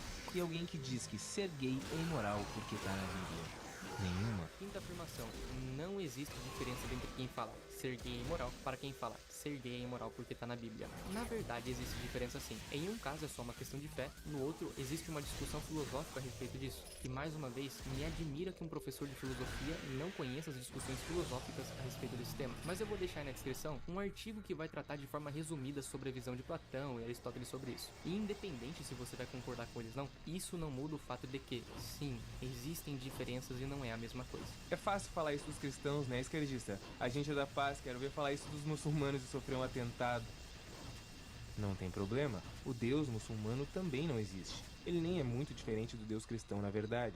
Os deuses hindus não existem, não literalmente. O Deus espírita, por favor. E se a sua religião não foi retratada, perdão, o Deus da sua religião também não existe. O grande problema não é que isso irrite profundamente os religiosos, mas que isso incomoda até mesmo os ateus. Sexta afirmação: os deuses não existem. Imagina que eu falo pra você assim: os deuses hindus existem, o Deus espírita existe, o Deus cristão existe. Você vai acreditar em mim? Não, porque eu não te dei nenhum argumento. Aí não tem como mesmo. E ele vai fazer a mesma coisa. Ele afirma que deuses não existem, mas não argumenta pra dizer que tais deuses não existem. Pelo menos não ainda. Lá na 11ª afirmação ele argumenta só contra o Deus cristão, e quando chegar lá a gente responde. Outra grande conquista do cristianismo foi fazer os ateus acharem que é ridículo ser ateu.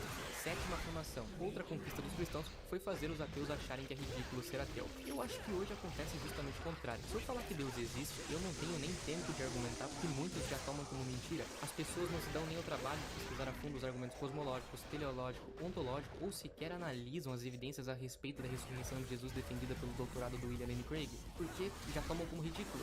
No entanto, os que de fato se preocupam com a verdade ouvem os dois lados, tanto os religiosos como os ateus. Por exemplo, do lado ateu tem pelo menos Rapariga! sempre tratou com respeito, me parece, que ouve os argumentos. A assim como qualquer bom religioso podem procurar a verdade. Existem argumentos racionais dos dois lados. E mais uma vez ele vai pegar uns exemplos de religiosos que defendem coisas absurdas, mas não um religioso no nível de Agostinho. Exato, eu concordo com tudo isso. E olha que eu acredito em Deus, hein? A ciência e a religião andam lado a lado. Não, cara. A imensa maioria das religiões corre na direção contrária à ciência. Praticamente nenhum cientista fala que ciência e religião andam lado a lado. Quem fala isso são os religiosos, e eles só falam isso por falta de escolha. Ciência e religião não andam lado a lado. Os cientistas não dizem isso. Essa é a oitava afirmação. Como quem diz, a ciência leva ao ateísmo. Não. Descartes, Francis Bacon, Lavoisier, Boyle, Einstein, Newton, Galileu, Lemaitre, todos eles eram cientistas e religiosos. Isso porque falar que religião e ciência são coisas diferentes não quer dizer que elas são contraditórias. Olhe, por exemplo, o argumento cosmológico, que vai Ora, o porra. atributo do deus de teísmo clássico a partir da ciência da cosmologia. Isso vai combinar com a 18ª afirmação, então depois a gente vê se isso que eu tô falando é verdade. Enquanto a religião era soberana, a ciência era silenciada e condenada ao máximo possível. Nona afirmação. A ciência era silenciada pela religião. Ok, temos uma coisa que é pra agora. Imagina que eu digo, a ciência não era silenciada pela religião. Eu tenho que te dar argumentos, certo? Pra você acreditar, fontes, enfim. E ele, mais uma vez, afirma uma coisa e não argumenta. Mas enfim, já que ele não argumentou, deixa eu. A PhD em História de Anne Moxart vai trazer algumas informações pra gente de como funcionavam as universidades e as ciências naquela época. Lá na página 45 ela vai dizer mais ou menos assim: os primeiros passos em direção ao sistema de universidade tal qual temos hoje foram dados no começo da Baixa Idade Média, séculos 11 a 15, quando os bispos começaram a criar escolas das catedrais. Ou seja, se hoje nós temos Oxford, Cambridge, na verdade não nós, né? Mas se hoje nós conhecemos esses modelos de universidade, é porque tudo isso antes foi promovido pela Igreja Católica. Vira a página, ela vai dizer o seguinte: conforme a popularidade das escolas catedráticas crescia e a demanda por educação começava a exceder sua capacidade, uma nova instituição surgiu nas cidades do Ocidente, a universidade. Por vezes, lê-se, em livros de autores que deveriam estudar mais, que as universidades medievais só ensinavam teologia e, portanto, não tem muito valor na perspectiva vai moderna. morrer. Na verdade, apenas uma das universidades originais foi especificamente devotada à teologia, em Paris. Outras eram especializadas em direito, na Bolonha, e medicina, em Nápoles. O currículo em todas as escolas incluía gramática, lógica, retórica, matemática, música e astronomia. Vai para a página 48 e lá no finalzinho ela diz: os estudiosos medievais produziram obras magníficas sobre teologia, ciência política, direito, pedagogia, entre outras.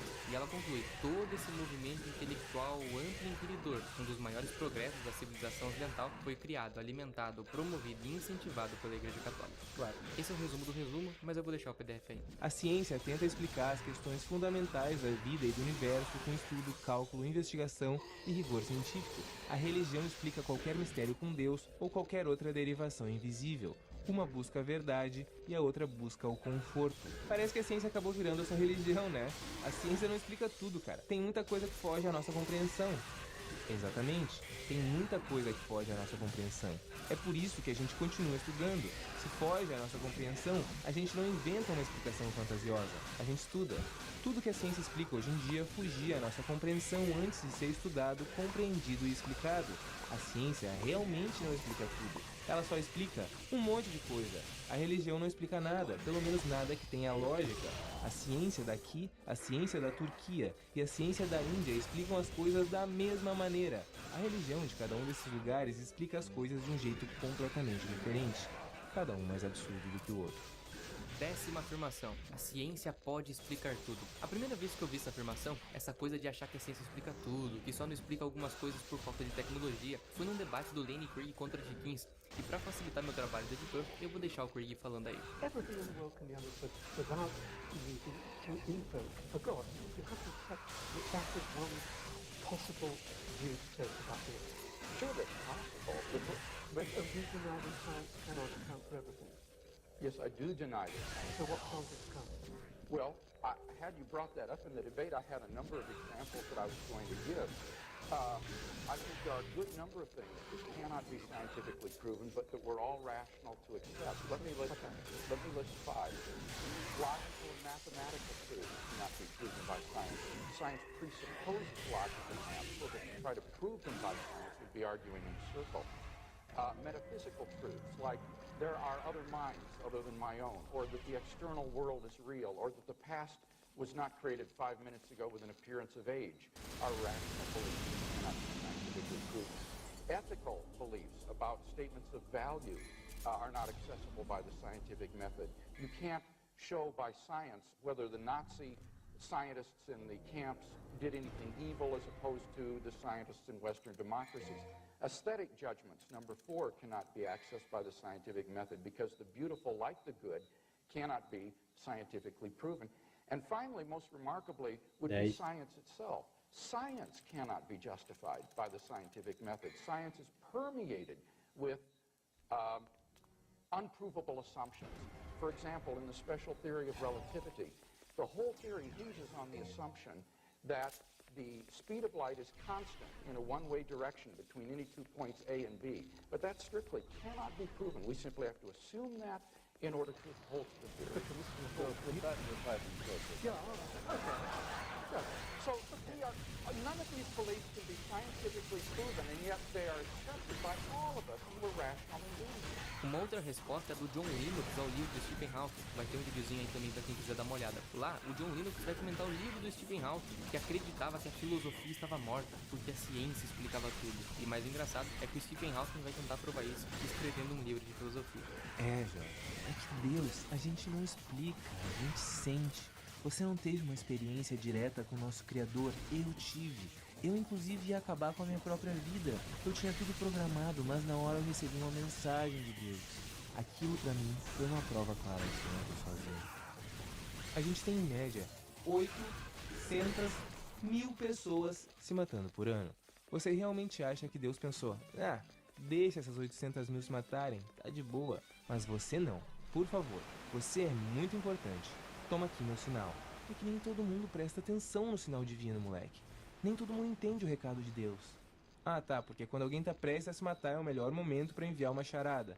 É difícil escolher o que é mais absurdo. Acreditar que um ser onisciente, onipresente, onipotente e onibenevolente erra 800 mil vezes por ano, ou acreditar que um ser onisciente, onipresente, onipotente e onibenevolente escolhe deixar 800 mil pessoas se matarem por ano. 11ª afirmação. O Deus cristão ou erra 800 mil vezes no ano, ou ele escolhe deixar você morrer. Enfim, chegamos ao primeiro argumento que faz jus ao título. Antes, ele fazia algumas críticas à religião, mostrava alguns erros da igreja do passado, e mesmo se estiver certo em todas as outras afirmações, o que eu discordo, nada disso implica em dizer Deus não existe. Dizer que uma religião é ruim, ou dizer que seus membros foram pecadores, ou mostrar como uma religião surgiu, nada disso é suficiente para dizer que Deus não existe. Mas agora chegamos num possível argumento, então vamos dar uma olhada nesse dilema que ele montou. Ele faz isso para tentar mostrar uma contradição. Se você acha que a primeira tá errada, sobra a segunda. Se você acha que a segunda tá errada, você tem que escolher a primeira. Só que tem um errinho aqui. A primeira parte diz que esse Deus erra 800 mil vezes no ano. Discordo, já que ele é onisciente, onipresente, onipotente, onibenevolente, então ele não pode errar.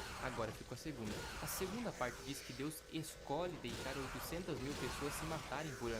E aqui tem um erro, porque a única escolha que Deus faz é te deixar escolher. Então, a responsabilidade pelos seus atos é sua e não de Deus. Qual é o seu problema, hein, cara? Por que você não deixa as pessoas em paz? Cada um acredita no que quiser. Se Deus não existe, que nem você diz, por que você se preocupa tanto em provar que ele não existe? Se alguém te dissesse que acredita em lobisomem, você riria, porque é uma crença absurda. E é engraçado ver alguém que acredita numa crença absurda. Mas tudo bem, deixa ele. Agora, se ele continuasse dizendo que anda com um revólver cheio de balas de prata para se proteger dos lobisomens e que tem que fazer o maior número de pessoas comprarem balas de prata e que a gente tem que começar uma guerra contra os lobisomens e que o mundo vai se dividir entre os lobisomistas e os anti-lobisomens, ficaria um pouco mais complicado de achar graça, porque a loucura já estaria em um nível perigoso. E ninguém quer um louco carregando um revólver cheio de bala de prata por perto. 12ª afirmação. Devemos questionar as religiões. Essa aqui eu concordo. Aproveita para dar like. Tem uma grande diferença entre respeitar uma crença absurda e deixar que essas crenças absurdas interfiram no nosso mundo. O cristianismo é um dos maiores problemas do Ocidente. Começando pelo fato de que até hoje é impossível eleger um presidente que não acredite em Deus, ou pelo menos finja que acredita em Deus. Mas também dá para citar alguns motivos mais tangíveis, tipo a Inquisição, a Guerra dos 30 Anos, as Cruzadas... Não, pera aí, as Cruzadas foram só uma resposta ao islamismo. Ok, beleza, então conta como 2 motivos. As guerras religiosas francesas, a caça às bruxas... chega! Não, pera aí, eu não acabei. A rebelião Taiping, todas as pessoas que não buscam tratamentos médicos, o dízimo e o pior de todos, tirar o Rodolfo dos Raimundos. 13ª afirmação. O cristianismo fez mal para o Ocidente.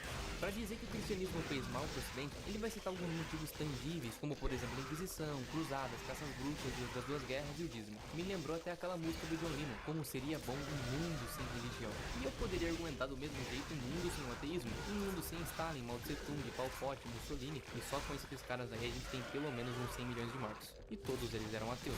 Ah, mas eles não fizeram isso em nome do ateísmo? Bom, só diz isso quem não conhece a essência do marxismo. Só isso bastaria. Mas como eu tinha deixado para responder aquela objeção da 4ª afirmação para agora, que os cristãos perseguiram todos que discordassem deles em todos os séculos que passaram pelo poder, dá pra gente fazer um comentário aqui, já que ele citou a Inquisição e a caça às bruxas. Vocês conhecem o judaísmo, né? O judaísmo tá ali no mundo faz uns 6.000 anos. E o cristianismo faz 2.000, então eles estão aí há mais tempinho. E nós temos discordâncias com os judeus, como por exemplo a divindade de Jesus.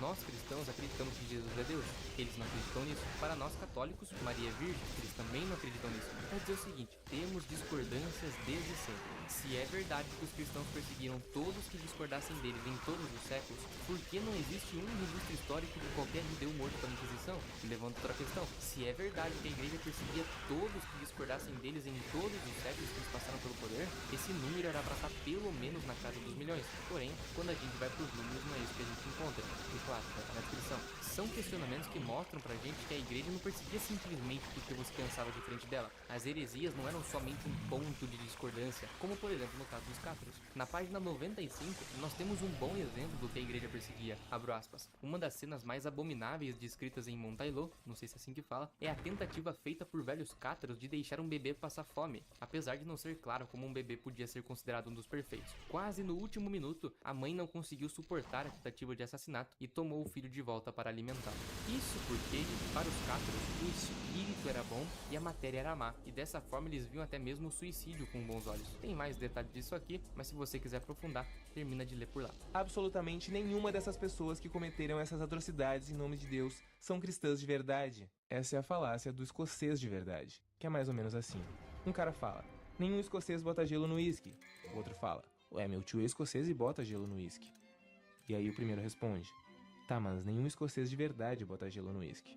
Agora troca escocês por cristão, gelo por cientista e uísque por fogueira. 14ª afirmação, falácia do escocês. A 14ª afirmação não precisaria nem responder porque eu não cometi a tal chamada falácia do escocês, mas eu queria identificar um erro que ele comete aqui. O exemplo dele funciona pro escocês porque não existe um conceito certo do que seria um bom escocês. No entanto, esse tipo de coisa não funciona pro cristão. Nós temos bons padrões para entender quem é um bom cristão e quem não é, como por exemplo seguir os 10 mandamentos. Suponhamos que Jesus realmente tenha sido a encarnação de Deus e o Filho de Deus e Espírito Santo, que aliás já começou meio complicado, e suponhamos que ele realmente tenha vindo para resolver as coisas.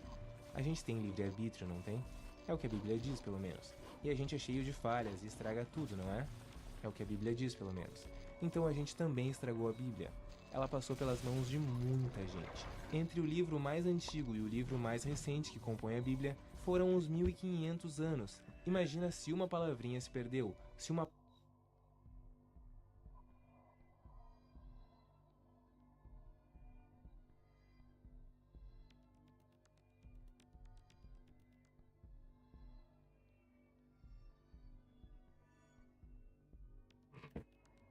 página se perdeu, se um capítulo se perdeu. Imagina se um copista errou na hora de passar limpo.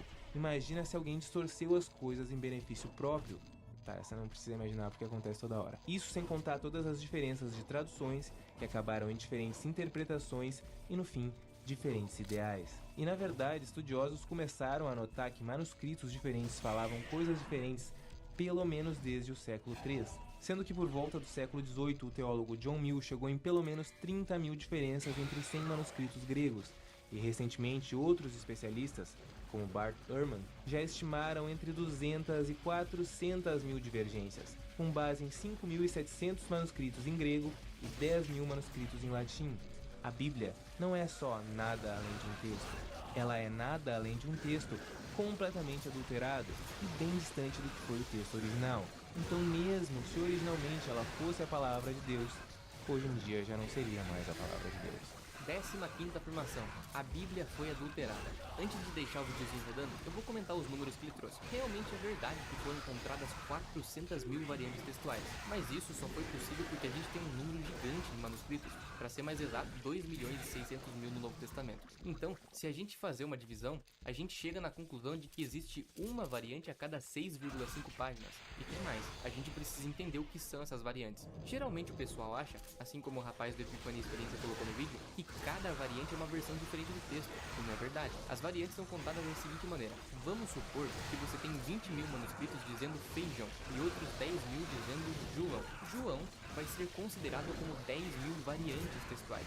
Então, não são 10.000 variações diferentes, mas são 10.000 textos com aquela variação. E se a gente colocar crítica textual, então fica mais fácil ainda. Mas eu vou deixar o teólogo falando. A Bíblia foi alterada ao longo do tempo? Essa é uma coisa que eu sei que muita gente já ouviu. Como que os cristãos podem acreditar em um texto de 2.000 anos atrás que foi escrito, reescrito, traduzido, retraduzido, distorcido pela Igreja Católica? Realmente, a gente seria muito burro de fazer isso, se isso fosse verdade. Porque tudo isso que falam sobre o texto bíblico não passa de uma grande mentira que pessoas desinformadas acabam passando pra frente. As pessoas têm essa ideia de que a gente não faz ideia de como é o texto original da Bíblia, mas não é assim que funciona. Pra você ter uma ideia, só no Antigo Testamento a gente tem um achado arqueológico muito importante chamado Manuscritos do Mar Morto. São manuscritos que datam de 200 a.C., ou seja, 2.200 anos atrás, que contém basicamente quase todo o Antigo Testamento com seus livros em sua integralidade. E quando comparado esses livros aos textos que nós temos atualmente, a gente vê que eles são praticamente idênticos. Ou seja, o Antigo Testamento foi preservado ao longo do tempo, não houveram distorções significativas. E quanto ao Novo Testamento, a situação piora ainda mais para quem quer distorcer o Novo Testamento. Só de fragmentos encontrados no 2º século do Novo Testamento, ou seja, no ano 100 e pouquinho, nós temos cerca de 43% do Novo Testamento encontrado. E por volta do ano 330 nós já temos códices que mostram o Novo Testamento inteiro. E ainda que a gente não tivesse nada disso, a gente consegue reconstruir o Novo Testamento inteiro, só com as falas do 1º, 2º e 3º século dos pais da igreja.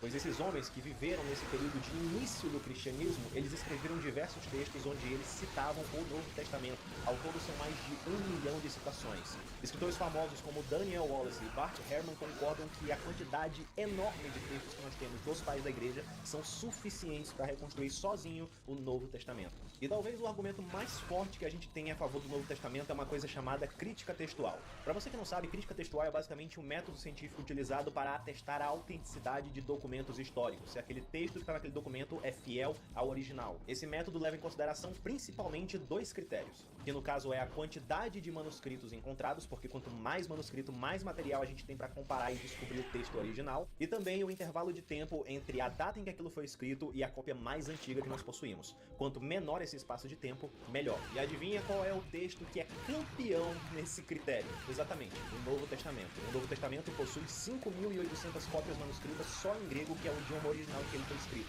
E como eu falei, só no 2º século a gente já acha fragmentos suficientes para reconstruir 43% do Novo Testamento. O Novo Testamento simplesmente humilha todos os outros documentos históricos em termos de confiabilidade. Isso faz com que o Novo Testamento, em termos de crítica textual, seja o documento mais confiável do mundo, porque as cópias são tão grandes e o espaço de tempo entre o original e a cópia mais antiga é tão pequeno que a gente consegue ter uma certeza muito grande de que o texto que a gente tem em mãos é fiel ao texto original. Então não, a Bíblia não foi distorcida ao longo do tempo, muito pelo contrário, ela é um dos livros históricos mais confiáveis do mundo. Muito bem, pra quem quiser conhecer o canal dele vai estar na descrição também. Só um último comentário pra gente. Ih, rapariga! Eu queria falar um pouco sobre John Williams. Esse cara tem mestrado em artes, mestrado em matemática, mestrado em bioética, doutor em filosofia e doutor em ciência, também é cristão. Você acha mesmo que esse cara, com essa envergadura intelectual, seria trouxa o suficiente para acreditar num livro adulterado? Não, gente. Se isso fosse verdade, qualquer cristão que se preze não iria cair nessa besteira. Não haveria um intelectual cristão se essa fosse a única versão. Existe todo um debate a respeito disso. Não tome simplesmente o que a Epifania falou ou o que eu estou falando aqui como verdade. Se questione. Mas beleza, os outros 2. Sério que o motivo para não matar é Deus? Você acha que todo mundo andava estourando a cabeça de criança e aí Jesus chegou e tudo mudou?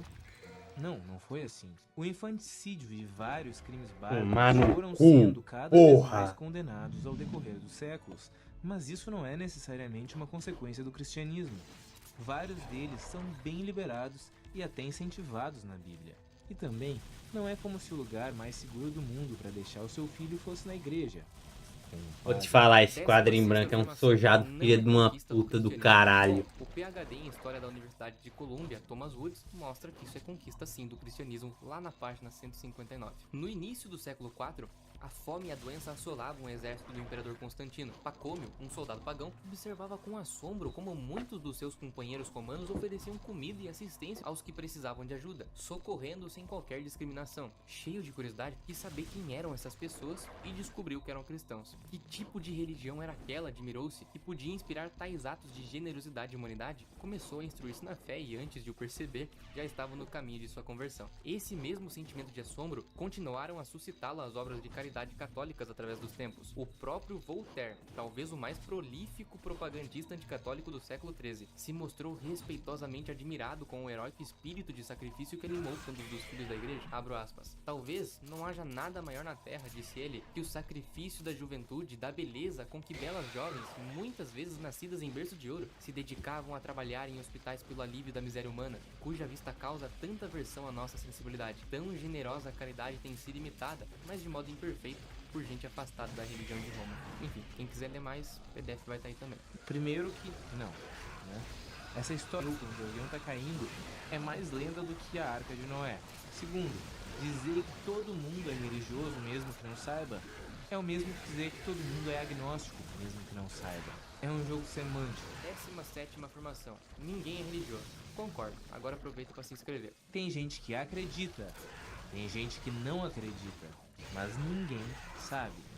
Aquilo que você estudou na Bíblia, aquilo que você sente aí dentro de você, e aquela vez que você tomou LSD não tem importância nenhuma nesse caso. Você não sabe.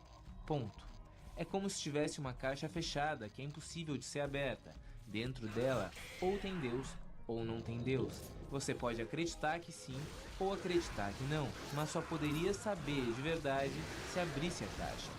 Como é impossível abrir a caixa, não tem como saber. 18ª afirmação. Ninguém sabe se Deus existe. Aí, para tentar ilustrar isso, ele faz referência ali a um experimento de física e diz que não é possível saber o que tem lá dentro. Bom, na verdade tem sim. Se você levantar essa caixa e perceber que ela tá pesada, provavelmente não tem uma pena ali. Se de dentro daquela caixa sair um latido, você tem boas evidências para dizer que tem um cachorro ali dentro. É aquilo que eu falei no vídeo, frases que foram escritas erradas. Lá eu procuro um pouco mais isso. Então, com Deus a gente pode fazer essa brincadeira também. Um exemplo seria o argumento cosmológico. E aqui eu respondo a 8ª afirmação que eu tinha deixado para agora. Presta atenção nas premissas. Tudo que começa a existir tem uma causa. 2. O universo começou a existir. 3. Portanto, o universo tem uma causa.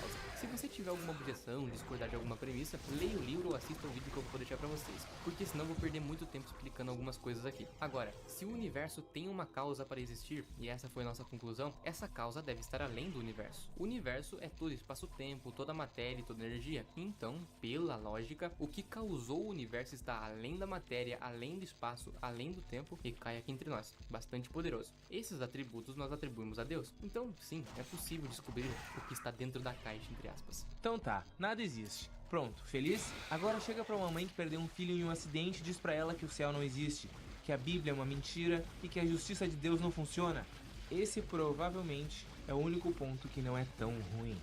O conforto de uma crença absurda que tem respostas absurdas e totalmente sem lógica para perguntas complexas é insuperável. Mas essa mesma suposta justiça de Deus que consola a mãe que perdeu um filho no acidente é exatamente a suposta justiça de Deus que destrói ainda mais a mãe que perdeu um filho para o suicídio. Segundo o cristianismo, quem se mata vai para o inferno. Então não dá para ficar inventando conforto metafísico que seja desconforto para os outros. 19ª afirmação. Quem se mata vai para o inferno. A vida não é tão preto no branco assim, e nem mesmo na religião cristã. Lembrando que eu tô falando como católico. Está escrito na Bíblia que matar é um pecado grave. No entanto, existe uma clara diferença da pessoa que mata por crueldade do pai que precisou matar para defender a família. Por isso que você nunca vai ver a igreja dizendo, por exemplo, a pessoa tal que se suicidou está no inferno. Porque apesar do suicídio ser sim um pecado grave, nós não sabemos o inferno que se passava dentro da cabeça da pessoa quando ela fez isso. Nós não sabemos se no último suspiro de vida ela se arrependeu. Nós não sabemos quão grandes eram os problemas psicológico dele, e cabe somente a Deus julgar esse tipo de coisa. É questão de fé, né? No fim, só quando a gente morrer a gente vai descobrir. Pode ser que você esteja certo, pode ser que eu esteja certo. Essa é a falácia da falsa equivalência. que é quando tentam botar dois argumentos diferentes como se tivessem peso igual ou parecido, quando na verdade não tem. Não é 50% de chance de Deus não existir e 50% de chance do Deus cristão existir. Não é assim. Se algum tipo de entidade transcendental que a gente chama de Deus existe ou não, a gente realmente não sabe, mas não tem nenhuma possibilidade do cristianismo estar certo. A chance do Deus cristão existir é a mesma chance do Deus Sol ou do Deus Maradona existir. A ideia que tentam empurrar de que como ninguém sabe o que existe além do nosso conhecimento, tudo é válido, é o mesmo que você pegar uma outra caixa fechada, impossível de ser aberta, examinar, sentir o peso, balançar e depois de notar que tudo indica que não tem nada ali dentro, chegar à conclusão de que tem 50% de chance de não ter nada ali dentro e 50% de chance de ter o beisola da grande família ali dentro. Entendeu? Tudo indica que o beisola não tá ali dentro. E achar que o beisola tá ali dentro é absurdo. Quer continuar acreditando que o beisola tá ali dentro? Beleza, mas ele não tá. 30ª afirmação. Não existe chance do Deus cristão existir. Mais uma vez, nós deveríamos olhar as evidências antes de tomar qualquer conclusão. Fica duas aí pra vocês. Tanto as evidências a respeito da ressurreição de Jesus que eu tinha comentado antes, e também o trilema de Lewis. Com relação ao trilema de Lewis, tem duas possíveis objeções, mas não parem por ali, que também tem respostas a essas objeções. Se for explicar cada coisa aqui, o vídeo ia ter pelo menos mais 10 minutos. Sim, eu concordo totalmente com tudo que você disse. E digo mais, eu acredito em Deus, mas não nesse Deus. Eu acredito que Deus é uma energia que permeia tudo. Eu acredito que exista Deus dentro de cada um de nós, e muito mais. Esse é o argumento da Chinforíncola.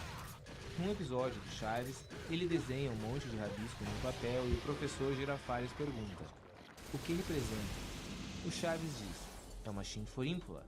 E o professor pergunta o que é isso. O Chaves diz: é uma coisa que eu inventei, tá igualzinho, né? É mais ou menos isso que acontece com Deus. Imagina que Mano, pessoas que diferentes ódio, tenham velho. uma ideia diferente do que é Ódio. uma chinforíncola. Se a gente pedisse para que elas desenhassem a chinforíncola, cada um desenharia uma coisa diferente. Chinforíncola acabaria sendo uma palavra vazia, sem significado. Então, se duas pessoas dizem que chinforíncola é a coisa mais bonita do mundo e acreditam que estão concordando, elas na verdade não estão concordando em nada, porque elas não estão falando da mesma coisa. Se elas discordarem, também não faz a menor diferença. No final, não tem por que usar a palavra chinforíncola se ela não se refere a nada específico. Quando um católico fala que Deus é incrível, e aí um espírita concorda, e alguém sem religião definida também concorda, eles não estão falando sobre a mesma coisa, eles mal estão conseguindo se comunicar. Ou então, se um cara acredita no Deus cristão, outro acredita que Deus é uma energia, blá blá blá blá, e outro acredita que Deus é uma criança numa garagem controlando a nossa simulação. Tu é muito do viado, Epifania. Tu é muito do viado, isso sim.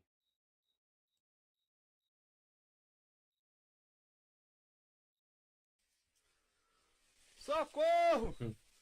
Meu Deus, onde é o caminho, homem? Minha Nossa Senhora! O que é aquilo? O que é isso? Oxi! Oxi, uma securi! Ai, ai, mamãe! Ah! Socorro!